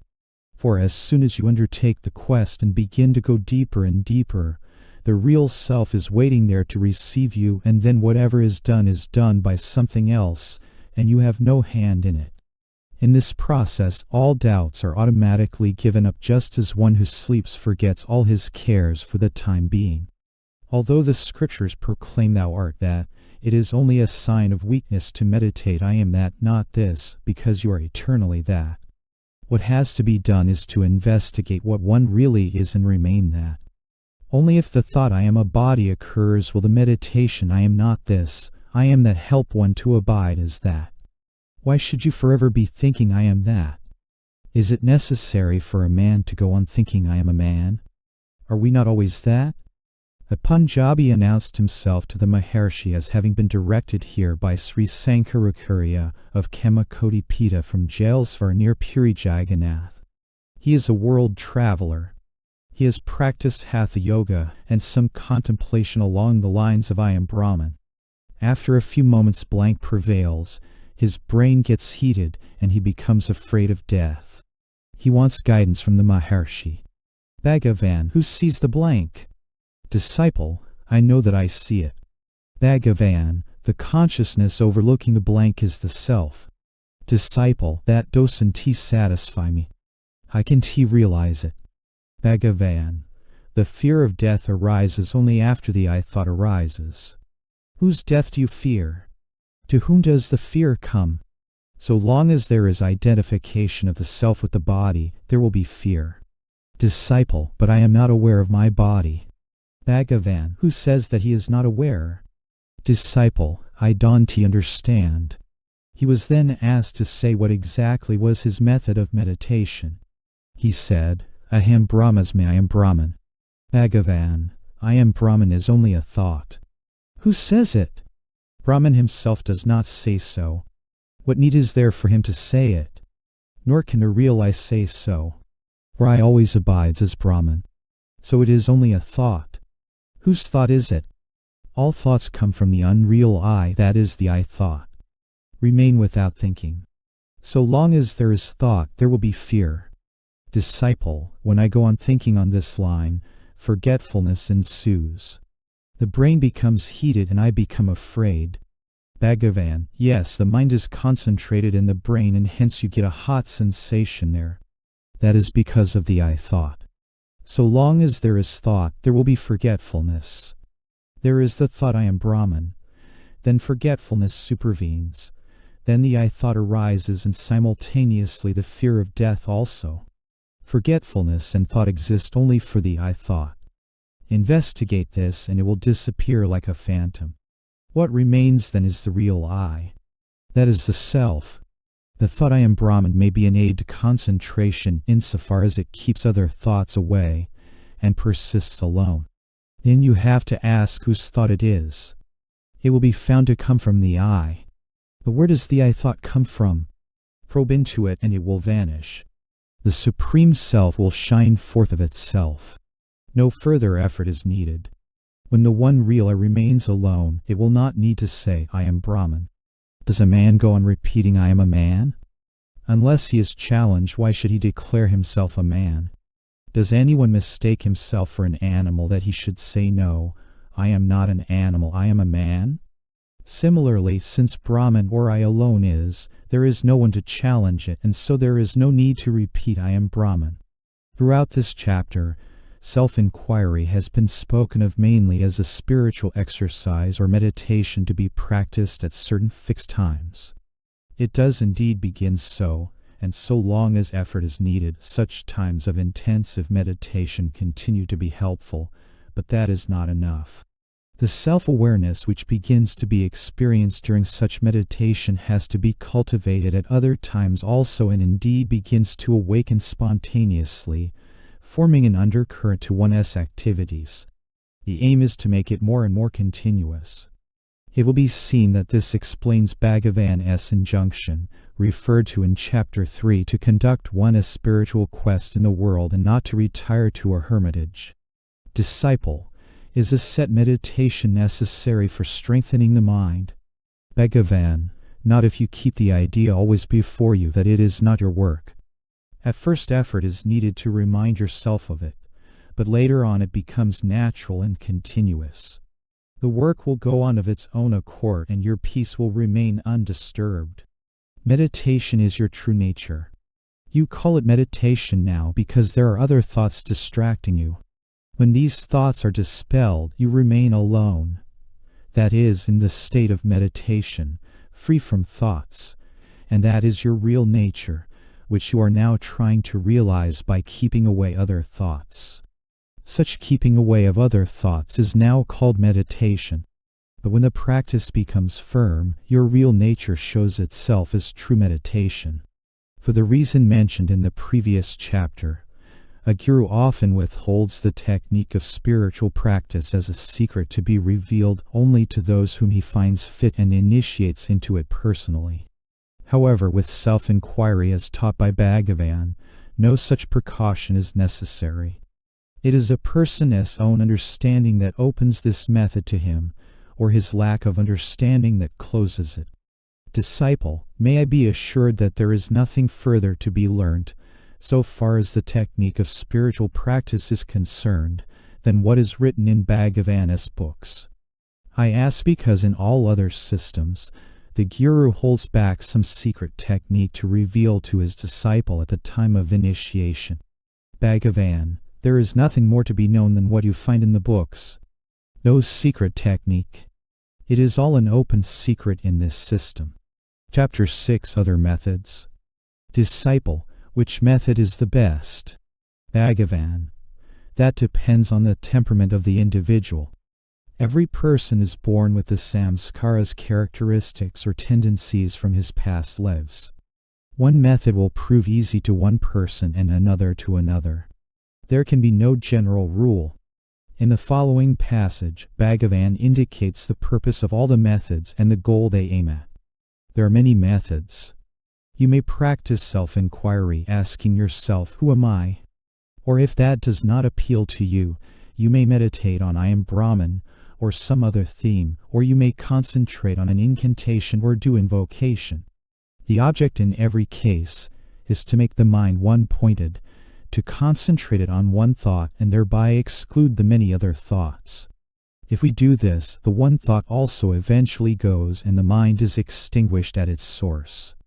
Dr. Maisalawala placed in Bhagavan's hands a letter he had received from his friend Ajgomkar, a gentleman of about 35, a follower of Jain Ainswar Maharaj, who is said to have attained jhana in his 28th year. The letter said, "You call me Purna. Who is not Purna in this world?" Bhagavan agreed, and continuing in the vein in which he discoursed this morning 15/3/1946 said, "We first limit ourselves and then seek to become unlimited, as in fact we always are. All our effort is only directed to giving up the notion that we are limited." The letter went on to say, Ramana Maharshi is an exponent of the Advaita doctrine of Advaita Vedanta. Of course it is a bit difficult. Bhagavan remarked on this, "Somebody has told him so. I do not teach only the Advaita doctrine. I approve of all schools.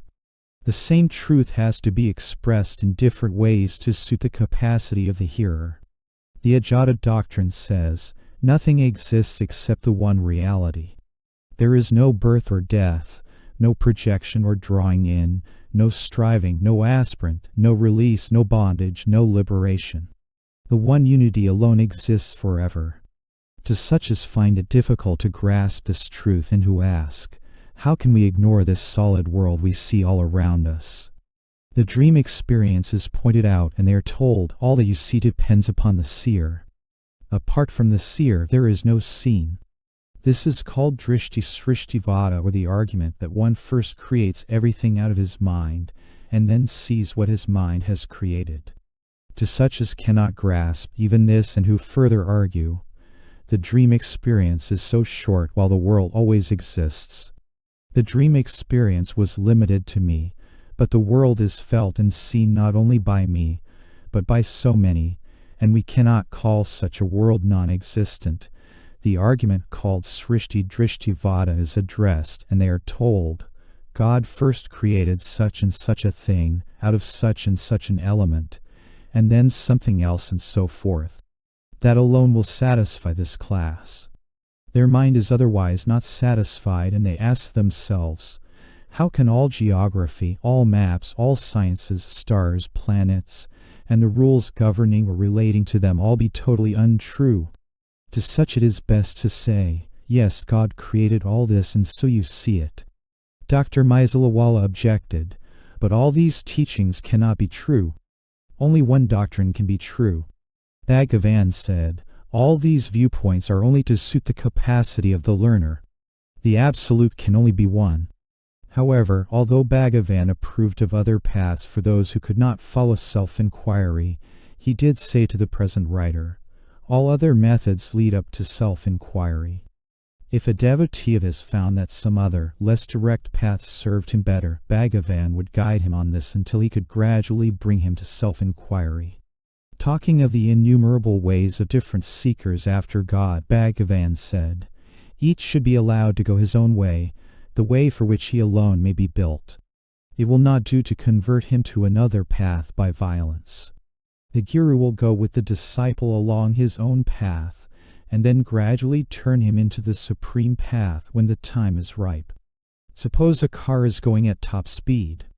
To stop it and to turn it at once would lead to a crash. Other methods are not necessarily exclusive of self-inquiry. In fact, some of them may very well be combined with it. Satsang. The greatest of all aids to self-realization is the presence of a realized man. This is called satsang, which means literally fellowship with being. Even here Bhagavan would sometimes explain that the real being is the self and therefore no physical form is needed for satsang. Nevertheless, he often dwelt on its benefits. Association with sages who have realized the truth removes material attachments. On these attachments being removed, the attachments of the mind are also destroyed. Those whose attachments of mind are thus destroyed become one with that which is motionless. They attain liberation while yet alive. Cherish association with such sages.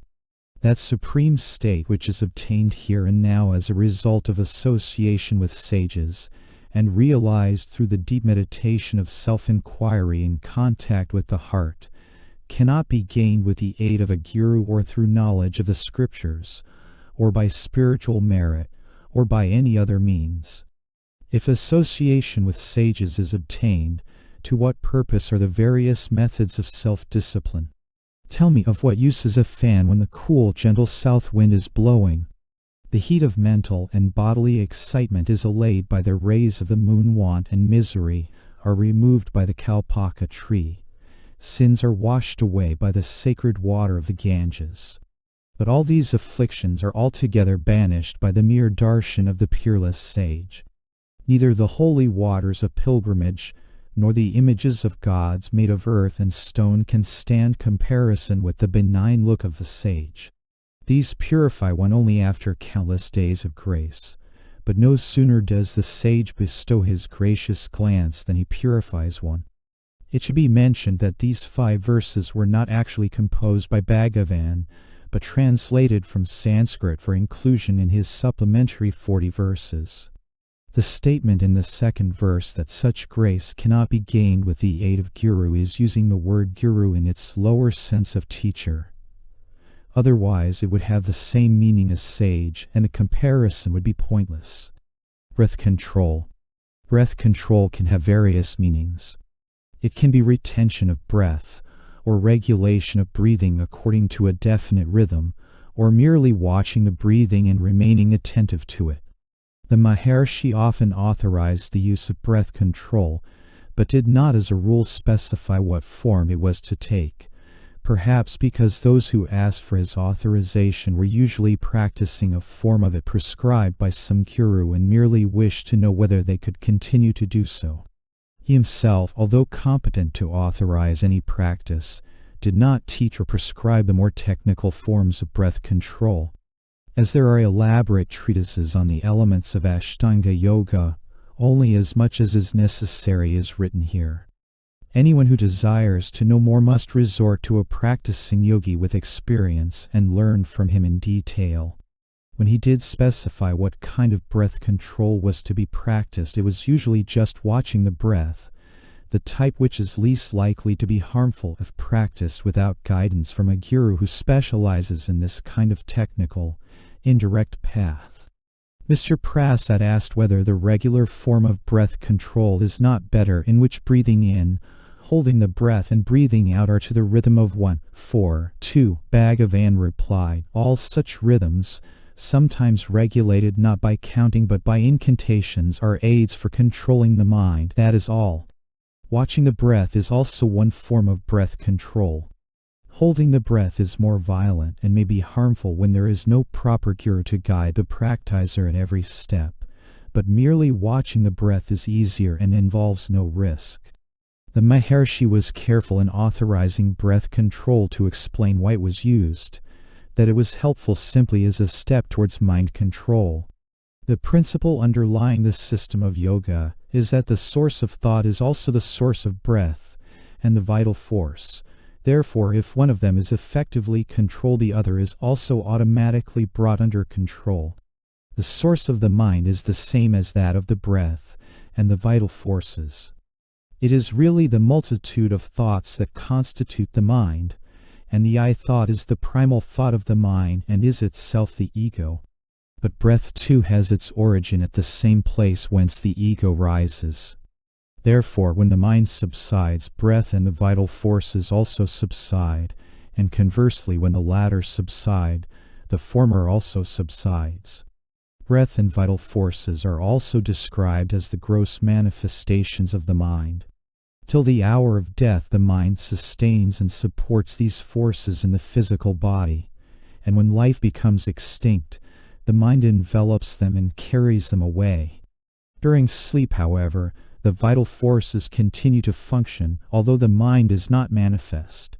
This is according to the divine law, and is intended to protect the body, and to remove any possible doubt as to whether it is alive or dead while one is asleep.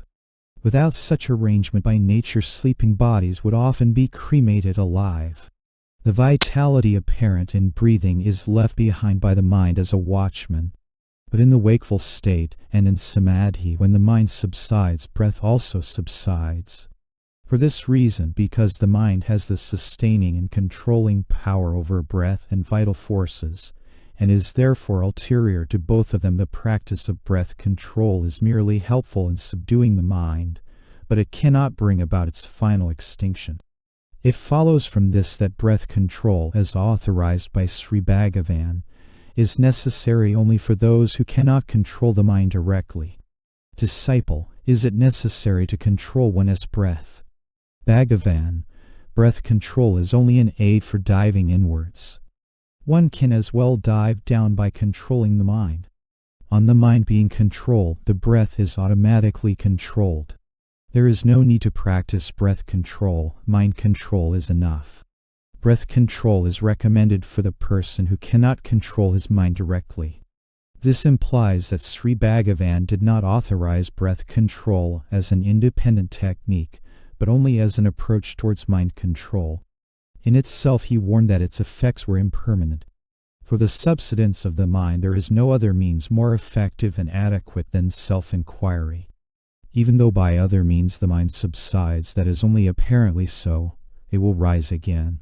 For instance, the mind subsides by means of breath control, yet such subsidence lasts only so long as the control of breath and vital forces continues, and when they are released, the mind also gets released, and immediately being externalized, it continues to wander through the force of subtle tendencies.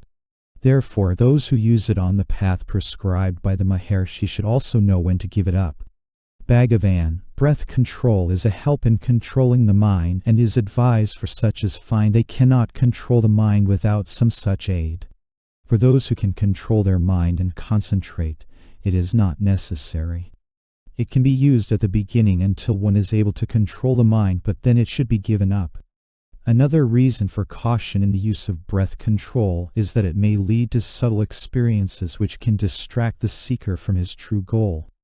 As will be shown in the next chapter, Bhagavan always warned against interest in powers and experiences or desire for them. He sometimes specifically connected this warning with the use of breath control. Bhagavan, breath control is also a help. It is one of the various methods that are intended to help us attain ekagrata, or one-pointedness of mind. Breath control can also help to control the wandering mind and attain this one-pointedness, and therefore it can be used. But one should not stop there. After obtaining control of the mind through breath control, one should not rest content with any experiences which may accrue therefrom, but should harness the controlled mind to the question, "Who am I?" till the mind merges in the self. Asanas.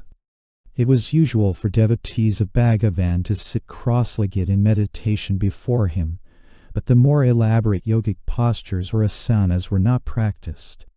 As explained in the previous chapter, such postures are less important in self-inquiry than on a yogic path. Disciple, a number of asanas are mentioned. Which of them is the best? Bhagavan, one-pointedness of mind is the best posture. Hatha Yoga. Bhagavan, the Hatha Yogas claim to keep the body fit so that the inquiry may be effected without obstacles. They also say that life must be prolonged so that the inquiry may be carried to a successful end. Furthermore, there are those who use various drugs kaya kalpa to that end. Their favorite example is that the canvas must be perfect before the painting is begun. Yes, but which is the canvas and which the painting? According to them, the body is the canvas and the inquiry into the self the painting. But isn't the body itself a picture on the canvas of the self? Disciple, but Hatha Yoga is much spoken of as an aid. Bhagavan, yes. Even great pandits well versed in Vedanta continue the practice of it. Otherwise their minds will not subside. So you may say it is useful for those who cannot otherwise still the mind. Light gazing. Disciple, why should one not adopt other means, such as gazing at a light?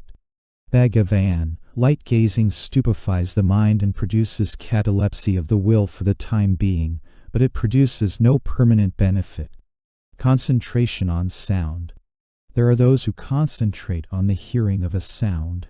not any physical sound but sound from the subtle plane. The Maharshi did not disapprove of this but reminded them to hold on to the self and find out who it is that hears the sound. The concentration achieved is good but does not in itself lead far enough. Inquiry also is needed. A Gujarati gentleman said that he was concentrating on sound nada and desired to know if the method was right. Bhagavan, meditation on nada, is one of the various approved methods.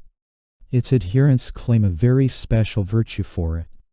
According to them, it is the easiest and most direct method. Just as a child is lulled to sleep by lullabies, so nada soothes one to the state of samadhi. Again, just as a king sends his state musicians to welcome his son on his return from a long journey, so also nada takes the devotee into the Lord's abode in a pleasing manner. Nada helps concentration, but after it begins to be felt, the practice should not be made an end in itself. Nada is not the objective, the subject should firmly be held. Otherwise a blank will result. Though the subject is there even in the blank, one must remember his own self. Nada upasana meditation on sound is good. It is better if associated with self-inquiry. Concentration on the heart or between the eyebrows. Concentration on the point between the eyebrows is a yogic practice. Bhagavan recognized its efficacy, especially when combined with incantation, but recommended concentration on the heart on the right side as being both safer and more effective. A Maharashtra lady of middle age who had studied Jnanaswari and Vichara Sagara and was practicing concentration between the eyebrows had felt shivering in fear and did not progress. She required guidance. The Maharshi told her not to forget the seer. The sight is fixed between the eyebrows, but the seer is not kept in view. If the seer be always remembered, it will be all right. A visitor said, "We are asked to concentrate on the spot in the forehead between the eyebrows. Is that right?" Bhagavan, everyone is aware that he exists. Yet one ignores that awareness and goes about in search of God.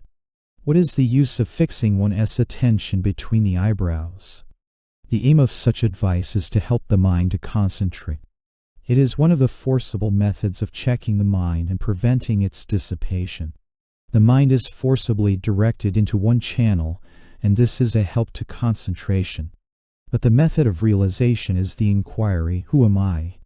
The present trouble affects the mind, and it can only be removed by the mind. Disciple, Sri Bhagavan speaks of the heart as the seat of consciousness and as identical with the self. What exactly does the word heart signify? Bhagavan, the question about the heart arises because you are interested in seeking the source of consciousness. To all deep-thinking minds, the inquiry about the I and its nature has an irresistible fascination. Call it by any name, God, self, the heart, or the seat of consciousness, it is all the same. The point to be grasped is this, that heart means the very core of one's being, the center without which there is nothing whatever. Disciple, but Sri Bhagavan has specified a particular place for the heart within the physical body, that is in the chest, 2 digits to the right of the median. Bhagavan, yes, that is the center of spiritual experience according to the testimony of sages. Spiritual heart center is quite different from the blood-propelling, muscular organ known by the same name. The spiritual heart center is not an organ of the body. All that you can say of the heart is that it is the core of your being, that with which you are really identical, as the word in Sanskrit literally means whether you are awake, asleep, or dreaming, whether you are engaged in work or immersed in samadhi. Disciple, in that case, how can it be localized in any part of the body? Fixing a place for the heart would imply setting physiological limitations to that which is beyond space and time. Bhagavan, that is right. But the person who puts the question about the position of the heart considers himself as existing with or in the body. While putting the question now, would you say that your body alone is here, but that you are speaking from somewhere else? No, you accept your bodily existence.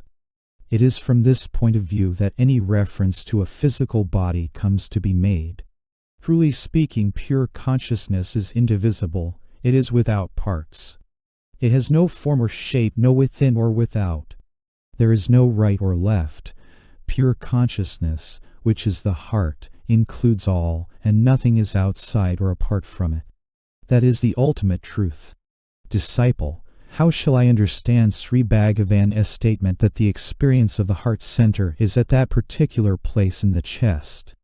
Bhagavan, pure consciousness wholly unrelated to the physical body and transcending the mind is a matter of direct experience. Sages know their bodiless, eternal existence, just as an unrealized man knows his bodily existence. The experience of consciousness can be with bodily awareness as well as without it. In the bodiless experience of pure consciousness, the sage is beyond time and space, and no question about the position of the heart can arise at all. Since, however, the physical body cannot subsist with life apart from consciousness, bodily awareness has to be sustained by pure consciousness. The former, by nature, is limited and can never be coextensive with the latter, which is infinite and eternal. Body consciousness is merely a miniature reflection of the pure consciousness with which the sage has realized his identity. For him, therefore, body consciousness is only a reflected ray, as it were, of the self-effulgent, infinite consciousness which is himself. It is in this sense alone that the sage is aware of his bodily existence. Disciple, for men like me who have neither the direct experience of the heart nor the consequent recollection, the matter seems to be somewhat difficult to grasp. About the position of the heart itself, perhaps, we must depend upon some sort of guesswork. Bhagavan, if the determination of the position of the heart is to depend on guesswork even in the case of the unrealized, the question is surely not worth much consideration. No, it is not on guesswork that you have to depend, it is an unerring intuition. Disciple, who has the intuition? Bhagavan, all people. Disciple, does Bhagavan credit me with an intuitive knowledge of the heart? Bhagavan, no, not of the heart, but of the position of the heart in relation to your identity. Disciple, Sri Bhagavan says that I intuitively know the position of the heart in the physical body. Bhagavan, why not? Disciple, pointing to himself, it is to me personally that Bhagavan is referring. Bhagavan, yes. That is the intuition. How did you refer to yourself by gesture just now? Did you not put your finger on the right side of the chest? That is exactly the place of the heart center. Disciple, so then, in the absence of direct knowledge of the heart center, I have to depend on this intuition. Bhagavan, what is wrong with it? When a schoolboy says, "It is I that did the sum correctly," or when he asks you, "Shall I run and get the book for you?" would he point to the head that did the sum correctly or to the legs that will swiftly get you that book? No, in both cases, his finger is pointed quite naturally towards the right side of the chest, thus giving innocent expression to the profound truth that the source of I-ness in him is there. It is an unerring intuition that makes him refer to himself, to the heart which is the self, in that way. The act is quite involuntary and universal, that is to say, it is the same in the case of every individual. What stronger proof than this do you require about the position of the heart center in the physical body? Disciple, but the question is, which is the correct view of the two, namely, 1. That the center of spiritual experience is the place between the eyebrows, or 2. That it is the heart?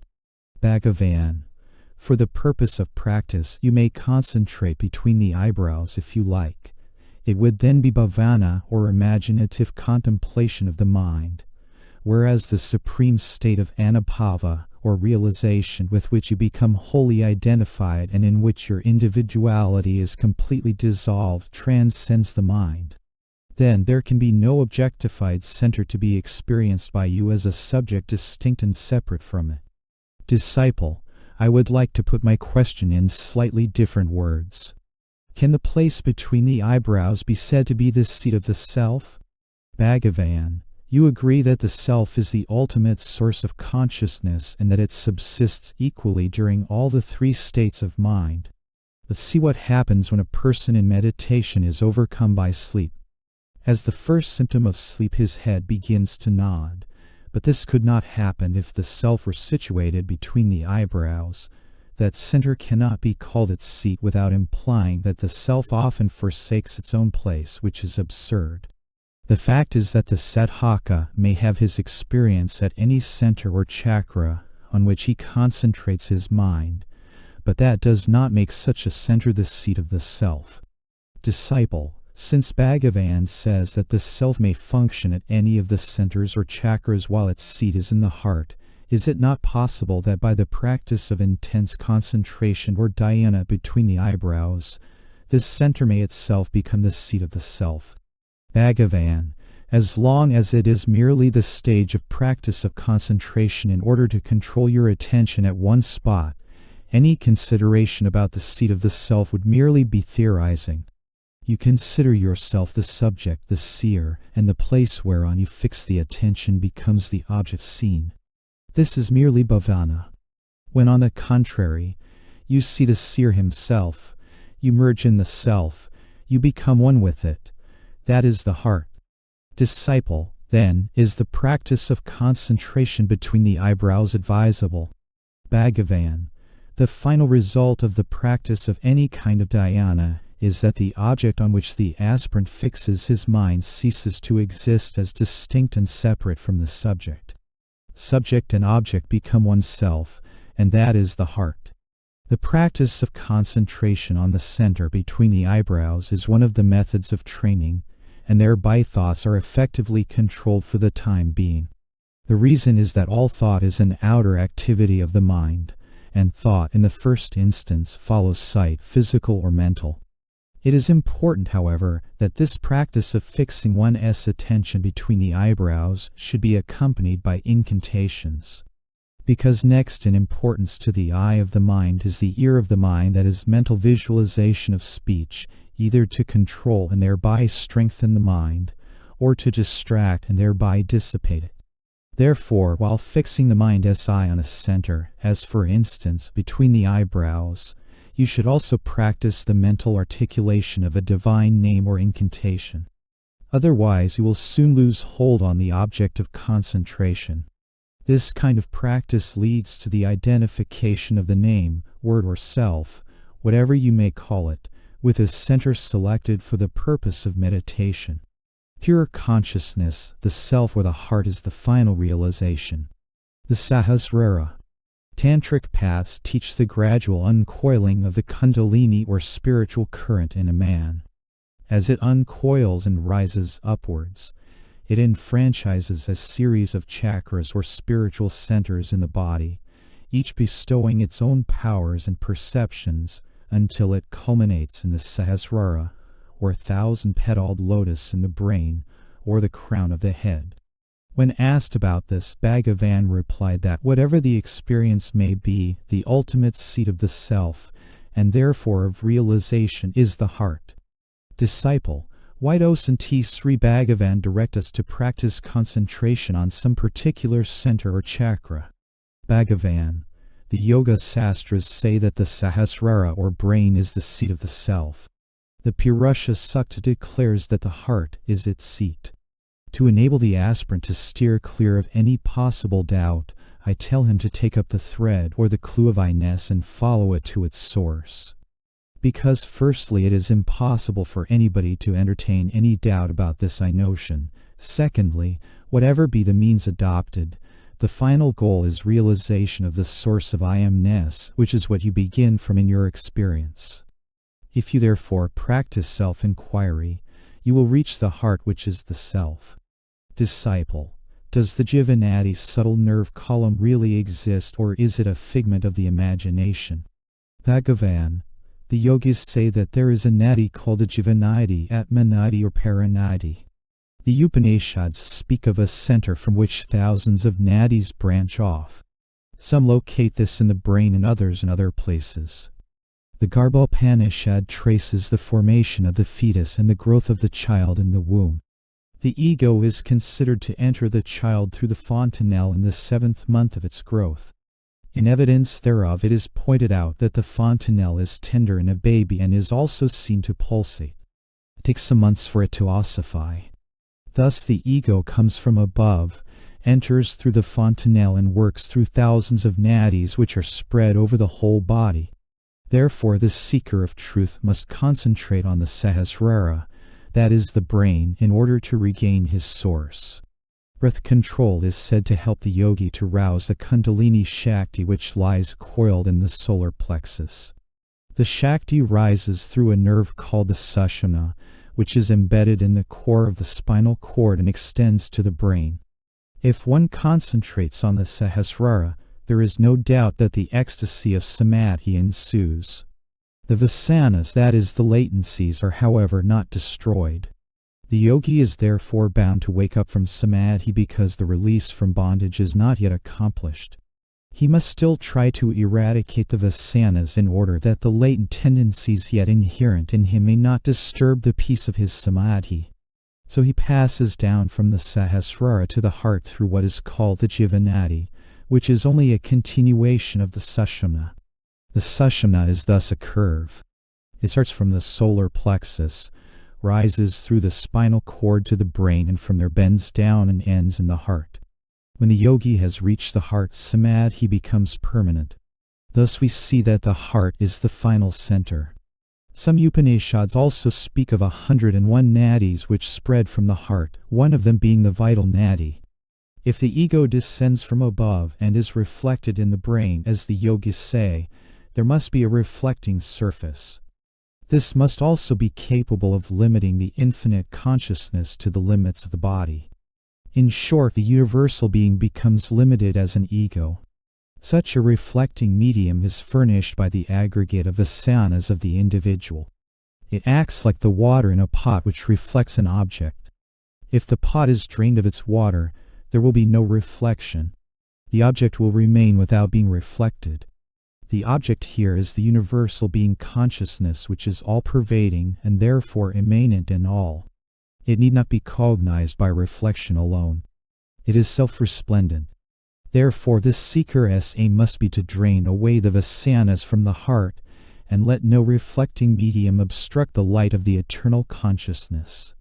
This is achieved by the search for the origin of the ego and by diving into the heart.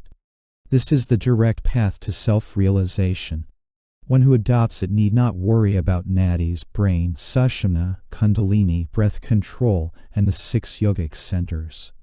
The self does not come from anywhere, nor does it enter the body through the crown of the head. It is as it is, ever shining, ever steady, unmoving and unchanging. The changes which are noticed are not inherent in the self, for the self abides in the heart and is self-luminous like the sun. The changes are seen in its light.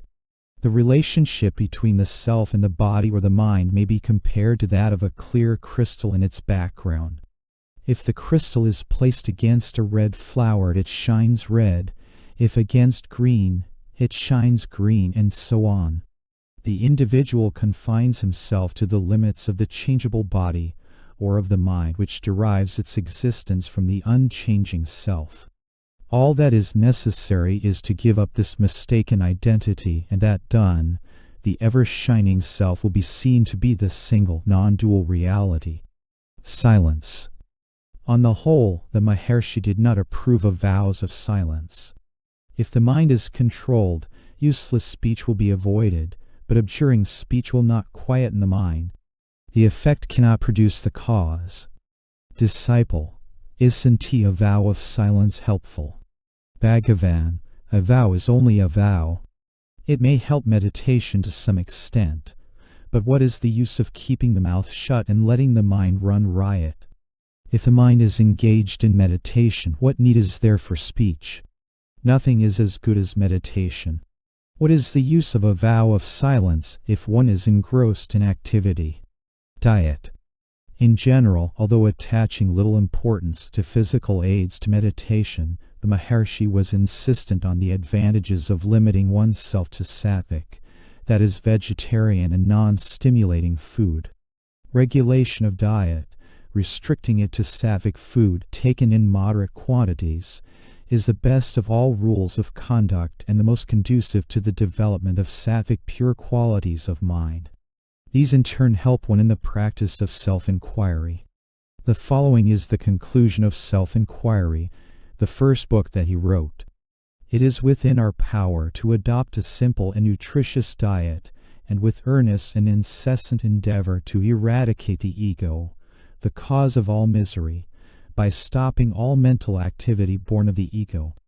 Can obsessing thoughts arise without the ego, or can there be illusion apart from such thoughts?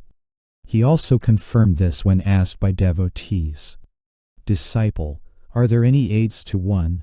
Concentration and 2. Casting off distractions? Bhagavan, physically the digestive and other organs are to be kept free from irritation. Therefore food is regulated both in quantity and quality.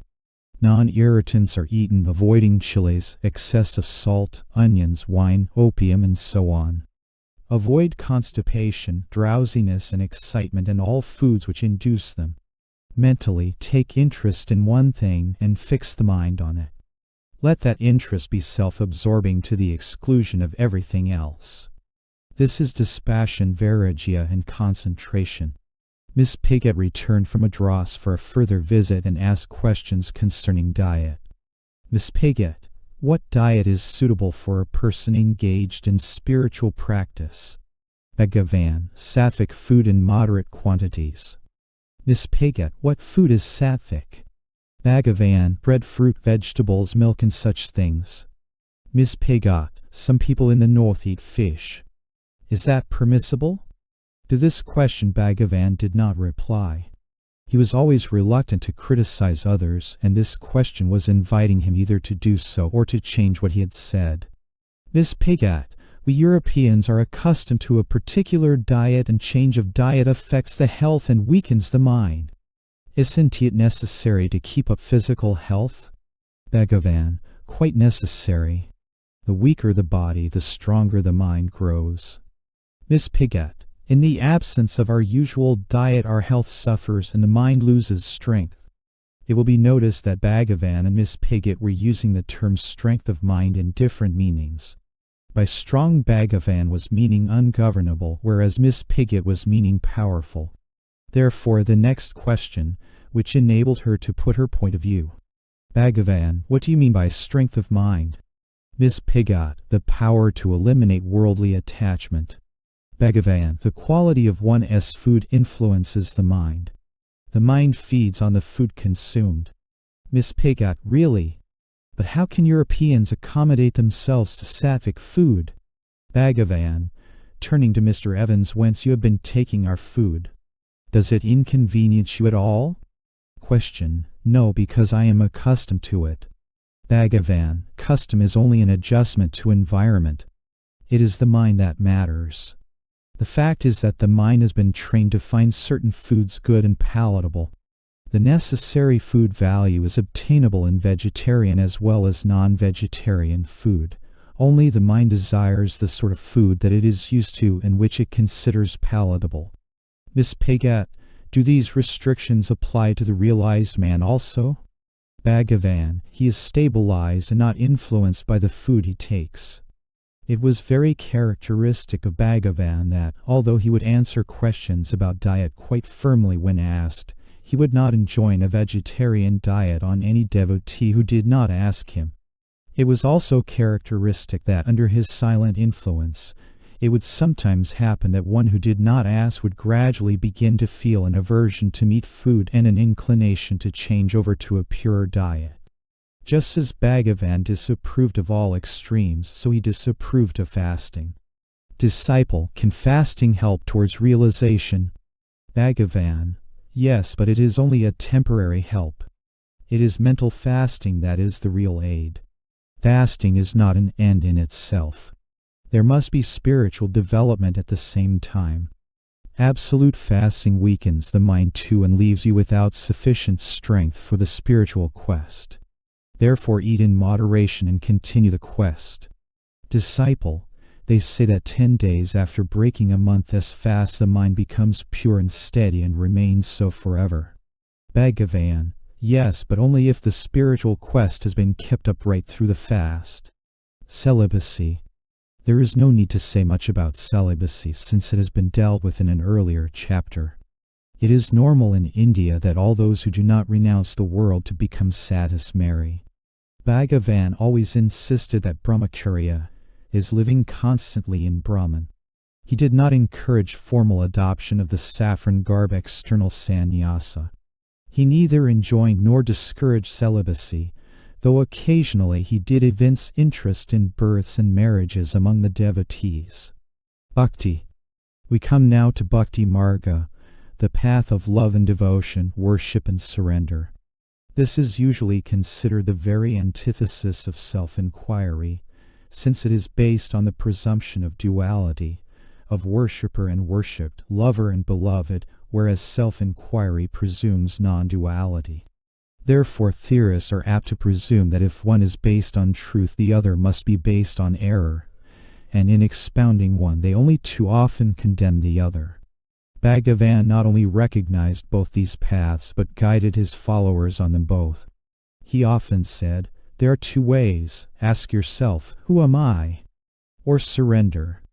Many of his followers chose the latter way. Disciple, what is unconditional surrender? Bhagavan. If one surrenders completely, there will be no one left to ask questions or to be considered.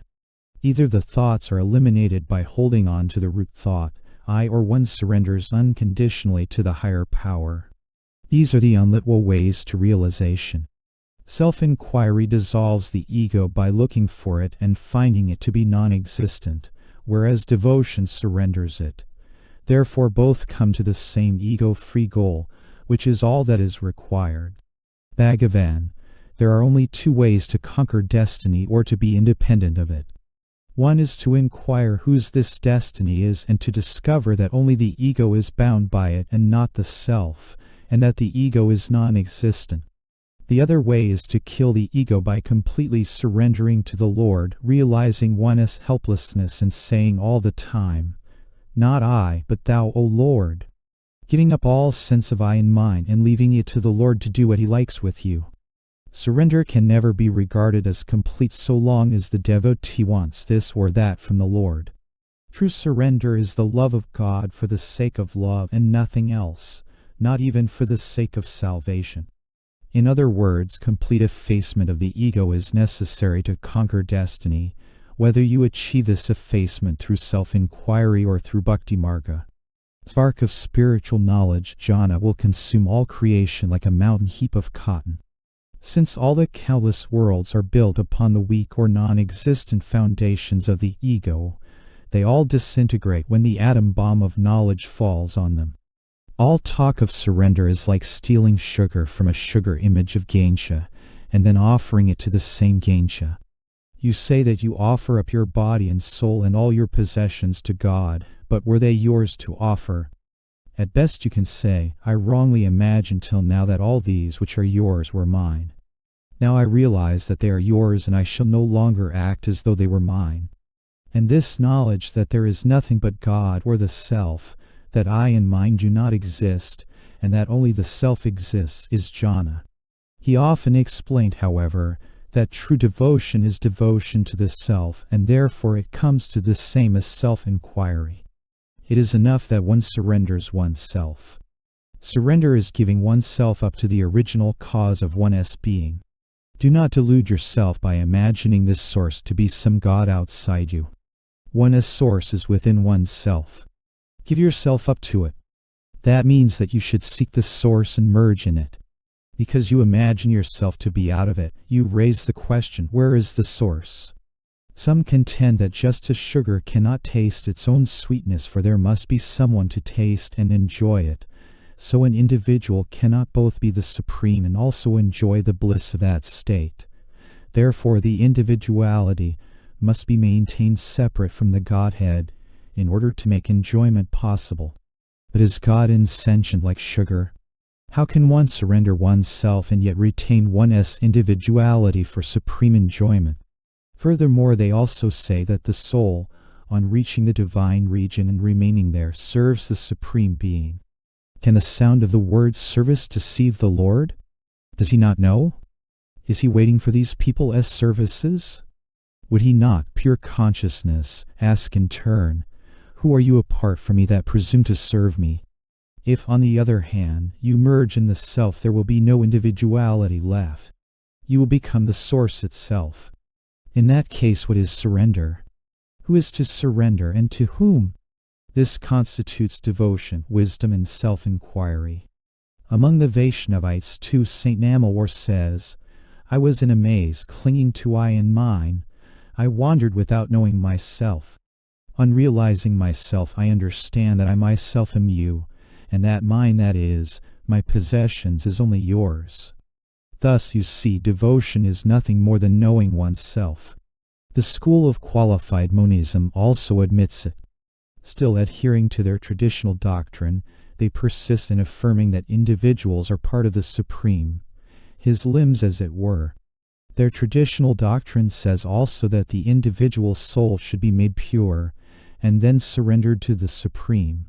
Then the ego is lost and one goes to the region of Vishnu after death. Then finally there is the enjoyment of the Supreme or the Infinite. To say that one is apart from the primal source is itself a pretension.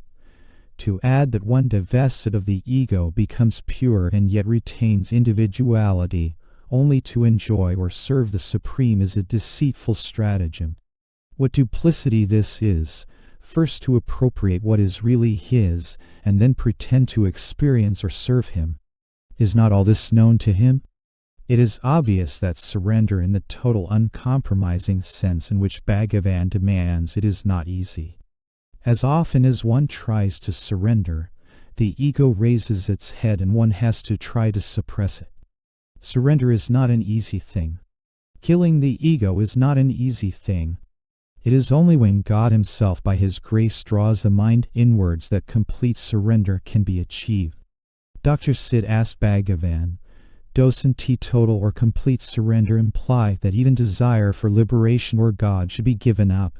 Bhagavan, complete surrender does imply that you should have no desire of your own, that God's will alone is your will and you have no will of your own. Dr. Sid, now that I am satisfied on that point, I want to know what are the steps by which I can achieve surrender. Bhagavan, there are two ways. One is looking into the source of the I and merging into that source. The other is feeling I am helpless by myself.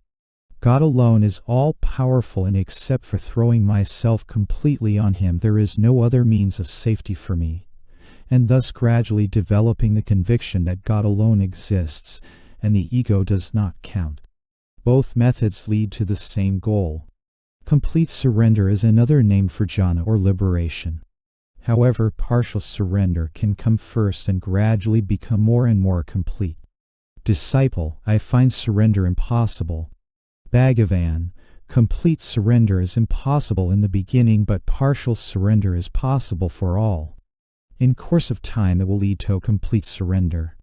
The dualists may, however, object that the devotional path approved by Bhagavan is not that which they have in mind, since theirs presupposes the permanent duality of God and worshipper.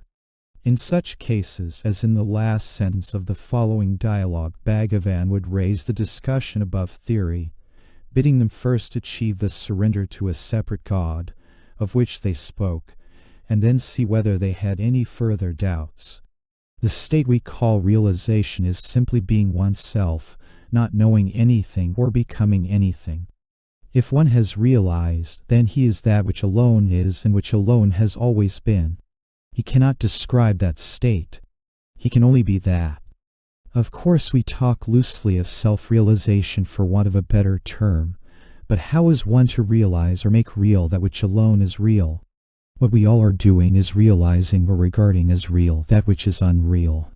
This habit has to be given up. All spiritual effort under all systems is directed only to this end. When we give up regarding the unreal as real, then reality alone will remain and we shall be that. The Swami replied, "This exposition is all right in the framework of non-duality, but there are other schools which do not insist on the disappearance of the triad of knower, knowledge, and known as the condition for self-realization. There are schools which believe in the existence of 2 and even 3 eternal entities. There is the Bhakta, for instance. In order that he may worship, there must be a God. Bhagavan, whoever objects to his having a separate God to worship so long as he needs one, through devotion he develops until he comes to feel that God alone exists and that he himself does not count. He comes to a stage when he says, "Not I but thou, not my will but thine." When that stage is reached, which is called complete surrender in Bhakti Marga, one finds that effacement of the ego is the attainment of the self. We need not quarrel whether there are 2 entities or more or only one. Even according to dualists and according to Bhakti Marga, complete surrender is necessary.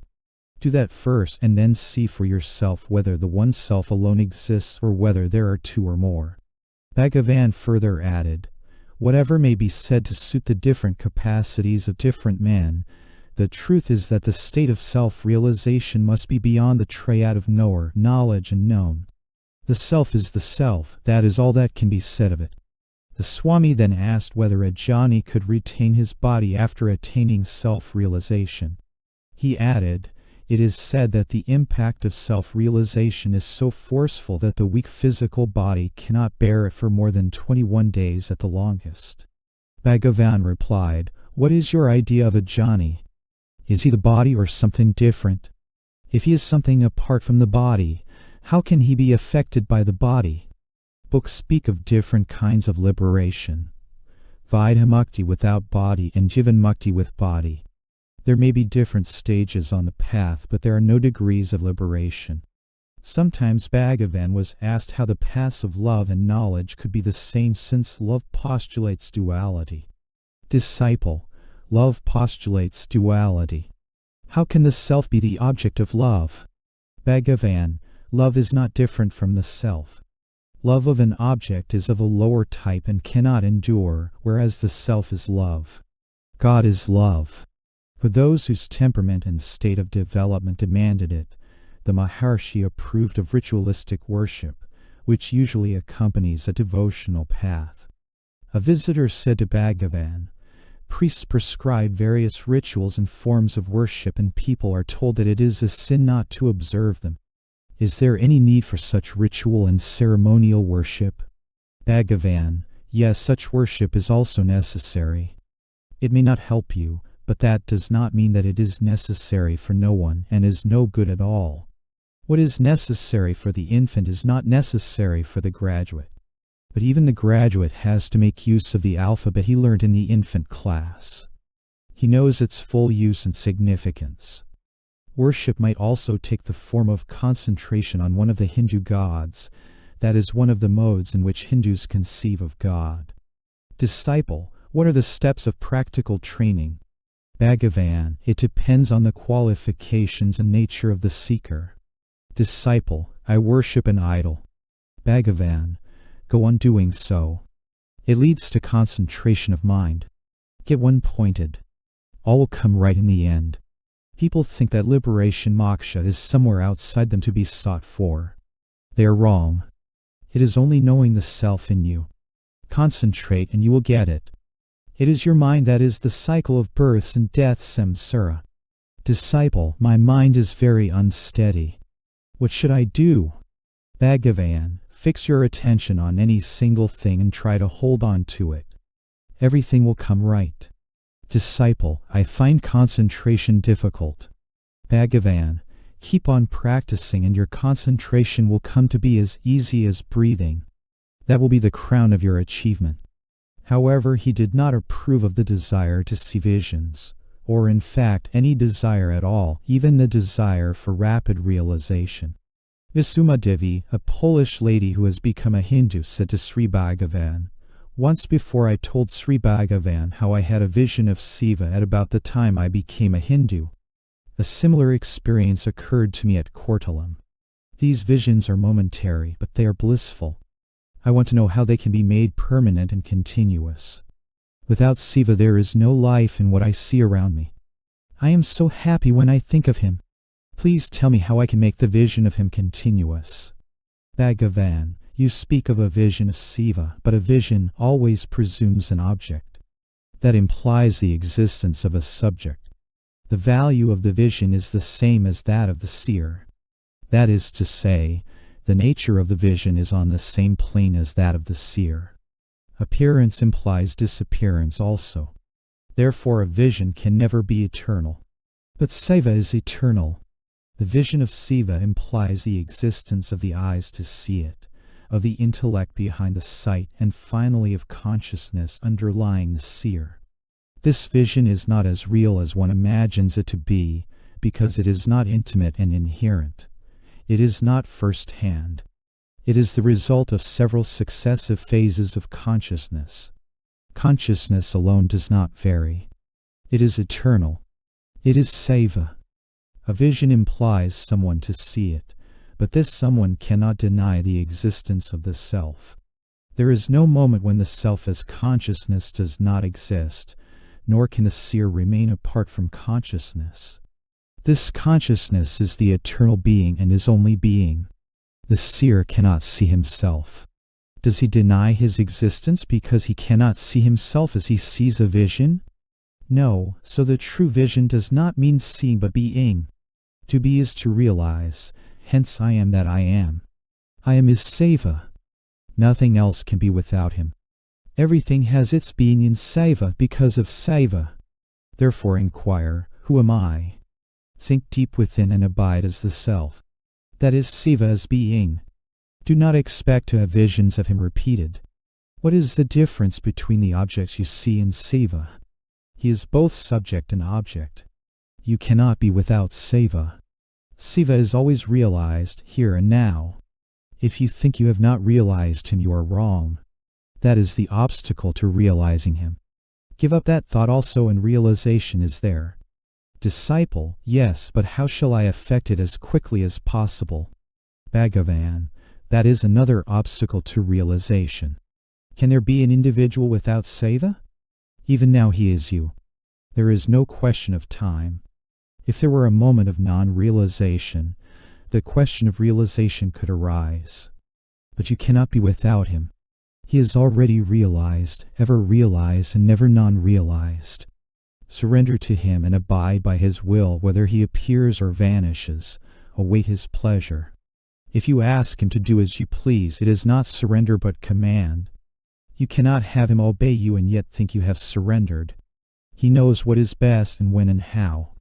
Leave everything entirely to him. The burden is his. You have no longer any cares. All your cares are his. That is surrender. That is bhakti. Disciple, a vision of God is something glorious. Bhagavan, a vision of God is only a vision of the self objectified as the God of your particular faith. What you have to do is to know the self. Bhagavan was often heard to say, to know God is to love God, therefore the paths of jhana and bhakti knowledge and devotion come to the same. Japa. Japa, that is the use of incantations and invocations of a divine name, is one of the most widely practiced techniques of spiritual training. It has particular affinity with the bhakti paths of love and devotion. The Maharshi approved of it, subject of course to the condition illustrated in the story of the king and his minister on page, that the person who practiced any incantation had been duly authorized to do so by a qualified guru. He himself occasionally authorized the use of invocations, but very seldom. Point is to keep out all other thoughts except the one thought of Om or Ram or God. All incantations and invocations help to do that. The more devotion there is behind the words, the better this is accomplished, and therefore the more effective is the incantation. Disciple, when I invoke the divine name for an hour or more, I fall into a state like sleep. On waking up I recollect that my invocation has been interrupted, so I try again. Bhagavan, like sleep, that is right. It is the natural state. Because you now identify yourself with the ego, you look upon the natural state as something which interrupts your work. So you must have the experience repeated until you realize that it is your natural state. You will then find that the invocation is extraneous, but still it will go on automatically.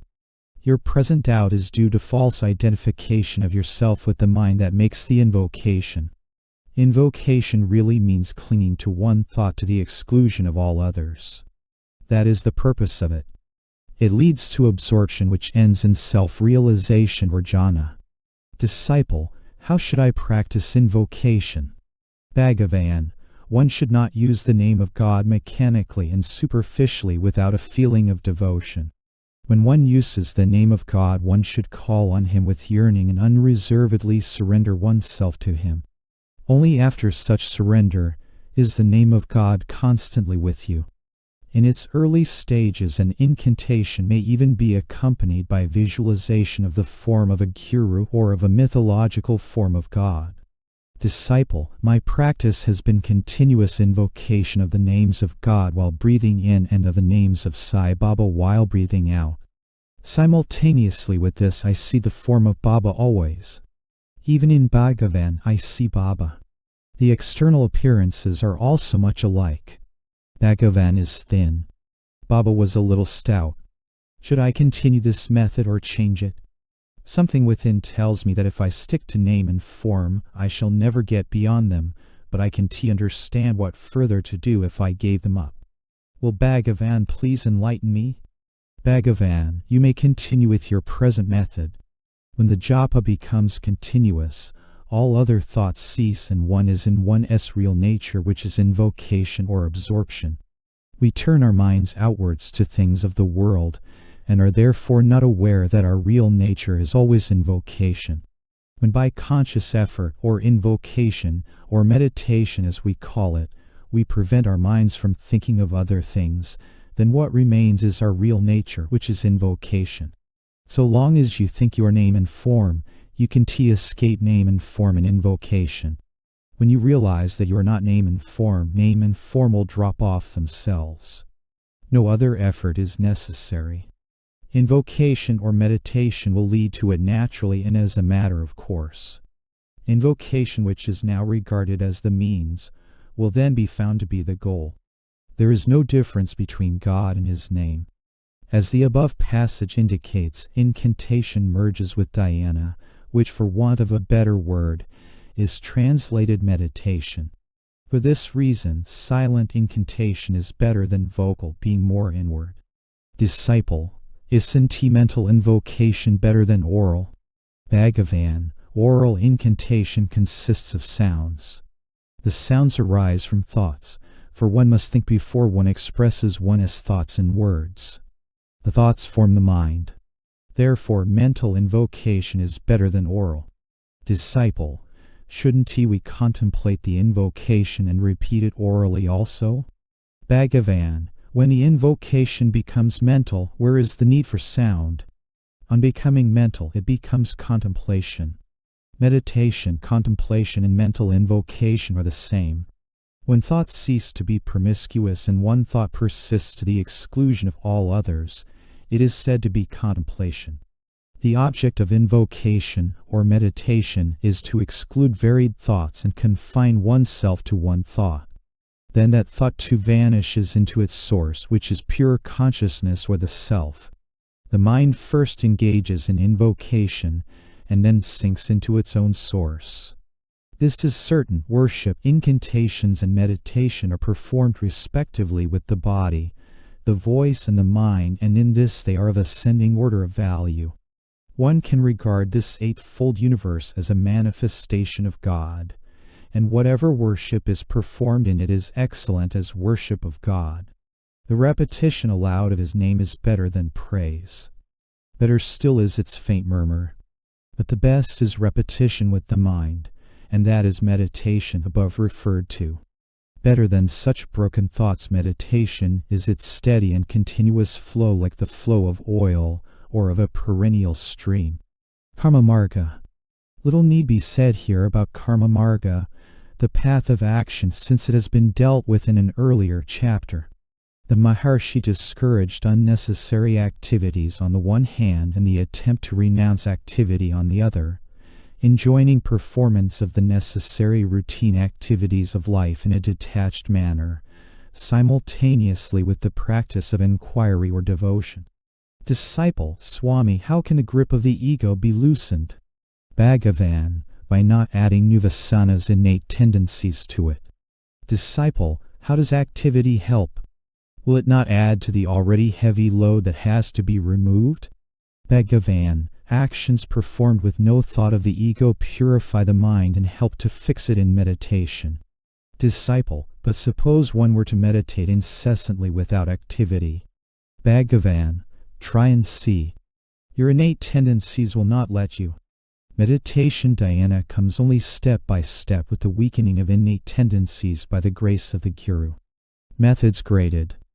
Although the Maharshi recognized all methods, he graded them as more or less direct and effective, as is shown in the above quotation of verses of the essence of instruction.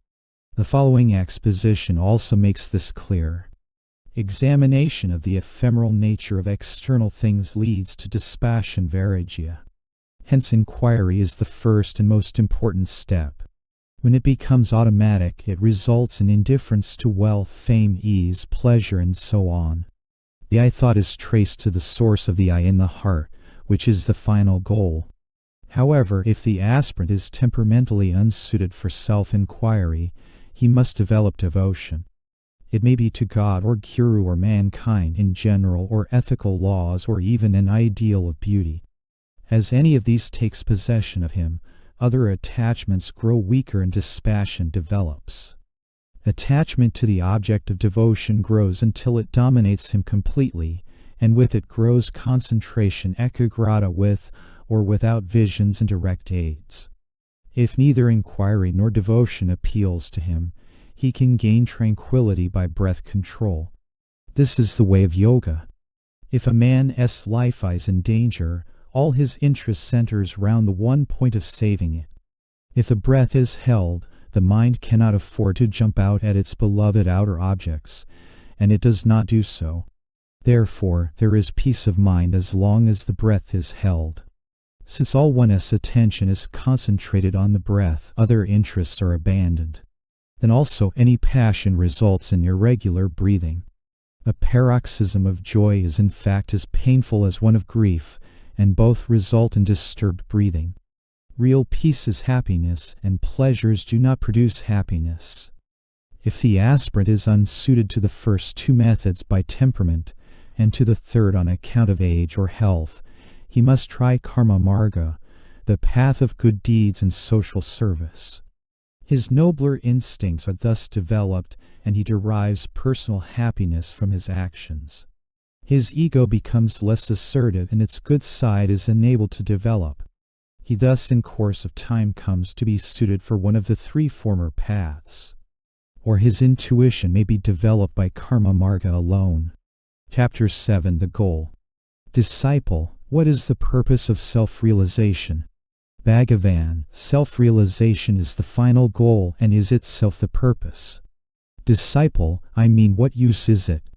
Bhagavan, why do you ask about self-realization? Why don't you rest content with your present state? It is evident that you are discontented, and your discontent will come to an end if you realize the self. The above question was seldom asked, because those who came to the Maharshi usually understood at least that the state of spiritual ignorance, or as Christianity puts it, of fallen man, is undesirable, and that self-realization is the supreme goal. In the following dialogue, the purpose is asked with more understanding, and therefore the answer also goes deeper. Disciple, what is the goal of this process? Bhagavan, realizing the real.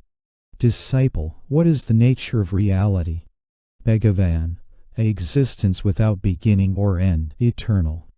The existence everywhere, endless, infinite. See existence underlying all forms, all changes, all forces, all matter, and all spirit. The many change and pass away, whereas the one always endures. He, the one, displaces the triads such as knower, knowledge, and known.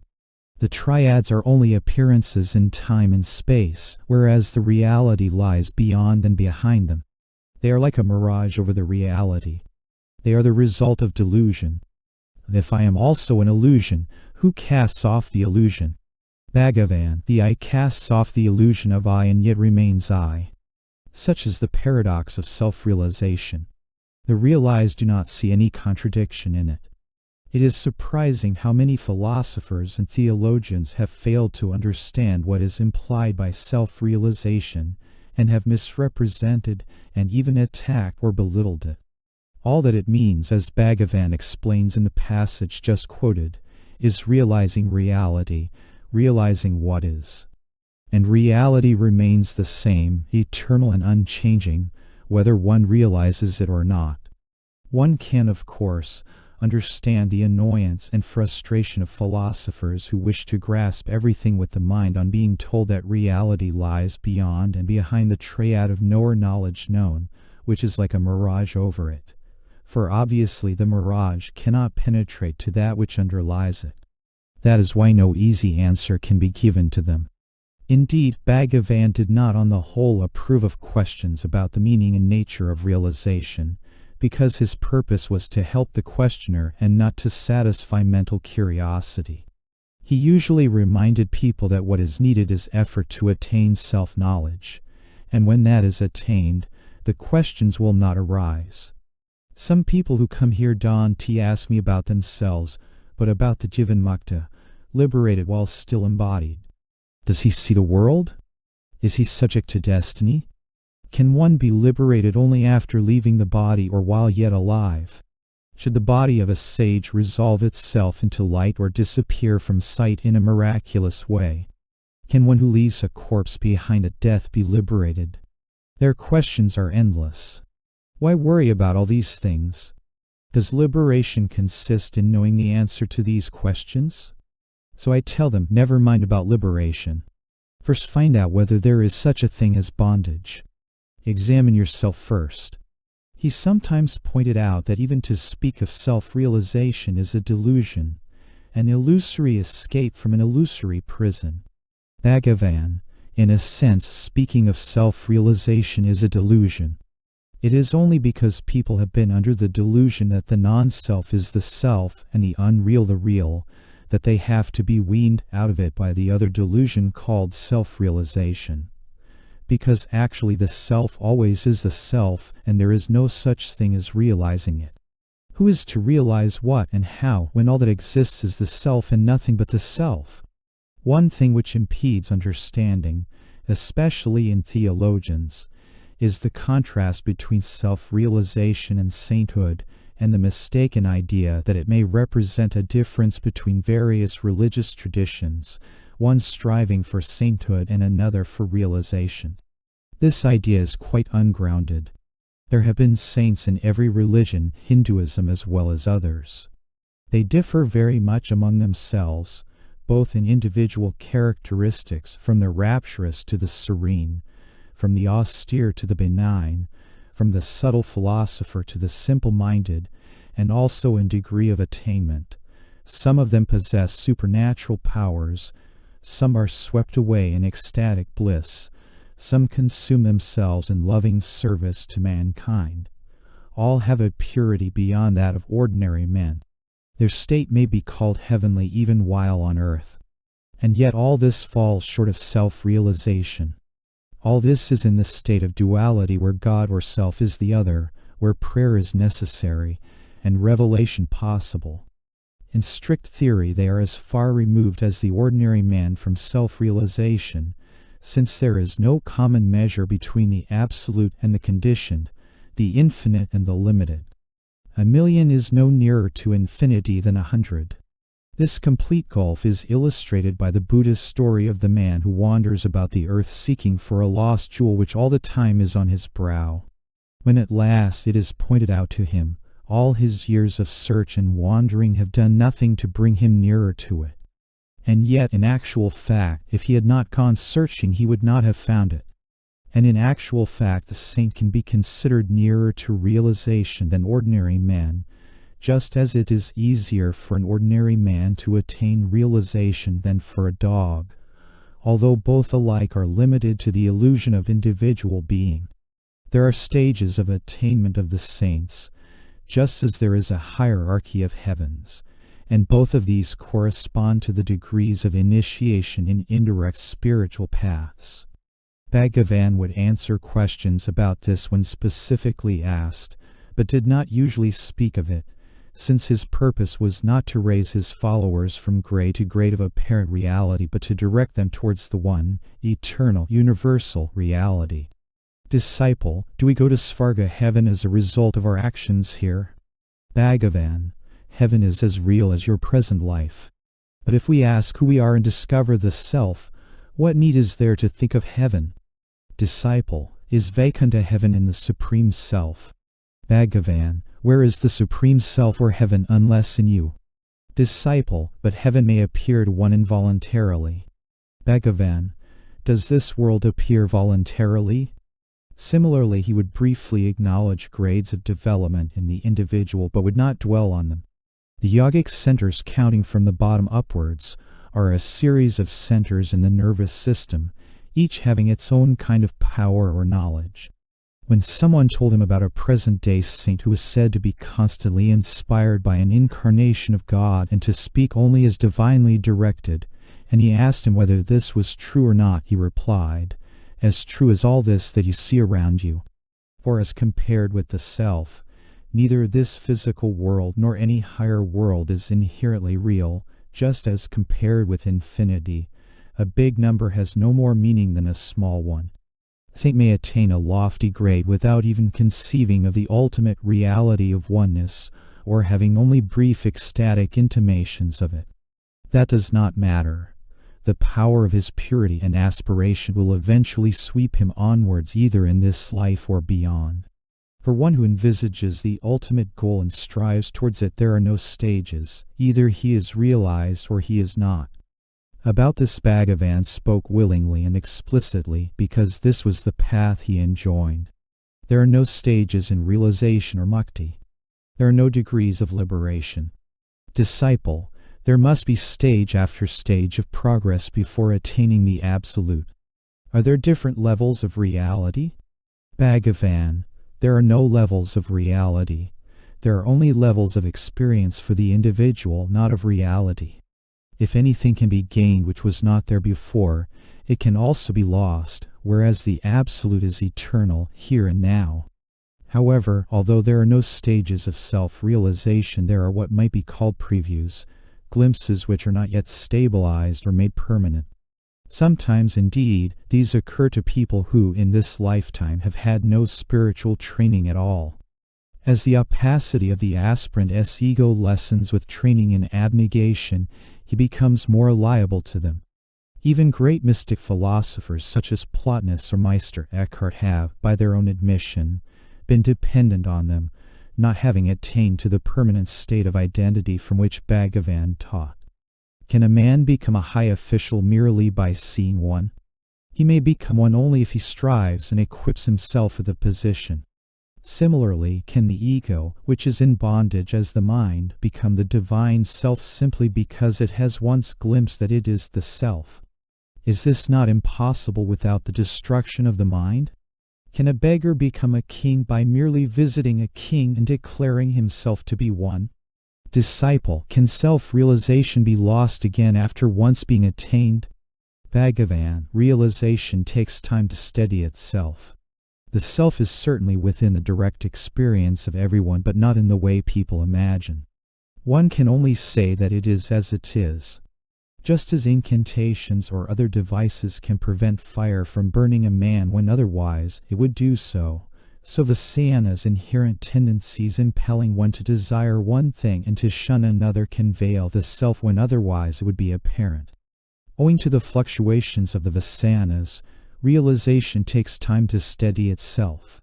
Spasmodic realization is not enough to prevent rebirth, but it cannot become permanent as long as there are Vasanas. In the presence of a great master, Vasanas cease to be active and the mind becomes still so that samadhi absorption in realization results, just as in the presence of various devices fire does not burn. Thus the disciple gains true knowledge and right experience in the presence of a master. But if this is to be established, further effort is necessary. Then he will know it to be his real being, and thus be liberated while still living. Some armchair critics have claimed that the quest of self-realization is arrogant or presumptuous or does not involve the humility and self-effacement of sainthood. If instead of theorizing, they undertook the eradication of the vasanas, which are the roots of the ego, they would soon see. Actually, it is beyond both arrogance and humility, beyond all pairs of opposites. It is simply what is. It involves not merely the humbling of the ego, but its complete dissolution. You are the self even now, but you confuse your present consciousness or ego with the absolute consciousness or self. This false identification is due to ignorance, and ignorance disappears together with the ego. Killing the ego is the only thing to be done. Realization already exists. No attempt need be made to attain it. For it is not anything external or new to be acquired. It is always and everywhere, here and now too.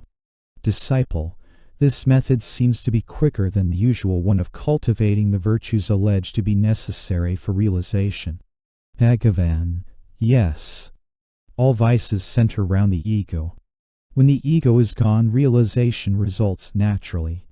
Having spoken of the saint and the mystic philosopher, mention should also be made of the occultist, that is, the person who seeks realization for the sake of the supernatural powers it may bring.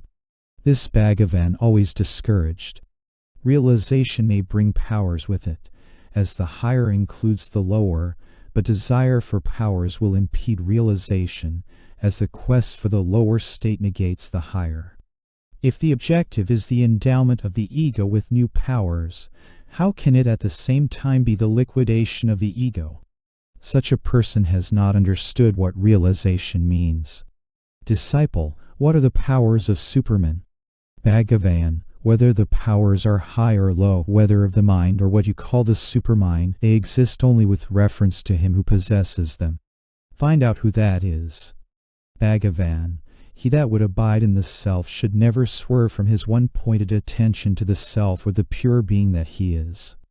If he slips or swerves away from that state, several kinds of vision conjured up by the mind may be seen, but one should not be misled by such visions, which may be of light or space, nor by the nada or subtle sounds that may be heard, nor by the visions of a personified God, seen either within oneself or outwardly, as if they had an objective reality. One should not mistake any of these things for the reality. When the principle of intellection by which these visions and so on are cognized or perceived is itself false or illusory, how can the objects thus cognized, much less the visions perceived, be real? There are some foolish persons who, not realizing that they themselves are moved by the divine power, seek to attain all supernatural power of action. They are like the lame man who said, "I can dispose of the enemy if someone will hold me up on my legs." Since peace of mind is permanent in liberation, how can they who yoke their mind to powers, which are unattainable except through the activity of the mind, become merged in the bliss of liberation which subdues the agitation of the mind? Disciple, can a yogi know his past lives? Bhagavan, do you know the present life so well that you wish to know the past? Find the present, then the rest will follow. Even with your present limited knowledge you suffer much. Why should you burden yourself with more knowledge? Is it so as to suffer more? Disciple, does Bhagavan use occult powers to make others realize the self, or is the mere fact of Bhagavan's realization enough for that? Bhagavan, the spiritual force of realization is far more powerful than the use of all occult powers.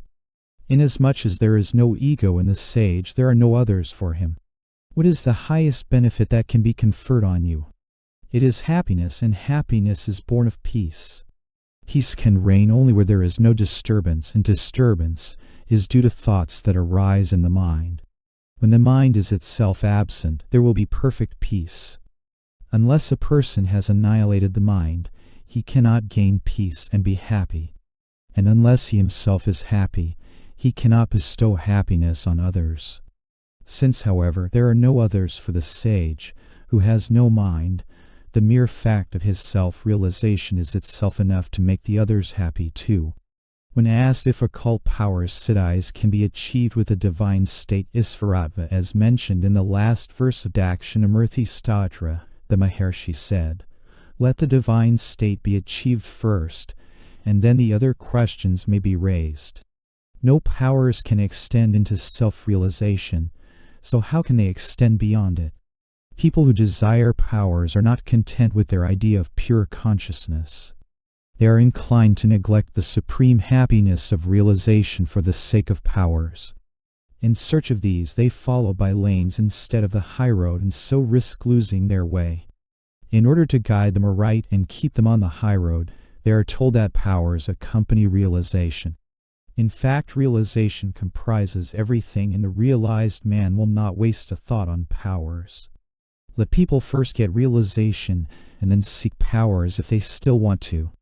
Powers may accrue before or after attaining realization, or they may not according to the nature of the person, but they are not to be valued or sought after, nor is their absence or the absence of visions or other such experiences to be taken as a cause for discouragement on the path.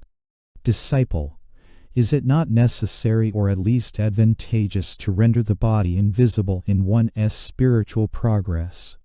Bhagavan, what do you think of that? Are you the body? Disciple, no, but advanced spirituality must effect a change in the body, mustn't it? Bhagavan, what change do you desire in the body and why? Disciple, isn't invisibility evidence of advanced wisdom, jhana? Bhagavan, in that case all those who spoke and wrote and passed their lives in the sight of others must be considered ignorant ajnanis. Disciple, but the sages Vasishta and Valmiki possess such powers. Bhagavan, it may have been their destiny prarabdha to develop such powers side by side with their wisdom jhana. Why should you aim at that which is not essential, but is apt to prove a hindrance to wisdom jhana? Does the sage jhani feel oppressed by his body being visible? Disciple, no. Bhagavan, a hypnotist can suddenly render himself invisible. Is he therefore a sage? Disciple, no. Bhagavan, visibility and invisibility refer to him who sees. Who is that? Solve that question first. Other questions are unimportant. An American visitor was discouraged at having attained no powers. Disciple, I have been interesting myself in metaphysics for over 20 years, but I have not gained any novel experiences as so many others claim to. I have no powers of clairvoyance, clairaudience, and so on. I feel locked up in this body, nothing more. Bhagavan, that is all right. Reality is only one, and that is the self. All other things are mere phenomena in it, of it, and by it. Seer, sight, and seen are all the self only. Can anyone see or hear without the self? What difference does it make if you see or hear anyone close up or at a great distance? The organs of sight and hearing are needed in both cases. So is the mind. None of them can be dispensed with. In either case you are dependent on them. Why then should there be any glamour about clairvoyance or clairaudience? Moreover, what is acquired will also be lost in due course. It can never be permanent. The only permanent thing is reality, and that is the self. You say I am going, I am speaking, I am working, and so on. Hyphenate the I am in all of them. Thus I am. That is the abiding and fundamental reality. This truth was taught by God to Moses. I am that I am. Be still and know that I am God, so I am as God. From what has been set up to here, it will be seen that self-realization is the most simple and natural thing, in fact the only simple and natural thing, simply the state of being that which is, and yet it is a state most rare, unknown to the saints, glimpsed briefly by the mystics. Among thousands there is perhaps one who strives to be perfect. Among thousands who strive to be perfect there is perhaps one who knows me as I am. Unfortunately, it is a sign of our times that attainment of this supreme state is falsely claimed for many. The aspirant needs to discriminate.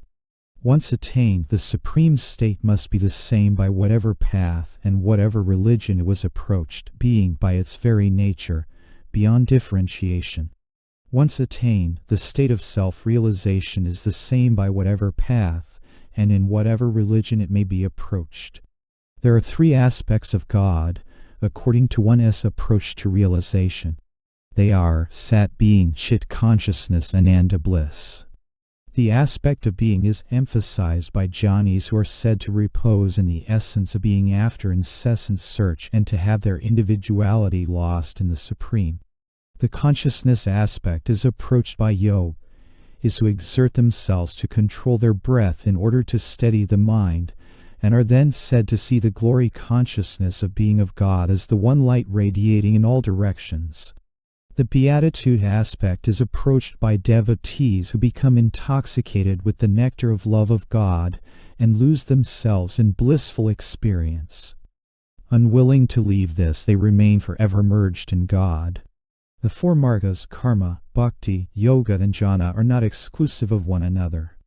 They are described separately in classical works only to convey an idea of the appropriate aspect of God to appeal readily to the aspirant according to his predisposition. Experience of realization is known as samadhi. It is often supposed that samadhi implies trance, but that is not necessarily so. It is also possible to be in a state of samadhi while retaining full possession of human faculties. In fact, a self-realized sage such as the Maharshi dwells permanently in this state. Even the preglimpses of realization spoken of earlier do not necessarily imply trance. The sannyasi visitor Swami Loksananda asked about samadhi. Bhagavan replies: 1. Holding on to reality is samadhi. 2. Holding on to samadhi with effort is savakalpa samadhi. 3. Merging in reality and remaining unaware of the world is nirvikalpa samadhi. 4. Merging in ignorance and remaining unaware of the world is sleep. 5. Remaining in the primal, pure, natural state without effort is sahaja nirvikalpa samadhi. Sleep has the following properties: 1. Mind alive. 2. Sunk in oblivion. Kavala has the properties: 1. Mind alive. 2. Sunken light. 3. Like a bucket with a rope left lying in the water in the well. 4. To be drawn out by the other end of the rope. Sahaja has the properties: 1. Mind dead. 2. Resolved into the self. 3. Like a river discharged into the ocean and its identity lost. 4. A river cannot be redirected from the ocean.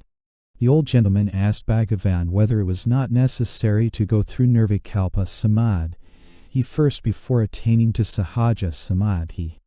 Bhagavan replied, when we have tendencies that we are trying to give up, that is to say, when we are still imperfect and have to make conscious efforts to keep the mind one-pointed or free from thought, the thoughtless state which we thus attain is nirvikalpa samadhi.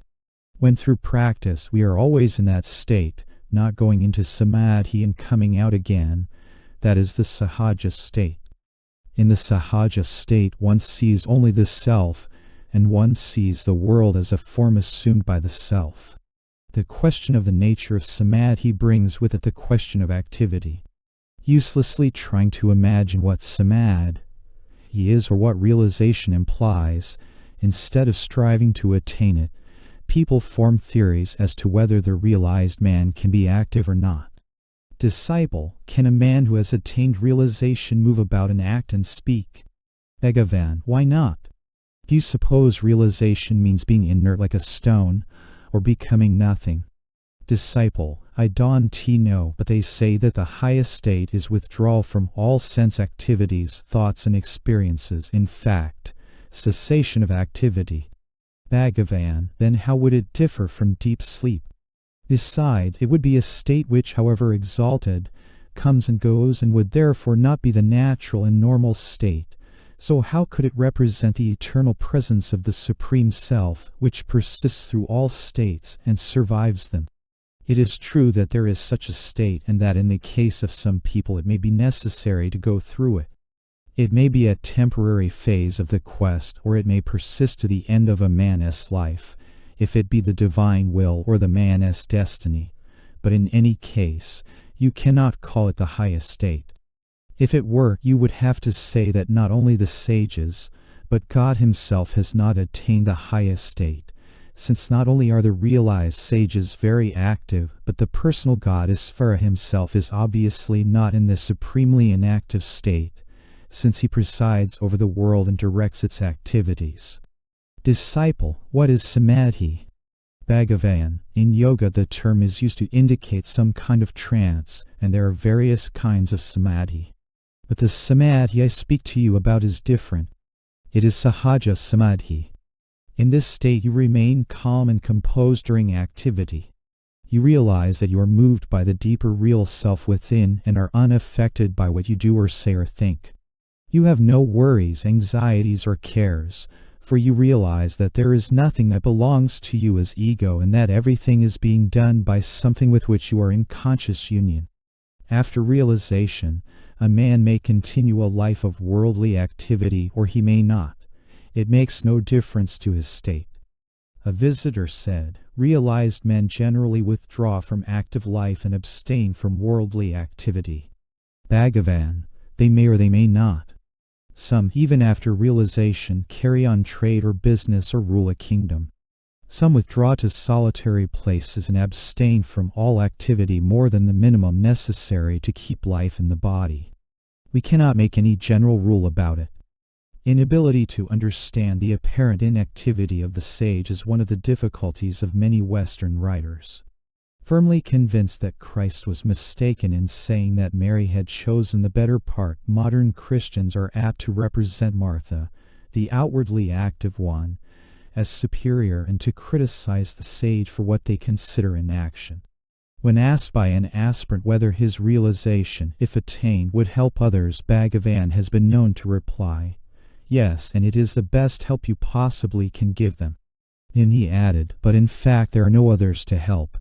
The same paradox is proclaimed in Buddhism where, for instance in the Diamond Sutra, after speaking of compassion, the Buddha explains that in reality there are no others to be compassionate to. The Lord Buddha continued, "Do not think, Subhuti, that the Tathagata, in other words the Buddha, would consider within himself, 'I will deliver human beings.' That would be a degrading thought. Why?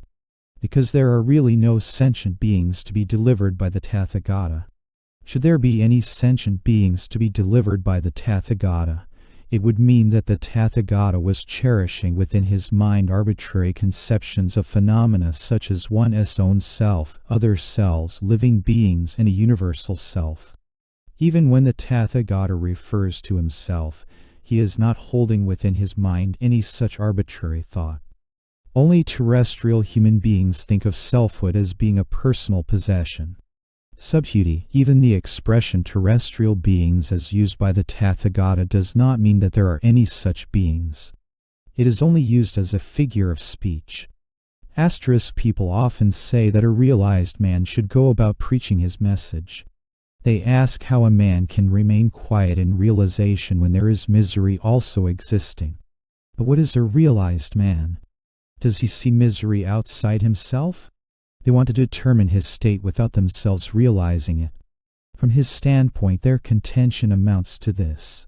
A man has a dream in which he sees a number of persons.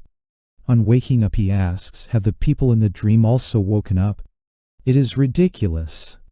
Again, some good man says, it does not matter even if I don't get realization. Let me be the last man in the world to get it so that I can help all the others to become realized before I do. That is just like the dreamer saying, let all these people in the dream wake up before I do. He would be no more absurd than this amiable philosopher.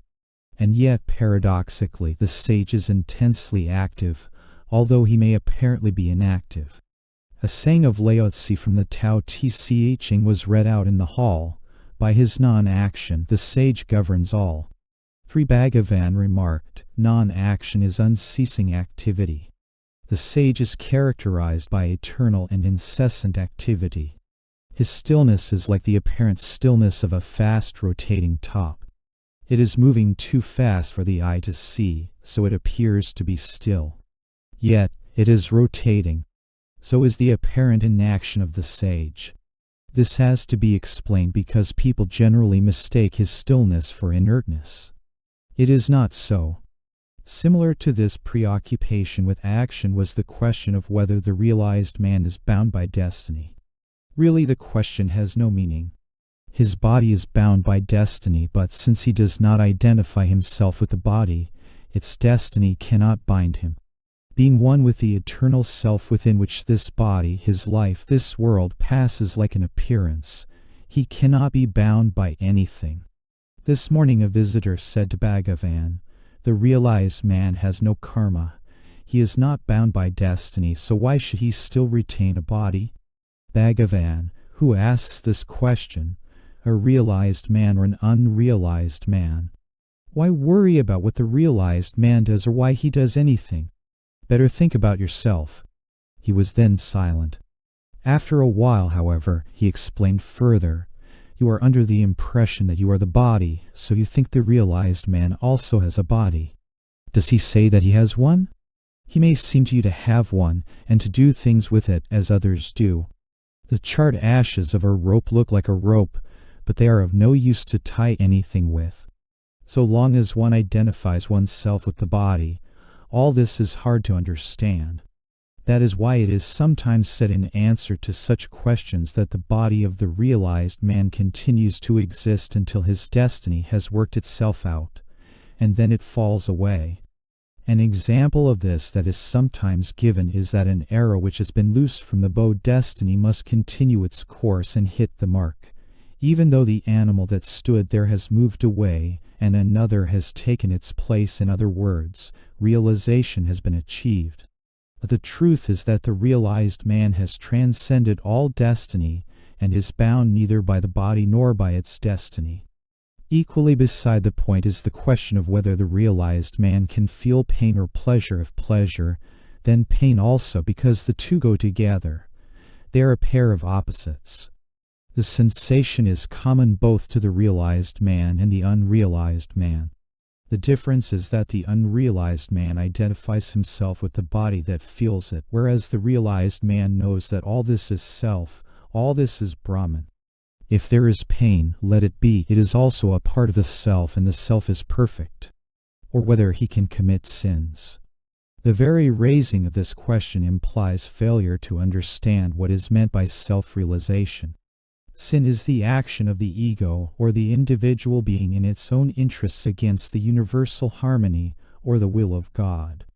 But where there is no ego, where there is only the universal self, who is to act against whom?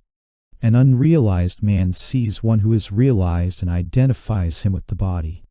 Because he does not know the self and mistakes the body for the self, he extends the same mistake to the body of the realized man. The latter is therefore considered to be the physical form. Again, the unrealized man, though in fact not the originator of his actions, imagines himself to be so, and he considers the actions of the body as his own actions, and therefore he thinks that the realized man is acting in the same way, because his body is active. But the latter knows the truth and is not deceived. His state cannot be understood by the unrealized, and therefore the question of his actions troubles the latter, although it does not arise for himself.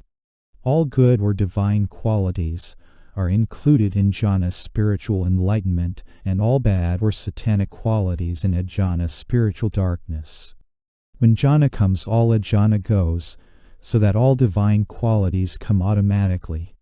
If a man is a jhani, he cannot utter lies or commit any sin. The saying that there is no ego or that the mind is dead sometimes leads to misunderstandings. What is meant is simply that the mind or ego as a parent creator or originator of policies, plans, and ideas is dead. Understanding remains in pure radiant consciousness. Disciple, can we think without the mind? Bhagavan, thoughts can continue like other activities. They do not disturb the supreme consciousness. People surmise the existence of the pure mind in the given mukta and the personal God. They ask how he could otherwise live and act. But this is only a concession to argument. The pure mind is in fact absolute consciousness. The object to be witnessed and the witness finally merge together, and absolute consciousness alone remains. It is not a state of blank or ignorance, but it is the supreme self. The mind of the realized man is sometimes compared to the moon in daytime. The moon shines by reflecting the light of the sun. When the sun has set, the moon is useful for displaying objects. When the sun has risen, no one needs the moon, although its disk is visible in the sky. So it is with the mind and the heart. The mind is made useful by its reflected light. It is used for seeing objects. When turned inwards, it merges into the source of illumination which shines by itself, and the mind is then like the moon in daytime. Sometimes people express fear at the thought of giving up the ego, but Bhagavan reminded them that they do so every time they go to sleep. People are afraid that when the ego or the mind is killed, the result may be a mere blank and not happiness. What really happens is that the thinker, the object of thought and thinking, all merge in the one source which is consciousness and bliss itself, and thus that state is neither inert nor blank. I don't understand why people should be afraid of a state in which all thoughts cease to exist and the mind is killed. They daily experience it in sleep. There is no mind or thought in sleep. Yet when one rises from sleep, one says, "I slept well." Moreover, in sleep they surrender the ego in order to lapse into a mere blank, whereas realization is merging into pure consciousness, which is the uttermost bliss. In answer to a visitor, Bhagavan made the following remark: "You can have, or rather you will yourself be, the highest imaginable kind of happiness. All other kinds of happiness which you have spoken of as pleasure, joy, happiness, bliss, are only reflections of the Ananda which, in your true nature, you are. It is impossible to describe samadhi since it transcends the mind. It can only be experienced." An American lady asked Bhagavan what his experiences of samadhi were. When it was suggested that she should relate her experiences and ask if they were right, she replied that Sri Bhagavan's experiences ought to be correct and should be known, whereas her own were unimportant. She wanted to know whether Sri Bhagavan felt his body hot or cold in samadhi, whether he spent the first 3.5 years of his stay in Tiruvannamalai in prayer, and so on. Bhagavan: "Samadhi transcends mind and speech and cannot be described. The state of deep sleep cannot be described, the state of samadhi even less." Disciple: "But I know that I was unconscious in deep sleep." Bhagavan: "Consciousness and unconsciousness are modes of the mind. Samadhi transcends the mind." Disciple: "Still, you can tell me what it is like." Bhagavan: "You will know only when you are in samadhi." Sometimes he referred to the cinema screen as an illustration. Disciple: "If the realized and the unrealized alike perceive the world, where is the difference between them?" Bhagavan: "When the realized man sees the world, he sees the self that is the substratum of all that is seen. Whether the unrealized man sees the world or not, he is ignorant of his true being, the self. Take the example of a film on a cinema screen. What is there in front of you before the film begins? Only the screen. On that screen you see the entire show, and to all appearances the pictures are real. But go and try to take hold of them, and what do you take hold of? The screen on which the pictures appear so real. After the play, when the pictures disappear, what remains? The screen again. So it is with the self. That alone exists, the pictures come and go. If you hold on to the self, you will not be deceived by the appearance of the pictures. Nor does it matter at all whether the pictures appear or disappear. Once permanent, unwavering sahaja samadhi has been obtained, this is the state of mukti or liberation. People speak of jivan mukti and vaidha mukti, that is, liberation while still living and liberation after death. But Bhagavan explained that the difference is only from the point of view of the observer. To the realized man himself it makes no difference whether he wears a body or not. Mr. Banerjee asked Bhagavan what is the difference between jivan mukti and vaidha mukti. Bhagavan: "There is no difference. For those who ask, it is said that a realized man with a body is a jivan mukta, and that he attains vaidha mukti when he sheds the body. But this difference exists only for the onlooker, not for him. His state is the same before shedding the body and after. We think of him as a human form or as in that form, but he knows that he is the self, the one reality, both inner and outer, which is not bound by any form. There is a verse in the Bhagavata Bhagavan here quoted the verse in Tamil which says that just as a drunken man does not notice whether he is wearing his shawl or whether it has fallen off, so the realized man is hardly aware of his body, and it makes no difference to him whether it remains or drops off. There are no stages in realization or mukti. There are no degrees of liberation. So there cannot be one stage of liberation with the body and another when the body has been shed.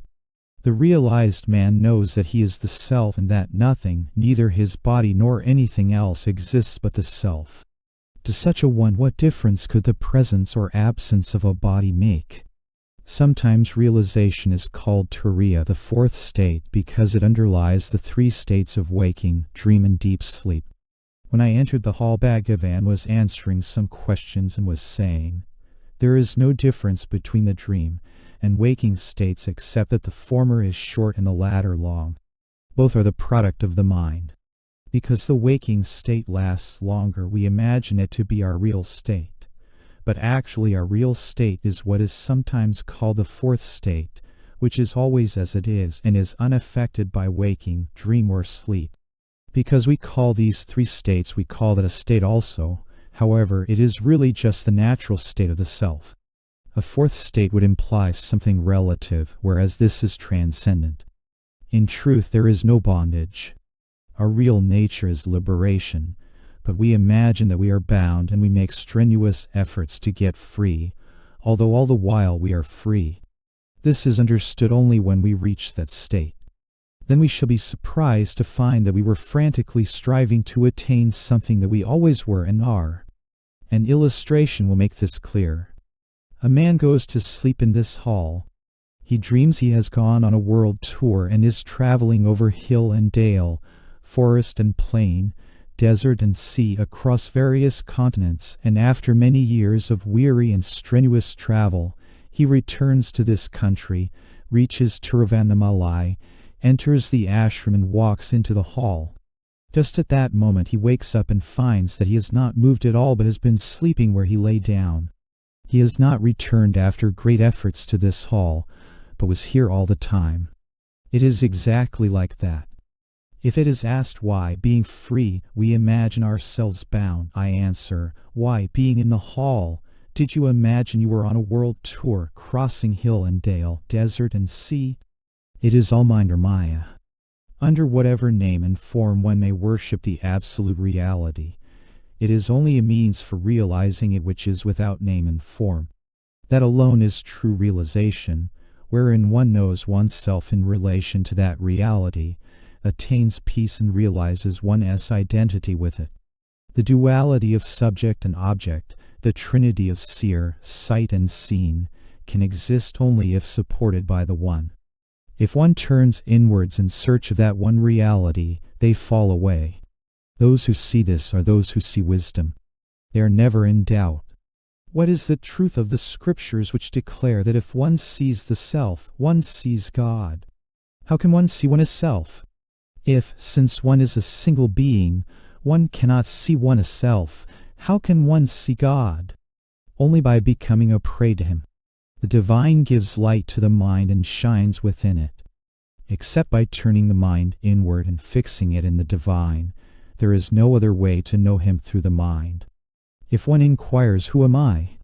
Within the mind, the individual I falls down abashed as soon as one reaches the heart, and immediately reality manifests itself spontaneously as I. Although it reveals itself as the I, it is not the ego but the perfect being, the absolute self. For him who is immersed in the bliss of the self arising from the extinction of the ego, what remains to be accomplished? He is not aware of anything other than the self. Who can comprehend his state? Although the scriptures proclaim thou art that, is only a sign of weakness of mind to meditate I am that, not this, because you are eternally that. What has to be done is to investigate what one really is and remain as that. It is ridiculous either to say I have not realized the self or I have realized the self. Are there two selves for one to be the object of the other's realization? It is a truth within the experience of everyone that there is only one self. It is due to illusion born of ignorance that men fail to recognize that which is always and for everybody the inherent reality dwelling in its natural heart center and to abide in it, and that instead they argue that it exists or it does not exist, that it has form or does not have form, or is non-dual or dual. To seek and abide in the reality that is always attained is the only attainment. All other attainments, siddhis, are such as are acquired in dreams. Can they that are established in the reality and are free from Maya be deluded by them? As long as a man is the doer, he also reaps the fruits of his deeds, but as soon as he realizes the self through inquiry as to who is the doer, his sense of being the doer falls away, and the triple karma is ended. This is the state of eternal liberation. Only so long as one considers oneself bound, do thoughts of bondage and liberation continue. When one inquires who is bound, the self is realized, eternally attained, eternally free. When thoughts of bondage comes to an end, can thoughts of liberation survive? If it is said that liberation is of three kinds, with form, without form, or with and without form, then let me tell you that the extinction of the ego that asks which form of liberation is true, is the only true liberation.